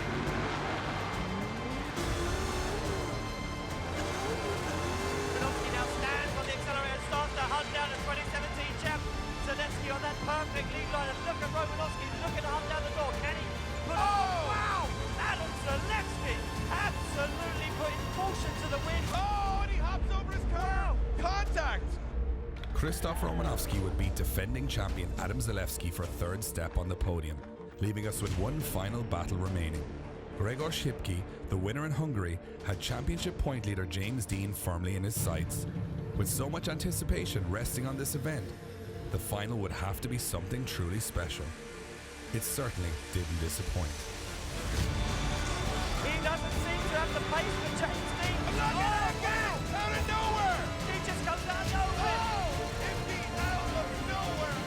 James Dean pushes big on Hipke.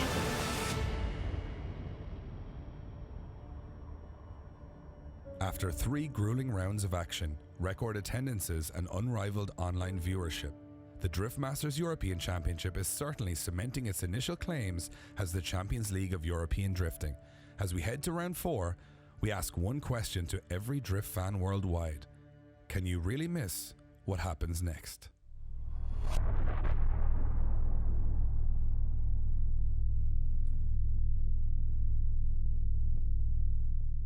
And of course, what happened next, Ian, was lots of people crashing into the wall in a football stadium with custom-made tarmac in Toruń. Speedway Stadium, my mistake. And Speedway is exactly what we're getting here, as guys are going right out to the walls. We're getting a little bit of a cleanup on track. Ian, it's been a long, very tough qualifying session for these guys, but what I'm enjoying about it is the challenge. You can't take your eyes off it. No, you can't. Listen, the action is non-stop, constantly, and for those guys, like we spoke about earlier, that scored a mid-pack score, coming out now saying, them mid-pack scores are dropping me way down the order. I don't want to be in 28th place going into tomorrow's big show. I've never just watched something so knife-edge. The minute you saw it with Darius Fabishek there, he didn't even do anything really wrong. No. He just touched the wall a little bit too hard. Boom, car goes around, all 4 corners destroyed. Finished. We're cleaning up again. This has been the toughest event I think all of the guys have done on the grid, and we expected it to be tough. Yeah. But I think now that we're here in the venue, I'm like, I wouldn't drive it. No. Would you drive it? No, definitely not. You know, and I'm a competent driver. You know, drove. Yeah. Wow, Dave, you're coming in with the hard shots this weekend. Yeah. I mean, listen, ex-pro driver, competent, and I still wouldn't fire my car around here because it's risk reward. It takes commitment. It takes bravery, and like you say, one wrong move, and it is game over. Well, the most important thing for me watching on is that if you watch the amount of drivers that are out there just barely getting around, and in the other tracks shining completely. So look at this, Fabishek. He's not even really that bad. He goes on big angle. This is good, looks good. Just the rear wheel hits it, and and then look at the speed this comes around. Boom, pushes those tires and the concrete away. Had all 4 corners of the car buried into the tire wall. You can see the damage to the front suspension straight away there. And I mean, that's not what the sport is about. We don't want to see guys wreck cars. That's not what it's about. But it goes to show how difficult. I mean, let's look at the layers here, right? And this is interesting when I look at it. So first of all, you know, new people coming along saying, oh, drifting, I'll give that a go. They can't get it. No. It's a really difficult thing to do. Just if it's a normal corner, 180-degree bend, just counter steer, handbrake, that's difficult. So that's in a normal car. Then say, okay, well, let's put full grip on the rear. Let's put 800 horsepower in the bonnet. Let's do all that to make the car super grippy and very hard to drive. Okay, 2 layers. Third layer, let's go to a circuit where judges now have criteria where you need to be on that track at all times. Not just drifting, but exactly where they want you to be. That's the 3rd layer. The 4th layer is then you come to a stadium and you lay tarmac and we're surrounded with immovable walls. That's the 5th layer. And on top of that, you take the pressure that you've had all that travel, the money, the team behind you, all the time and effort, your tuners, your body shops, your parts, everything that's gone into that car. That's 6 layers.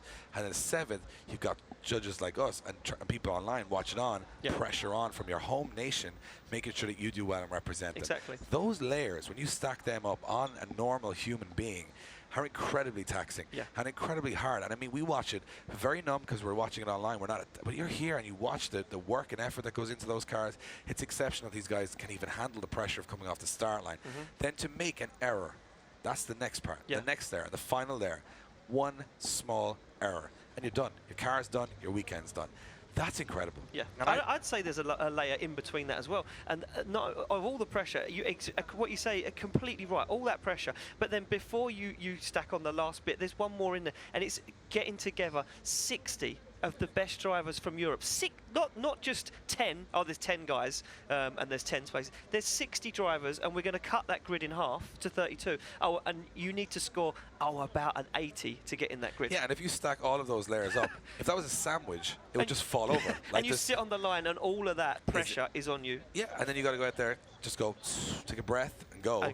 And if you hit the wall, you go, well, let's just go back and fix it instead of giving up. And we've seen that with a lot of the guys, like Rennie Potts and those guys who've had bad moments. And they come back and they come back and they come back. And I think that's part of drifting now. It's not just about the trophies and the podiums. It's testing yourself. Yeah. Like, regardless, as you said, of all of the other drivers on the grid, it's you versus you. You versus you, yeah. And sometimes also it's you versus the machine. Yeah. But at the same time, it's fascinating to me to watch this sport and see those guys handle it. Some as young as 14 and 13 years of age. Some of of those guys who have all of the pressure of being their national champion coming into this. I don't know. I think, is that too much pressure? It's certainly entertaining to watch. And tomorrow, you take all of that, the next layer is you got to go up against another guy who's got all that sandwich in his head going, hey, now me and you, one of us is going home. You're in my way, and I'm going to come through you to get that win. I'm the champion of this, and you're the champion of that. And, well, you know, so and our countries are rivals in the championship leaderboard. Yeah, I mean, listen. We're a long way from a game of chess when it gets to that, because that is what makes drifting so fascinating, especially the European Championship, which we've never watched these guys compete against each other before. Everything is just so unusual, unpredictable. Yes, predictably, maybe the best guy is still at the top with James Dean. But anything can happen, and we've watched it in the past where you think, this is the way it's going to go, it's totally predictable. It just does a 180 and goes the other way. This weekend, I guarantee you, by the time the dust settles tomorrow evening and we finish the main event, we're going to be certainly exhausted from the action, and hopefully you guys will be too. Incredible to think that whoever wins that has gone through all of those things 50 times. 50 times, because they've done that many laps to get to the final and not made a mistake or had that pressure. You know, that is incredible amount of pressure on a human being. And I think that's sometimes ignored. And I think those couple of seconds where they make mistakes, it's very easy to say, oh, why did you do that? Why did you do that? Yeah. But think of all the factors that go into that moment happening. And I think it's incredible to watch the world of drifting. And it's great to have the guys from Formula Drift here this weekend. We've got the guys from Hungary there this weekend. It's great to see that world get smaller. Yeah. You know, all those guys and come together. Everyone's working together. Is working together for the same common goal, regardless of the championship, the organization, or the federation. It's all about building the sport and building superstars. Yeah. And you never know, down the line we might say, like, we never thought this would happen in Europe. Never thought we'd see this. Never. Anything is possible in drifting, and that's why it's so exciting to follow. Yeah, exactly. Yeah, and I mean, where does it take us? Where does the future take us? Well, I mean, I don't know. Dave, certainly, I don't know if you know. Your guess is as good as mine. I mean, can we top this? We keep saying it every round. Oh, can we top this? Can we top this? If there's an event on an aircraft carrier next year, I'm not even surprised now. I'm just like, you know. In the middle of the ocean. Yeah, makes sense. It's actually doing 3 countries in a day.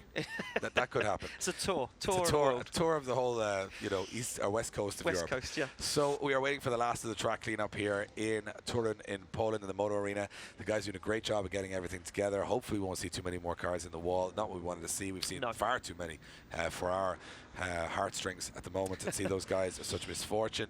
Now we move on to the business end of the championship as we go through that reverse championship order to see who is in and out. We've had a couple of guys eliminated already, and Darius Fabiszak, the last victim there to go into the wall, and was on for a big score. He was in for a big score, and you know what? And there's still a few guys. I'm just looking at the list in front of me that are sitting on a 0.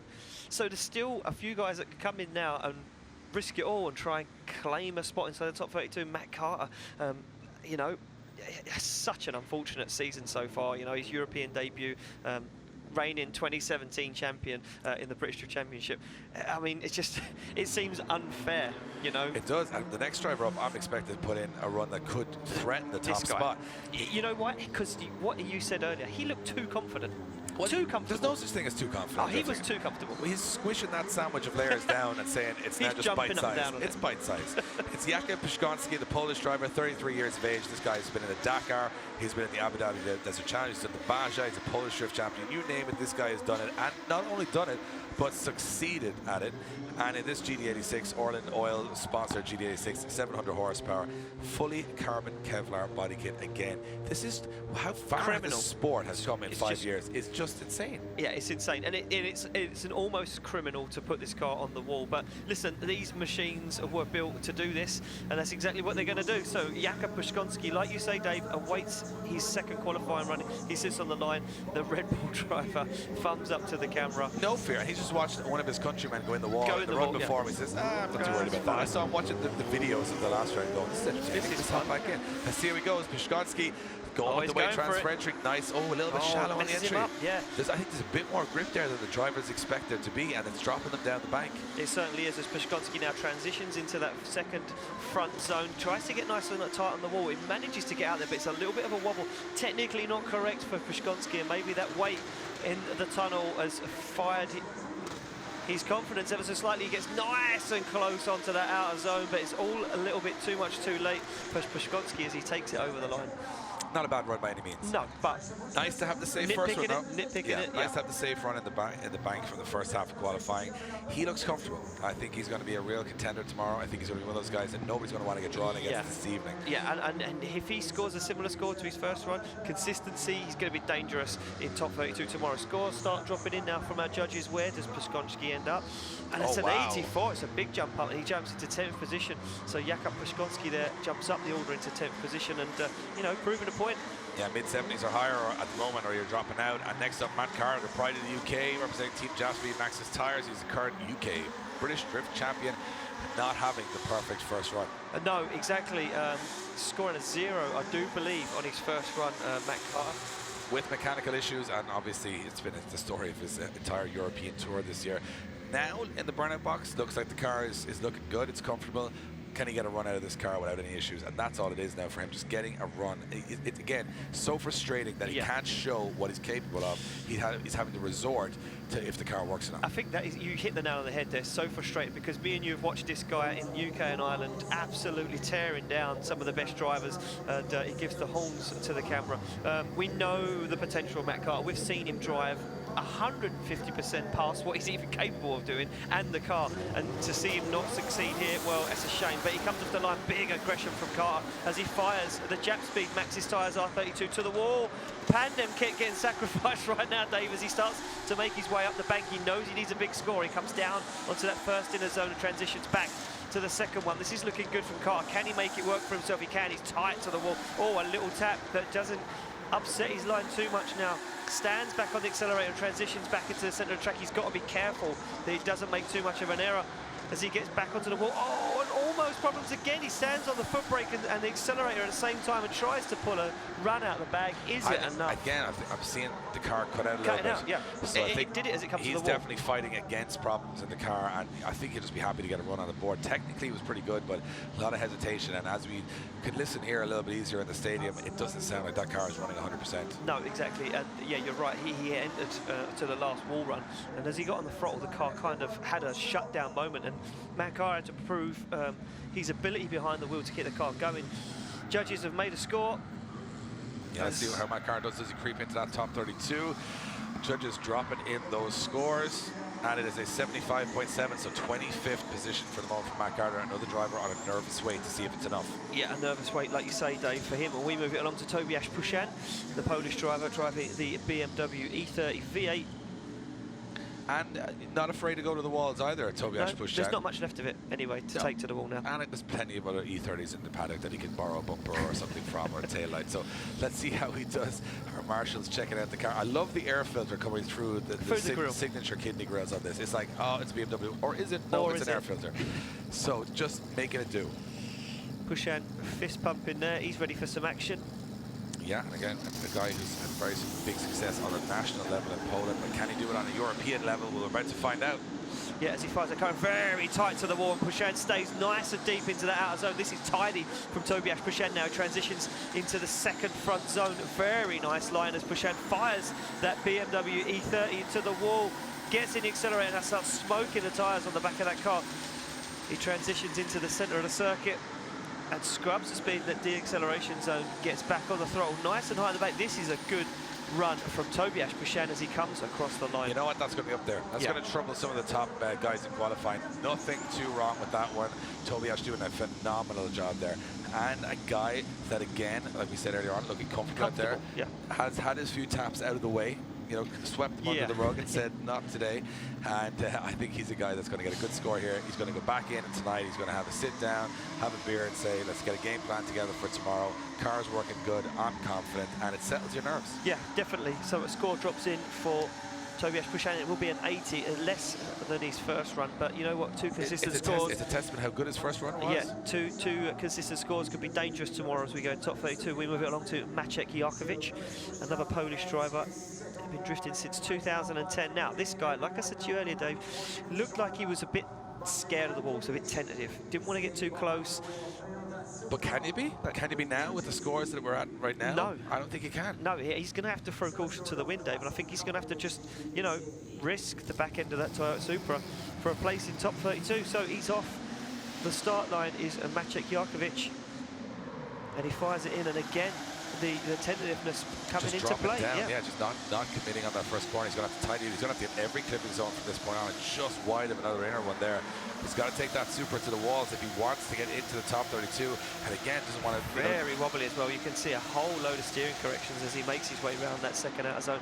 Transitions back into his zone. And look how much he slows the car down. That just goes to show you that he is worried about getting into the wall. Well, you know what? I don't blame him. I don't blame him, and I'm happy someone out there has got some common sense.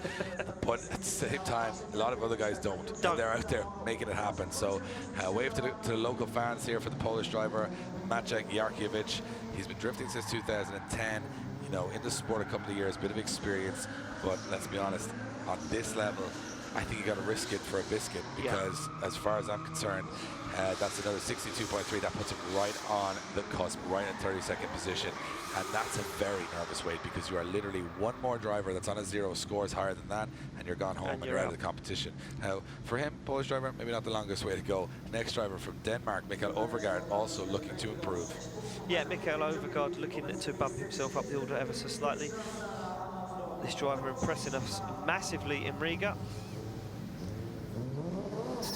Yes, he's won a lot of big events in Denmark. He's had big runs in Riga, building on that confidence. And look at this, just a little bit of lack of throttle, but gets into the outer line. That's important, but it does drop him down the bank. You can sort of get there, but to stay up there, you got to be on full throttle. Just hesitate a slight bit, but nice on the inner zones from Mikael Overgaard so far. Just putting it on that wall and almost using the wall as a crutch to get around the corner. This impressive stuff. Overgaard, as we said, always throws it down 110%.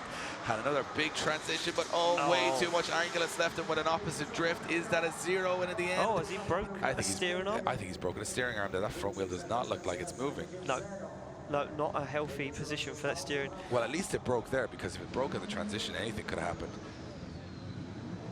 I'm not exactly. Oh, did the car cut out? Yeah. Maybe the car cut out. Yeah, so the car cut out. So car issues there for Mikael Overgaard. The whole back of the car covered in smoke, almost contained within the back hatch of the 180SX. And he goes off the track, so that's not going to be a score on the board. So he's outside the and you know what? A surprise for me, because Mikael was on amazing form in Riga. Now, just goes to show the challenge this weekend, not making it in the top 32. Exactly. We move it along to Andreas Vasiliauskas. Vasiliauskas sitting in 5th position so far with an 87.7. So Vasiliauskas looking comfortable, and we've seen this guy do some good things in qualifying before.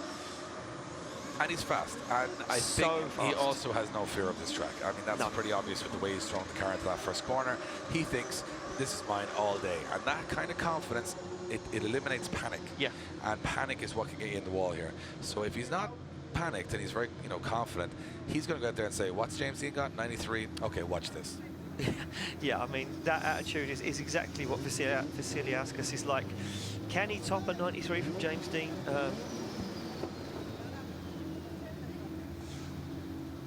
So we're just getting some information that there's 4 drivers that could potentially knock out Maciej Jarkiewicz at this stage. So that's going to be a nervous wait for those.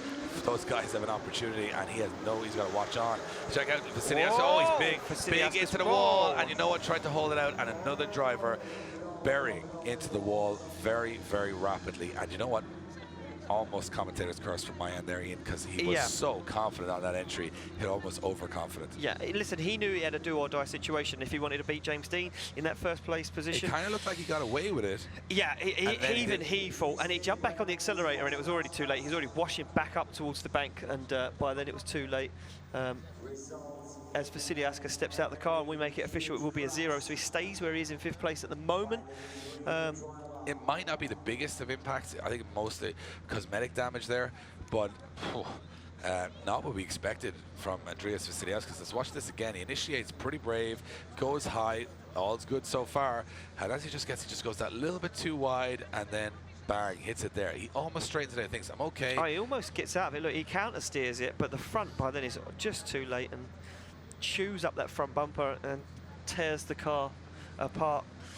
So I think, to be honest, that will be a cosmetic damage rather than a major amount of chassis or suspension damage on that car, and it looks apparently a bit worse. Pretty torn up, Dave. Yeah, now I'm looking at the front suspension saying that is some suspension damage, I would imagine there. As you can see, some of the arms not quite connected to where they should be, so not a pretty sight as Andreas Vasiliauskas, another driver, suffering major impact. And it goes to show we didn't see it in Płock as much, but here those bank corners and those immovable, and the tyre walls seem to do the damage. Yeah. Now, what you've got to imagine here is if those tyre walls weren't there and they were just concrete walls, those cars might not get sucked in as much, but the impacts would be huge. Yeah, the impacts and the damage would be very, very serious. And I don't think you'd be seeing a lot of these guys repairing these cars and making themselves back up for competition.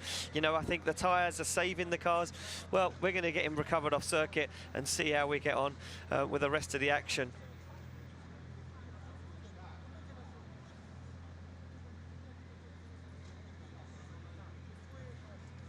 Okay, so you guys watching online, we're going to take a small moment to reset our streams. Obviously, we're reaching our limits of our allowance online. We're back very soon with the rest of the qualifying here from round 4 of the Drift Masters European Championship. If you're online, all you got to do is click out, click back in again, and you're back online and watching the action here in Poland.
So as you can see, just recovering Andreas Vasiliauskas off a circuit after a big impact to the wall, trying to do a do-or-die manoeuvre for a, you know, a risky qualifying run to try and take James Dean out of contention in the championship at the moment. So amazing track staff here from Budmat are going to get Andreas Vasiliauskas removed safely off circuit. You could just see him there staring at his turbo systems E92, looking a little dejected, knows he has work to do as he currently sits 5th in qualifying at the moment.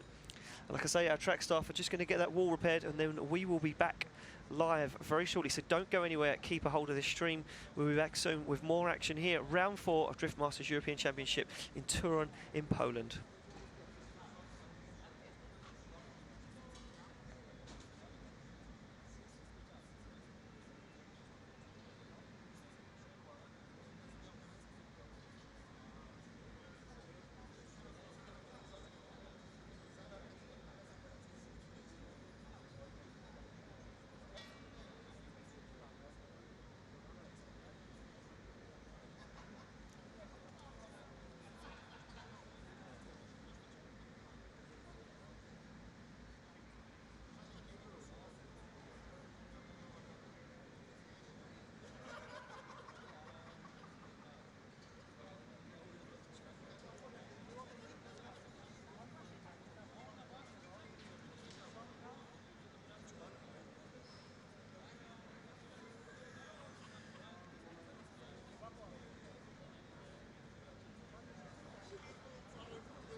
round 4 of the Drift Masters European Championship. Well, you can't say it hasn't been eventful already. Qualifying stop-start because a lot of crashes. It's been carnage, and just in case you're joining us back on our streams online, well, take a look at what actually delayed us there. So Andreas Vasiliauskas is one of the highest ranked drivers in Europe, going a little too deep into that first corner, put a big entry in, brushed that little bit of the wall, and then all of a sudden speared straight into the tire bales, destroying the front end of the car. Bit of a cleanup for our team here at the track. Had it just showing as the dust. Look at it popping up on 3 wheels with so much grip in that car, and then gripping the tire barriers rather even heavier. Not what we wanted to see. One of the highest ranked drivers. I think it's a score from his first run, probably enough to see him into the battles, but a long night ahead for those guys to get that car back in tip-top shape for our main event tomorrow. Yeah, I mean, listen, we know Andreas Vasiliauskas. He goes very, very hard. You know, he's sitting 5th at the moment in qualifying. And for me, like, listen, James Dean has got a big target on his back, right? He is the man at the moment to beat. Leading the championship, top in qualifying at the moment, leading the Formula Drift Championship, current Formula Drift champion, like, everybody on this grid has said, yeah, we're sick of this guy. We're also sick of this guy winning everything. Yeah, and also, like you've mentioned, if you're sitting 5th in qualifying, you're starting to think, I'm not ready to lose here. No, I'll just go for it. But that's wrong, because what you have to lose is your car. Is your car, yeah. Because if you go too hard... And a night's sleep.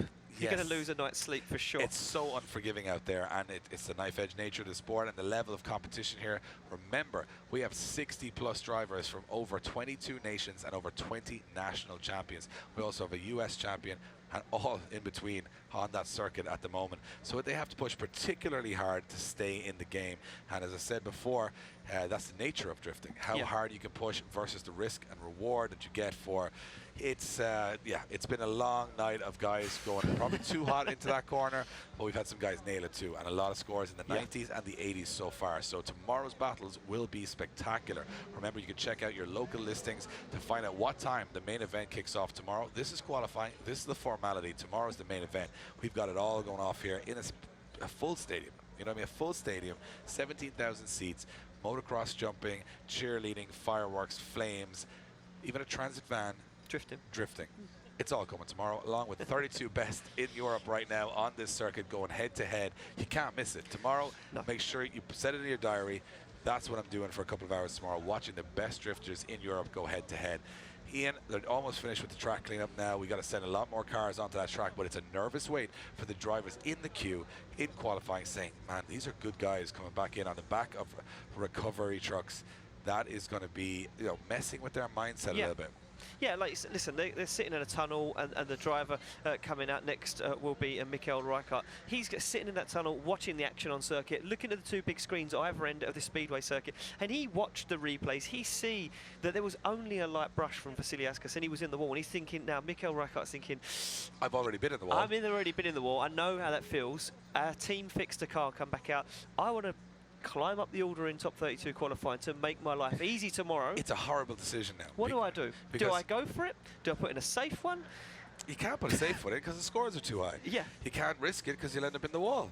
Where's the fine line in the middle? I mean, I've never watched a qualifying session of drifting where I feel nervous for every run that goes out there. It's like they're so far on the edge that one wrong move and it's game over for the run. I mean, if I feel nervous, I can only imagine what the guys in the cockpits of these cars are feeling. And a lot of big names yet to come, and watching some big names falling victims straight away. Yeah, we've still got 20 drivers left to go. Sorry, Dave. I think we should flip a coin. Just flip a coin now. Who stays and who goes to the bar? No, from where I'm right now, I would say those drivers should just pick straws. Make it safe for themselves. That's just where we are is fine. Names in a hat. But then, as mentioned, we've got 4 drivers that can potentially now get into that top 32. Yeah. They can't play it safe. Michael Reichardt is one of those drivers. So, I mean, from my perspective, we're going to see what these guys are made of very soon. Yeah. And if you guys are watching and enjoying the action, let us know. And if you're supporting your nation, how's he doing? How's your boy doing this weekend? Is he doing good? Let us know where you're watching from. Comment below, and also tell us what you think of the track. What you think of this amazing spectacle here in Poland. We are back for 2 more rounds this year. We go to Germany to a Formula 1 circuit where we'll do anything but trying to put in best timed laps. We'll be there throwing it sideways at over 100 miles an hour in Hockenheim here on the 8th of September. Then we finish things off in Mondello Park, the home of Irish drifting, on the 23rd of September for the biggest car show of the year in Ireland, so it's going to be pretty crazy. Do you know what I'm looking forward to? I'm looking, not just because it's the final, but I'm looking forward to going to Mondello Park in 23rd of September, because not only have we got these drivers, the best from around Europe, but we're also slotting in some drivers from Ireland. But also, I think you're going to see Ireland. We're also going to see Ireland pushed to its limit. Yep. Can the 15-year streak be taken down by someone competing in another championship? Will an Irish driver win the championship on home soil, which would be a big first? I mean, it's going to be electric either way. It's going to be a few days off work after, right? And I think if we go to Germany and you talk about the guys in this championship like the Red Bull Drift Brothers who are putting in amazing results, they're going to be pumped up to win. And they've done more laps of that track than anybody else. They've done testing on that track. They're going to hold the advantage there. So a lot of games left to play before we're out of here. But I think tomorrow, I've been saying it since the start, we will see a lot of unpredictable battles, a lot of big names that you would expect to be going through, heading home early. And looks as the truck exits the track, another driver enters the track, and it is going to be Michael Reichardt. This car was perfect this morning, then was destroyed, and now somewhat looks like a car again. It's in between being perfect and destroyed again right now, as Michael Reichardt warms his tyres up to get ready for his second qualifying run of the day. Yeah, and representing the Czech Republic. He is started drifting in 2013 in the Czech Drift Series, the street class. He's moved up the ranks. He's moved into the Drift Masters Championship, representing the Czech Republic. And with 900 horsepower under the bonnet of this car, he certainly has the tools to get the job done, but has been feeling a little nervous after a big hit in practice. Again, another driver that says, what do we do here? Yeah, I mean, listen, he's going to sit on the line and, like you rightly say, question what is he going to do? Does he go for broke and risk damaging the car and putting his team to work for a whole night for tomorrow, or does he put in another run that's mediocre, gets him a score that's mid-pack? Then he's going to have a tough day tomorrow in top 32 competition, because he knows he's going to have to battle some of the best guys. It's not an easy decision, and as we head to the start line, look at the state of Michael Reichardt's car. This was perfect as it arrived yesterday off the trailer. Absolutely perfect. He's happy though. Look, thumbs up, fingers forward. He's confident. I mean, I wouldn't be sitting where he is right now. You can see the whole back end of the car stitched together with cable ties. Let's see how he gets on. Another competitive run underway here in the Drift Masters European Championship. Yeah, as he almost transitions from a full Manji, locking up that front wheel now as Michael Reichardt transitions his way into this second inner zone. Now he's going to be looking for the wall again now, on the foot brake again, as you can see, balancing that car on the edge of danger, smoking at the Motoarena here in Toruń in Poland. Transitions back very, very fast because he gets to the outer zone. He certainly does. Now, can he take it to the wall without causing any damage? He drops down, he keeps it safe and takes it across the line. It's not a bad run whatsoever from Michael Reichardt from the Czech Republic. That's a score on the board. It's going to worry. It's going to worry a lot. It's going to worry a lot of the drivers sitting on that drop zone. Has that done enough to push them down the order? We'll find out very soon from the judges exactly what he scored. So we await the score to drop in from our judges. They're just inputting the score now into the system. Yeah, it's going to pop up on your screens now. Is it enough to get him into the top 32? Look at this. It is indeed. It's 77, puts him in the 23rd position. And after a shaky morning and first qualifying session, he's in the game right now. He'll be happy with that. He'll be happy with that. So up next, Benediktus Čerba sits warming his tyres. You know what? The light's starting to drop a little bit here. Temperature's dropping. That track might not be as grippy as it was when we started qualifying, with so much sunshine glaring in through the roof of this Motoarena in Toruń. And Benediktus Čerba, I think he's got a good enough job done to get himself into a comfortable top 32 space here. So this one might just be to bump up the order. And of course, remember, he's sitting in 17th mid-pack, so essentially he's going to try and jump up even further to maybe go up against the guy that's lower ranked or struggling a little bit more on the circuit. Yeah, listen, he has nothing to lose but the car, so is he going to risk it all on the line? It's a bit to lose. It is a bit to lose. It's easier for me to say it's not my investment, as Benediktus Čerba comes in very fast. Oh, and runs the back bumper all the way along the wall. He loses the back end, but he stays in it, Dave. Now he's looking for that front clip. He gets it, a little wobble offline, but this is nice for Benediktus Čerba now. The risk reward coming into play. Sends it to the wall one more time, and he overhangs the boot lid along the wall as he smokes out the circuit. Now he drops down into the centre transition, carrying a lot of speed. You can see him scrubbing it with a handbrake now. Gets back into the accelerator, takes it back to the wall one more time as Benediktus Čerba looks to climb up the order. Smoke to the front wheel. That is incredible, and of course came in probably too hot. We thought it would be another driver straight into the wall, but he actually held it. He kept the accelerator pedal down to the floor. You can see took a bit of a hit on the rear passenger's side. If you're a left-hand drive car, so you figured that one out. You figured that one out. And he is stopping up just to pick up some pieces from his car and head back to the pits and say, see you tomorrow for the battles. Job done for Benedictus Cherba. He may improve, he may not, but I don't think it's going to make a whole lot of difference. No, but you know what? For me, he looks dangerous. He's he's an unknown entity this weekend, and 66.7 judges not liking it technically. Well, it was a big mistake on entry. Yeah, he had to straighten up quite a bit, so it's not going to help his score. It certainly was exciting though, Ian. It was a good moment for us. We was thrilled by it as we look to see Pavel Trela now make his way to the start line, the 2 times Polish drift champion and rally driver. 2JZ, 860 horsepower. But 860 horsepower and less, I think, than 1,000 kilograms in this car, which is just... No, look at the stare. The stare out of the window at the circuit. He's looking pretty serious right now, and in this Opel GT, can he get it done? He's no stranger to these circuits, and no stranger to podiums. Yeah, he's in 38th position right now, so he's outside the top 32.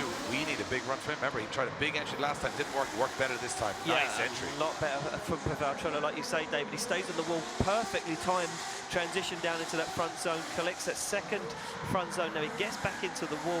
You can see him just using the foot brake to slow the front of the car down to keep angle, keep himself up the bank. Good job so far from Trela. Now he transitions back for one more final wall run. Can he find himself a place inside top 32? And it looks good from where I'm sitting, Dave, as he takes it over the line. That's a fantastic run from Pavel Trela there, under pressure, needed to get the job done in the second run. It looks like he did. What's even more impressive is that the back of his head was on the wall, because that car has such a short overhang that he has to be so much closer than everybody else. And he was so much closer than everybody else in that last outer zone 3. I think this could be a monstrous score, and to go from 38th position and now jump right up shows second. the stand. I'm going to say second. Oh, look at that, at 92 for Pavel Trela in second position. Impressive stuff. You know what, Ian?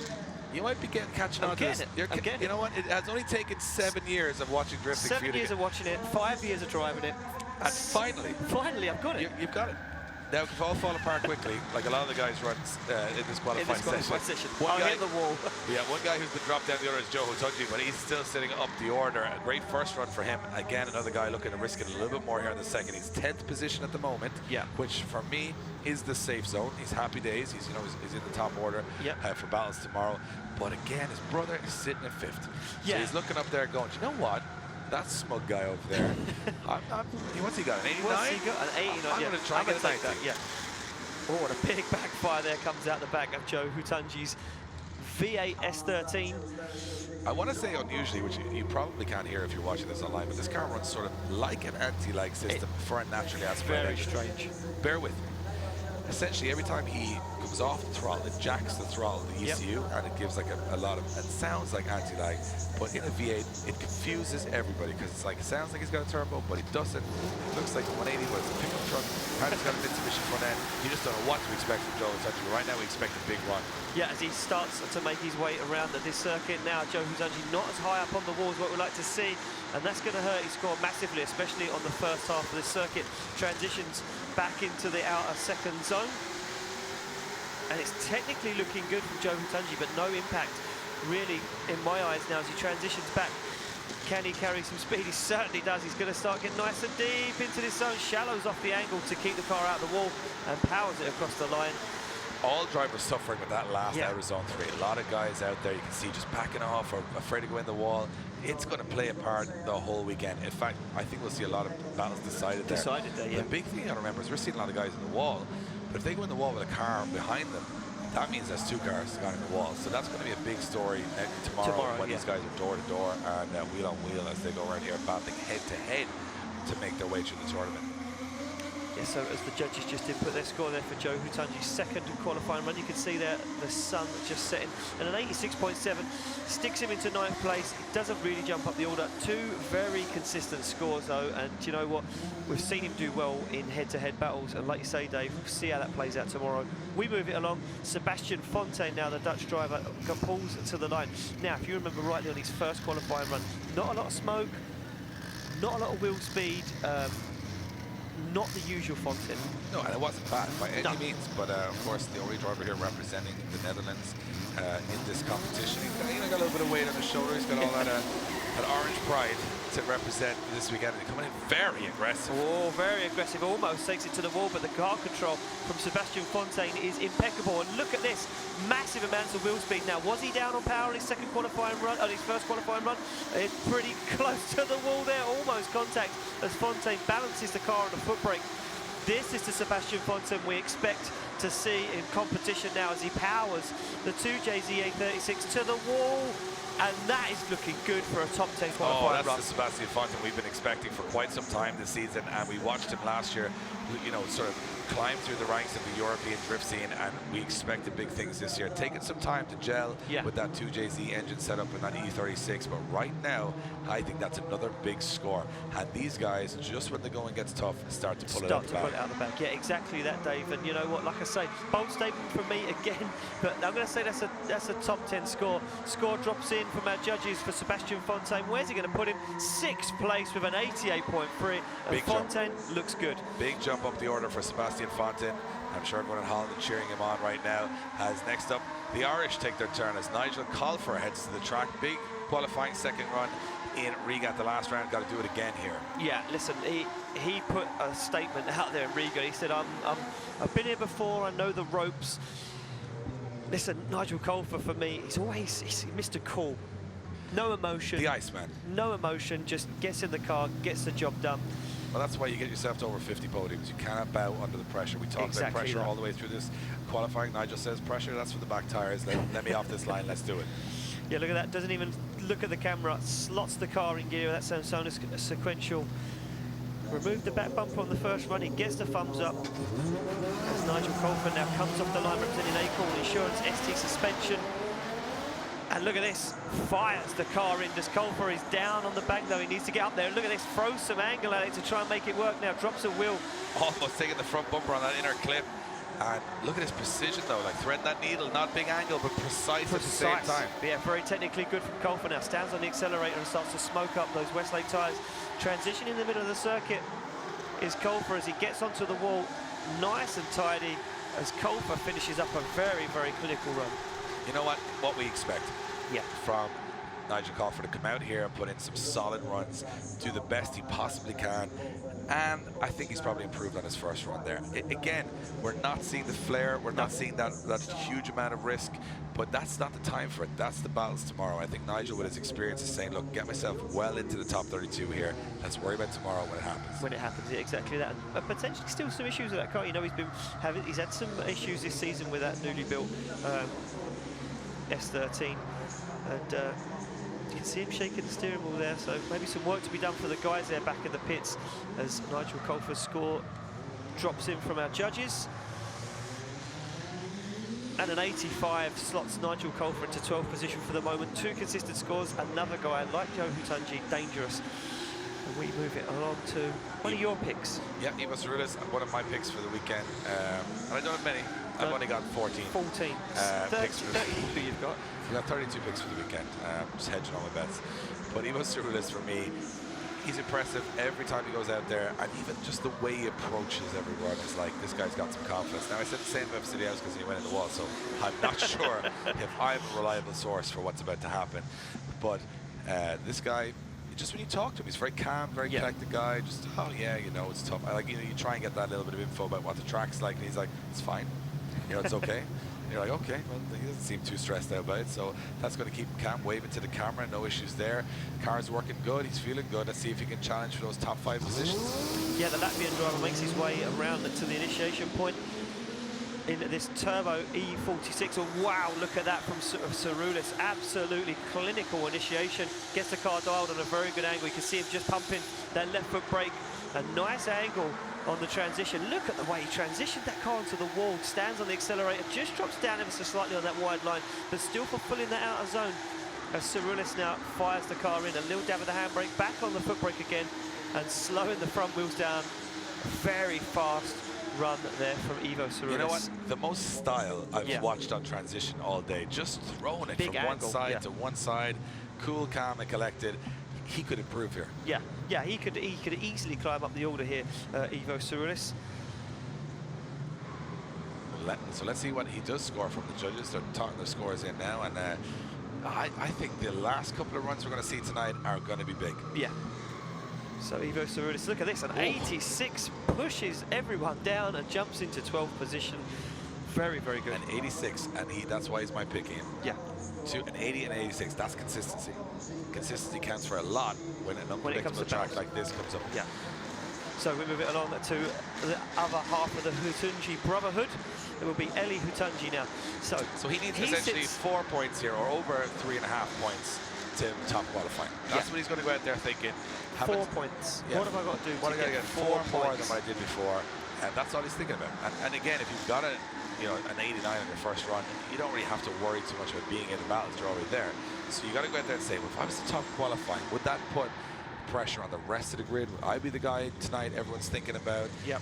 Will I have that intimidation factor tomorrow because everyone's worried about my performance? That's what it counts when you go right to the top of qualifying. And to knock James Dean off the top spot would be a big statement. Would be a very, very big statement. Yeah. So we await to get Eli Hutunji off the line. Eli Hutunji, the second place finisher in a 2017 King of Europe Championship, just behind his brother. Those two guys dominating that championship last year. And this year, trying to make a statement. Oh, can he make a statement now in qualifying as he comes off the line, looking to gain 4 more points. He fires that car in. Very nice initiation there from Eli Hutunji. Nice and deep into that first zone. And this is looking very good as he puts the front bumper of that E30 V8 on the plastic wall. Nice and tight to the outer zone. You can see him riding the foot brake now, starts to drop down into the centre of the circuit. Very, very fast as he comes off throttle. Now jumps back on it and onto the foot brake to keep the car on the wall. That is a good run. That's an amazing run, almost matching the first run. And what I like about it is he seems the most comfortable on that last outer zone. Yeah. 2 runs in a row, scraping that back bumper on the tyre barriers. No fear, and again, look, no damage to the rear end of the car. That's a big statement. Is that good, that high in the scoreboard, and no damage? Watch out for Eli Hutunji tomorrow in the top 32 battles, because I would not like to be going up against him. No way. So, where does he score? Judges just deliberating this one ever slightly, putting scores in though now. Yeah, I think it's going to be a pretty... Is he going to break the 90s? Oh, 90. Stays where he is in 5th place, but he breaks the 90s. Yeah, man to watch. I mean, a man to watch. You look at that. He's put in 2 almost perfectly consistent runs. We haven't seen that from anybody so far. No, exactly that. So we keep going with the action here at round 4, and we move it along to the next driver on the grid. That will be Yanis Inglite. Yanis Inglite, the Latvian driver, driving the LS1 twin turbo E46, representing Trace tyres. Yeah. And as you can see, our marshals just making sure all these cars are 100% good to go and have no loose body panels when they come off the start line, essentially causing them to actually have to stop a run, or the bumper getting into their own way when they're coming back around the crossover track, so it's a little riskier that way. But Yanis Inglite coming in pretty hot into that first corner and just about dropping onto the middle of the bank there. You see big front wheel lock up to get the front of the car around that corner. A lot of speed in this run, Ian, but not getting right out to the walls. Yeah, very, very fast, but as you can see, they're just running his back wheel along the what is left of the white line of the outer zone, and this is fast through the centre circuit. Is he going to be able to slow it down enough to not take it into the wall? And he does, but look how far down the bank he is. This is going to be a low-scoring run. I'm not going to say too low, but it's very, very much off the clipping zones. And that's the thing. Maybe he's thinking, do I just put a run in here to save myself a place in the top 32? Remember, there's no trophies for qualifying. You don't win anything at qualifying. And to be honest, not many people remember qualifying when you finish an event. So just getting into the show can be enough. But yeah, from Yanis Inglite, we would expect a little bit more precision. We certainly had the speed and certainly had the flair. So let's see which way the judges go on this score. So as the judges' scores drop in, where does Yanis Inglite end up after his second qualifying run? And it's an 80.7. So doesn't improve with his first score, stays where he is in 21st position. Just to note, an 82 is in 21st position right now. 82 is in 21st position. That's how high the scoring is. So on the line, one man who sits with a 0. Finished 3rd on the podium at round 1. Can Toruń Kavia, the sledgehammer? Yeah, so he needs a 63 or above here, and he sits within the top 15 of the championship, so I would say the championship is over for him. If He's confident though, look at that. He seems confident, but at the same time, we definitely saw him go over. He overdrove the car. Overcompensated for it, He went in too hot, too soon, and shut the car off, hit the wall heavy on the first run. You can see the damage on the right-hand side of that car. So Toruń Kavia, who's coming in with a lot of expectation on the shoulder from Norway, because this guy is performing at this level. Yep. Probably put too much into the first run, has to balance that out now. Or does he go for a 100-point run? Well, knowing him, I probably will. He's going to go for a 100-point run. He slams it in gear, flicks on the lights, and Toruń fires the car. It's nice and high on the bank, Dave. This is looking good. Kvyat pops the boot lid up on the back end of this supercharged V8. This is looking tidy. Nice snappy transition from Kvyat. Now he gets back into it again. Can he pull it out of the bag? Can he climb inside top 5? This is looking tidy. He's on the foot brake, keeping that car balanced. Starts to make his way down now into the centre of the circuit as he transitions back into the slowing zone.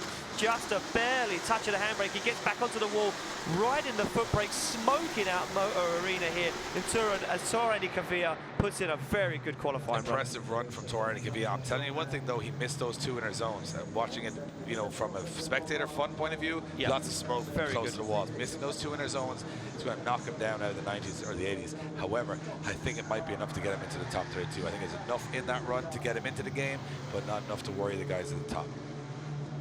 So we await the judges to drop the score and just having a chat about this one as Toruń Kvyat makes his way off circuit with what's left of an S13. Yeah, there's a lot. You've got some parts of an S13. Kvyat might need them. There you go. 78.3 at the 23rd position he goes. He could be safe there. I think he could be safe there for top 32. However, he'd expect to be higher up the order. He's going to hit the big dogs very quick at top 32 with that score. He certainly is, as we see Jack Shanahan now make his way to the line. Shanahan destroyed his car on the first run, in fact.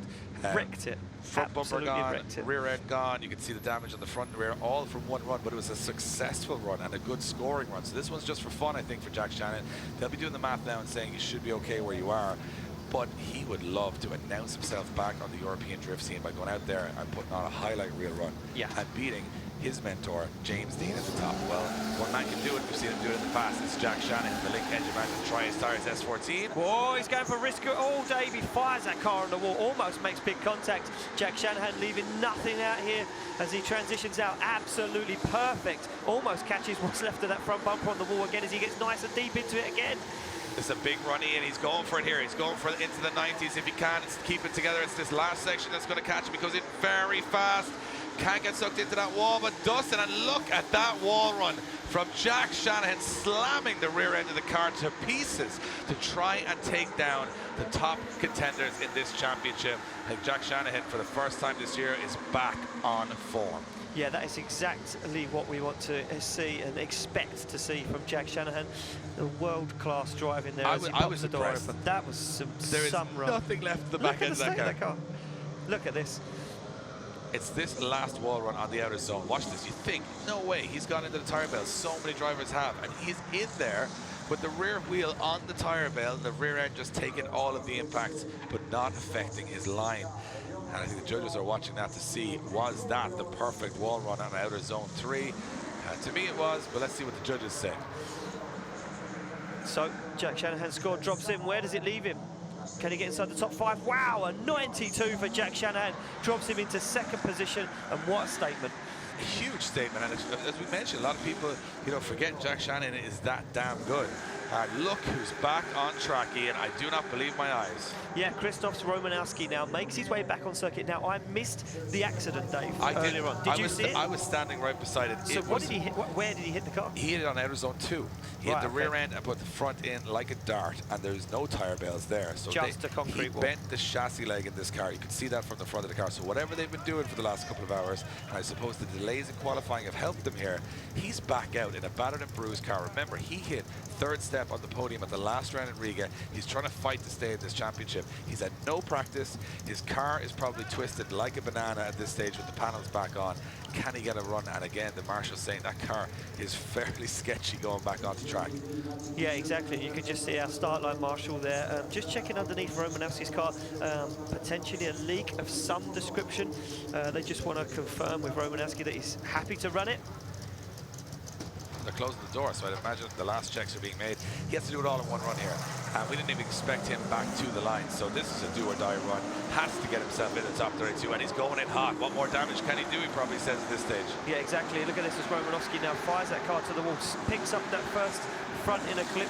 Like you say, Dave, damaged car, it can't be driving 100% right now as Romanowski starts to get back into it on that outer zone. This is where he lost it all before. This is where he lost it before. This is where the damage was done, but he's past that point now. Can he hold it together? This is a really brave run in a car that definitely isn't 100%, but Romanowski might just pull this one off, Ian. Yeah, as he fires the car into the last outer zone and across the line, Romanowski, ladies and gentlemen, pulls it out of the bag when it counts. That's why he's on the podium. That's why he needs to fight, and they can see odd wheels on the car skipping and hopping. There's definitely very bad damage done on that car. Yeah. And to put in a score, and I think that might even be enough to get him into top 32. What a performance. Then they get the night time to fix that car and get it 100% for tomorrow, and he's back in the fight for the championship. Let's see what happens as Romanowski awaits the score from the judges. It is a 75.3, just enough to scrape into the top 32. If he stays like that, he'll take it. Yeah, exactly. So we keep the action coming thick and fast here as we see our 2017 current and reigning Drift Masters champion Adam Zalewski make his way to the start line. You can see him representing Poland with that flag waving nice and proudly on the back end of this 2JZ E30 BMW. Yeah, lots of flashing lights in the front. Lots of flashing lights. Party at the front, business at the back. I think for Adam Zalewski right now. Wow, look at you, Dave Egan. Yeah, still in it. Still in the game. Still in the game. Adam Zalewski onto the start line, missed out narrowly on a podium at round 3 because the car had mechanical issues. Actually broke a toe arm, so broke half shafts at round 1. Battled through the rain at round 2 to get into a top 8 position, and now fighting back in the championship here at round 4. Well, if there's one man that can, it's the man that won this event last year, which is Adam Zalewski. So he's got some experience here. We didn't see the best of him on the first run, but not the worst either. He's looking safe in the top 32, but this one's for the glory. Yeah, this one's for the championship, and like you say, this is for the glory. As he fires it in very, very fast from Zalewski now. Can he hold on to it, get it nice and high into the wall? Certainly can, but not as high as some of the other guys. This is very quick from Zalewski. Nice, fast, snappy transition now. He gets it into that second outer zone, stands on the power, and slows the car down with a foot brake again as Zalewski now navigates his way through the centre of the circuit. Starts to find the final wall run. Can Zalewski make a mark in qualifying as he takes it into the outer zone and across the line? That'll do, because in my opinion, that's enough to definitely secure his place. So, I mean, we're going to see him in battle action tomorrow. That's fantastic. Interesting to note, I was just taking a sly look at the scoreboard. We've got 2 Irish, 2 Polish, and a Jordanian in the top 5 of the European Championship. Doesn't make sense, doesn't have to, because Ahmed Daham still sitting in 5th position with his score from his second run. 86.7. Adam Zalewski goes into 11th position, improves on his first run. Impressive stuff from the 18-year-old. Yep, exactly that, Dave, and the reigning champion not going down without a fight. We move it along to David Karkoshik now. He's a man who likes to start up a little bit towards the end of qualifying. We've seen him score some big scores this year, and he's going to be feeling confident. There's a long wait between their 2 runs, though. You got to kind of stay in the mode, Especially if there's been a few accidents, you know, time delays and whatnot. And you know what? For me, the thing that stands out mostly for Karkoshik is he isn't scared to ruin this car. No, and he will take this car home in bits. It's a very nice car. Every time we see the back end of it being carried off the track, we say, what is he doing? Why did he do that? So right now, if you look at the championship order, Karkoshik trying to climb up to qualifying. Connor Shannon on the drop zone, who's currently sitting in 3rd in the championship, and Bartosz Stolarski sitting 4th in the championship, is outside the top 32. We said this place would mix it up, and it is right now, but those guys still have some second runs to go. It's going to be nervous before we get out of here this evening. Yeah, I mean, we're on the top 8 drivers of the championship right now. David Karkoshik is sitting in that 8th position. What can he do? He adjusts his hat. He gives a glance over to the start line, and he has it all to do as he slams the door, slams the car in gear. This thing could win the show and shine. Like, it's a beautiful car, but he's going to run it towards the walls like everybody else. David Karkoshik firing it in, a little weight transfer there and leaving it late to initiate, doing a nice job of staying in the outer zone, locking that front wheel. Look at the angle he's pouring in here. Yeah, it starts to dial the angle in, like you say now, Dave, and picks up a lot of speed, almost catching the front bumper, locks up all 4 wheels there on the transition in that de-acceleration zone. Gets back into it now and navigates his car around the outer zone. Smoke to the front wheel as Karkoshik bangs a flame out the back of this S15 and starts to now run the S15 along the wall, hanging the spoiler over the tyres, and takes it over the line. Karkoshik looking clinical. You know what? it's nothing more than you'd expect. He goes out there, he shows his talent every time. I mean, he's another driver that comes alive in the twin battles and the tandems when it comes to the challenge and going up against the big names in the sport. He's taken down almost all of them. That's where he wants to be. This is a formality for Karkosh to get through this, and look at that, 82.7, not enough to improve on his 9th place, but an 87 for the first run. He had the job done already as far as we're concerned, and now he goes with a clean, presentable S15 back to the pits and ready for tomorrow. He might even have a chance to have some sleep tonight. Until tomorrow, yeah. He's definitely going to have some sleep tonight. So Korpolinski, another guy challenging for the championship, competing in the Open Polish Drift Series. He's a champion in 2015, the rookie class. He's the current Swedish drift champion, but he's from Poland. That's some determination. That is That's not round the corner either. No, like you don't go just over and back to Sweden from Poland just, you know, for fun. So he's gone and found competition elsewhere, European competition. And right this year, I've been saying it since the start, he is a guy that has all of the potential. Yeah. And I think we're going to know his name so much better by the end of the season. And next year, people will be very fearful of this guy because he is consistent, he's got talent, and also his machinery seems to be relatively reliable and working. And the setup, whatever they've done with this car, is fast, is fluid, and doesn't look like it's throwing any surprises at him. That's a guy that's right in the championship mix right now. Yeah, and you know what, with that kind of machinery, like you say, that's fast and reliable, it's dangerous. As we see Korpolinski now fire it in, going to be looking to climb up the order as he gets nice and deep into that outer zone as Korpolinski stands on the accelerator, navigates his way through the 2 front clipping points. This is technically perfect so far from Korpolinski. Can he get nice and high onto the second outer zone? He certainly can, as he starts now to find his way through the middle of the circuit. Nice transition back. He's carrying a hell of a lot of speed as he fires into the outer zone, dabs the foot brake, gets back into it as Korpolinski looks like a man possessed across the line. Absolutely, and we're down to the business end of the championship now. And you know, top 8 drivers in the championship, these are the guys that mathematically can win this Champions League of European drifting, the Drift Masters European Championship. These are the guys that want to be considered at the end of the year the best in Europe, or at least in the top 5 ranked drivers in Europe. And listen, it's a big statement. You know, you go back at the end of the season and say, look, I finished in the top, within the top 10 of the European Championship. I am in the top 10 Champions League champions. Yeah, if that's a big statement. And look at this, an 89 for Pavel Korpolinski's second run, drops him into 7th position. And my predictions of nearly 90s all the way through top 10, Dave, are not far off. These guys putting it all out there.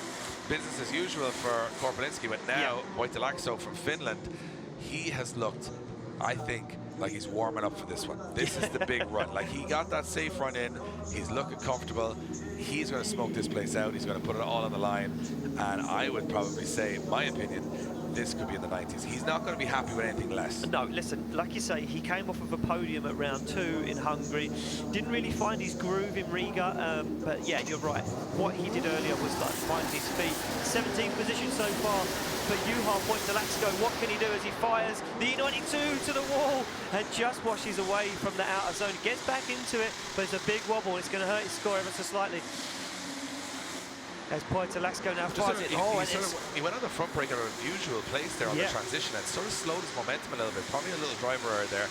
Not as fluid as we would expect, maybe not as fluid as his first run. No, and yeah, a few errors starting to creep into this run now. He starts to make his way back and he's down on the bank. This isn't as good as his first run as Wojtylakso takes it over the line. Maybe a safety run, just get some practice in and say, hey, no point in risking the car when we're already through to the top 32. So maybe a wise move. Yeah. You have Wojtylakso, the Finnish driver, the current Finnish champion, as he now exits the circuit. And that is just a crazy car to look at because it's old and new and there's a lot of going on. So I love the 4 Series front on it, and then I also like the United 2 back, so it's kind of the perfect car for me. It's the perfect car for you. The thing is, he's got 2 of them. And he has 2, a spare backup car, as you do. A 79.3 for his second run. Yeah, it leaves him where he is in 17th position. No movement there, but Wojtylakso looking good and looking dangerous in that car. But this man with no pressure on his shoulders is Borkowski, because he sits in 4th position with a 91. So all he can do now is try and improve by 2 points, top qualifying. Easier said than done. A lot easier said than done.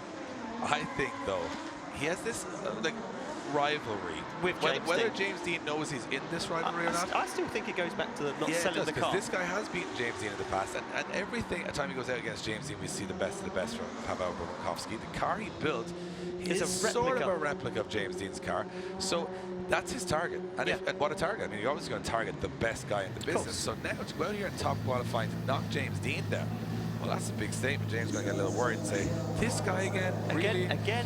On this track? On this track. So Paweł Borkowski is now away looking at his test of the steering wheel, and he's a super confident kid. Oh, he wow, is yeah. no problem whatsoever going out here on top of the qualifying. Expect a big run here. Yeah, this is going to be good from Paweł Borkowski. What has he got as he fires that current? Nice initiation. You can see him on the foot brake, locking up all the wheels nice and deep into the outer zone as he now comes off the wall, collects that front zone, and picks up the second one.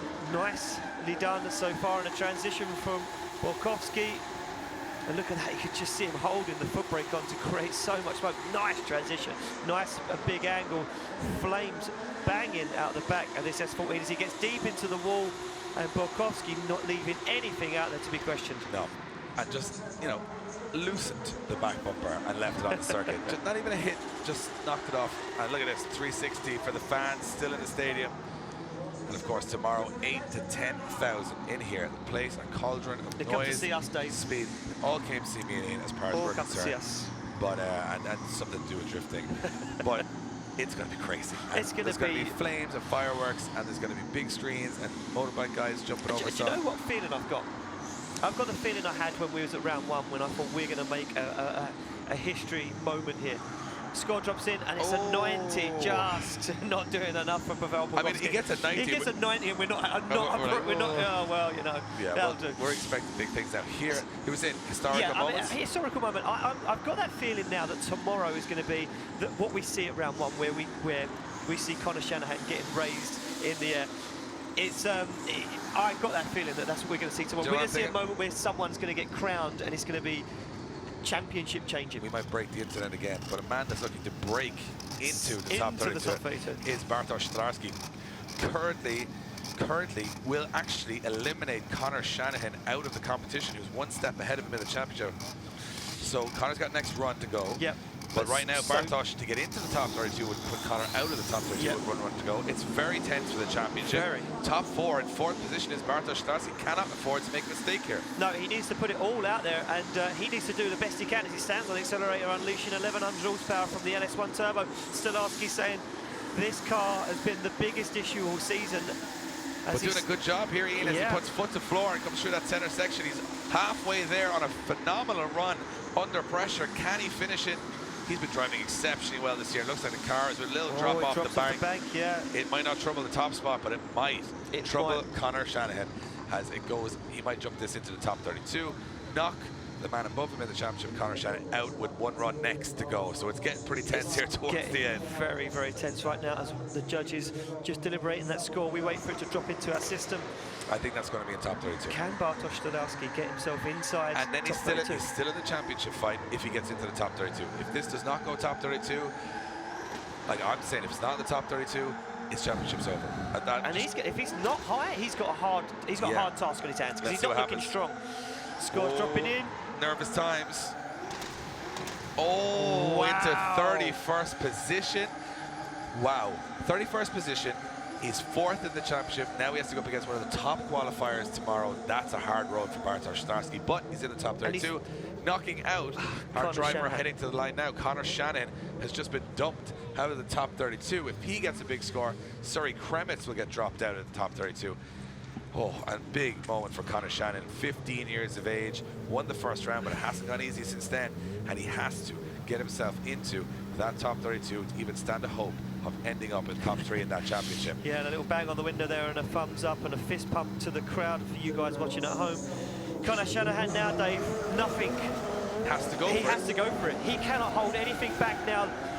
As Conor Shanahan fires it in, oh, and a little wobble gets off the wall. He needs to work his way up to get on that ice high line. Now Shanahan stands on the accelerator on that Link ECU Westlake tyres, 180 SX, 2JZ, 700 horsepower under the bonnet, unleashing fury on the back tyres as he pedals his way around the second outer zone. Now what has Shanahan got as he transitions through the middle, backfiring, absolutely pinned is Shanahan. He needs to make this one count.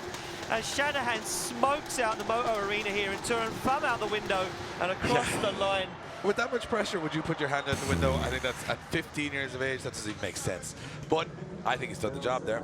I think he's done enough to get himself into the top 32. It'll be commiserations for Suri Krametz, who will drop out, but it keeps the championship alive, keeps everything a bit interesting Keeps at the it top. all fighting, yeah. I mean, can Conor Shanahan do some damage? We know he comes alive in twin battles, but normally we see this guy way up in the order in qualifying. And I don't know if that's going to break. I reckon that's a mid-pack. Yeah, I don't think it's gonna worry the guys. It's not going to set a scoreboard alight. It's going to be a mid-pack, but do you know what? For Conor Shanahan to fall in the mid-pack, it's kind of an easy-ish route to the top. I think it's worse for Stolarski. I mean, it's worse for dropped Stolarski. down. Stolarski didn't look good. Didn't look in a healthy position. No, so let's see what Shanahan does as he goes into. I mean, we don't know if it's in the top 32. We're assuming, but there was a couple of mistakes. There was a couple of mistakes. Yeah, I mean, when we think about not high in some areas. And a 74, Dave, is really? a 31st Well, position. now I'm not as confident. 74 is 31st possession. Yeah, so I'm not as confident now. So you got to be breaking a mid to high 80. It's got to be a good score, yeah. So where does I Conor think it'll be Shanahan close. I think it'll be close whether it's in or out. I mean, I forgot the scoring was so high. So high. So the scores drop in. Oh, wow. 28th position. So Stolarski and Shanahan now in trouble for the championship as they jump into the bottom end of things. Tomorrow night's going to be very interesting. Very, very interesting as we move into head-to-head battles. But we have two more guys left to go in qualifying. First up will be second place in the championship, Gregor Zipke, as he waves to the camera. He is too cool. You've never met such a cool dude. He is dangerously He cool. just shrugs his shoulder and says, watch this. Watch this. Here we go. As Gregor Zipke fires in, can he take top spot in qualifying? Whoa! Runs the back bumper of the E30 along the wall, stands on the accelerator, unleashing the LSX power. He means business here, Ian. This is going for it. This is going for a big run. Hipke wants to avoid the mid-pack and get right up to the top and avoid his championship contenders like James Dean until as late as he can. And he's got to put a phenomenal last outer zone 3, and they're coming in super fast. Yeah, this is fast from Gregor Zipke as he runs the back bumper again on the wall. Oh, he makes an error. Hipke almost put himself in the wall and he had to get out of it. There was a nervous moment. They may need a full valet on the seat of that car after that moment for Gregor Zipke. Wow. Just got too caught up in the wall. He shakes his head and says, yeah, not enough. He knows. He pushed 110%, and yeah, almost got himself caught up. Look at this. Look, gets into it, just takes the back bumper, and it alters the steering. You can see him reinitiate. He got away with it. He nearly took it to the wall. Yeah, he got away with it. He went a little bit too hard, and it's not going to pay off for him. I think it's not going to improve on his first score. No. Meaning our whole, top 8 in the championship are just mixed, scattered into that top 32. Where does he land though now? 52, 25th position for Gregor Zipke. We're going to see championships decided very early. We predicted something. History is going to be made tomorrow. Things are going to get mixed up. But last, but by no means least, up next on the line, the machine, James Well, if Dean. there ever was a man to arrive with no pressure on his shoulders, it's the man sitting automatically in first position. So he's top qualifying. This is just for the fans. He's not, why would he risk it? I don't know. But then again, he does quite like. He's a showman. Yeah, you couldn't say he's lacking in confidence right now, James Dean. So he's going to be out there saying, well, this is actually, who have I got to beat? Oh, James Dean? Myself, Oh, okay. It's like a ghost car when you're playing a computer game sometimes with James Dean. But right now, he's going to try and put in a big run, and look at this, so precise on initiation. Yeah, very, very technically there, spot on from James Dean as he now navigates his way around the front. So look at that run in the front bumper on the wall barriers, and as he does it again, transitions back into the outside, throws some big angle at it, and gets back on the accelerator. James Dean doing this one, like you say, Dave, for the fans and for himself, as he gets back into the centre of the circuit, fires the car to the wall, stands back on it, and you can see him pumping that left foot brake as he hangs that big Country Labs wing over the tyre wall and takes it across the line. Yeah, and you know what? It may improve. It may improve on his first run. Let's see how it goes. Yeah, the Falcon Tyre Worthhouse driver waits to see if he can top his score. And you know what? I don't think it's. I think the first run for me was a little cleaner. It's a little darker now, so it's harder to see it. Yeah. But from my perspective, this could be another big score for James Dean as he now attempts. So 91.3 on his second run, and James Dean looking very strong. Yeah, I mean, looking very, very strong. So I'm going to hand over to Dave and Ryan Sage, and I'm just going to go and gather my thoughts. Yeah, have a moment to have a strong drink because it's a long day ahead of you tomorrow. Tomorrow. So James Dean tops qualifying. And we're going to throw up the scoreboard now just to let you know who is in that top 32 and get the thoughts of Ryan Sage has been watching on pretty. So there you have it. Topping the scoreboard is James Dean. Once again, no surprises there, but he's troubled at the top by his neighbour from Ireland, Jack Shannon, current Irish Drift Champion. Pavel Trella jumps into 3rd place. Burkowski in 4th. Hafman Daham, highest finishing in a qualifying session for a Middle Eastern driver in 5th position. Eli Hotunji is in 6th position. Paweł Korpelinski in 7th. 8th for Sebastian Fontin from the Netherlands. 9th for Andreas Vasiliauskas, but a long night ahead fixing that car. 10th for David Karkoshik. 11th position for Joe Hutunji. 12th for Adam Zalewski, our current champion. 13th for Ivo Cirulis. 14th for Nigel Colfer. 15th for Jakub Puszkonski. 16th for Jim Olafson. Great run from him there. 17th for Juha Poitalakso. 18th for Tobias Puszchan. 19th for Pavel Gross. 20th position is Benediktas Chirba. And moving along to the last of our guys, Yanis Iglite into 21st position. 22nd for Jakub Smushkovic. 23rd for Tor Arne Kavia from Norway. 24th for Axel Mack from Germany. 25th position for Gregors Hipke. He's got a fight from behind his 2nd place in the championship right now. 26th rather for Michael Reichardt from the Czech Republic. 27 for Mevlut Meladze. He also a debut here this weekend, and look at that, straight into the top 32. 28th, Connor Shannon, 3rd in the championship, fighting from behind also. 29th for Kasper Christensen from Denmark. 30th position for the UK champion Matt Carter. 31st position for Krzysztof Romanowski, off the podium and now struggling to get in. And look at this, in 32nd position, 4th in the championship, Bartosz Stolarski. Ryan, that was a pretty emotional qualifying session. Long, a lot of crashes, a lot of big contenders now sitting sort of low in the bracket. Makes it very interesting for tomorrow. Yeah, I think you guys set it up really well. It was interesting to see the 2nd, 3rd, and 4th place guys in the championship right now, Stolarski, Shanahan, and Hipke, all kind of struggle on their 2nd run and not really able to move up in the bracket, give themselves maybe a little bit of an easier run. And as you said, that may play a big role in how the championship formulates in the top 32. Well, think of it this way, their first battle tomorrow is going to be the 1st place and 4th place people in the championship. Right. James Dean and Bartosz Stolarski, if I'm not mistaken. There may be some adjustments there, but that's going to set the tone for the rest of the evening. And we've got a lot of guys in the mix that probably are going to get up against guys that they're expecting big draws. And if there any guy is in the top 10, he's coming up against a guy that is actually probably higher ranked than he would normally assume when they get to that brackets later on. Yeah, and you know, just watching how the judges were taking a look at each of these runs and what they were favoring, it's really clear to me that getting a good start, a great initiation, filling that first outside zone, and drawing a clean line is what it's going to take as a lead driver tomorrow. And taking advantage of opportunities where you can as the chase driver to tuck up on the inside on those outside zones, but trying not to run a lower line seems to me is going to be really important on this track, especially where you tighten up here on this first inside clip and head to that 2nd outer zone. I'm looking forward to some really good tandem battles tomorrow, and it's a great group of drivers here battling for this championship. Well, absolutely. Well, we're back tomorrow. Check your listings. We've got it posted on our social. Local time, it's 6 p.m., so you're going to be watching on. I'm nervous, I'm excited, but that's what it's all about here at the Drift Masters European Championship. If you miss it tomorrow, well, you're really going to miss out. I'll be back, Ian will be back, and of course, Ryan will be back to talk you through all the action tomorrow. Until then, from all of us here, we'll see you tomorrow for the main event, the most exciting part of the event, the top 32.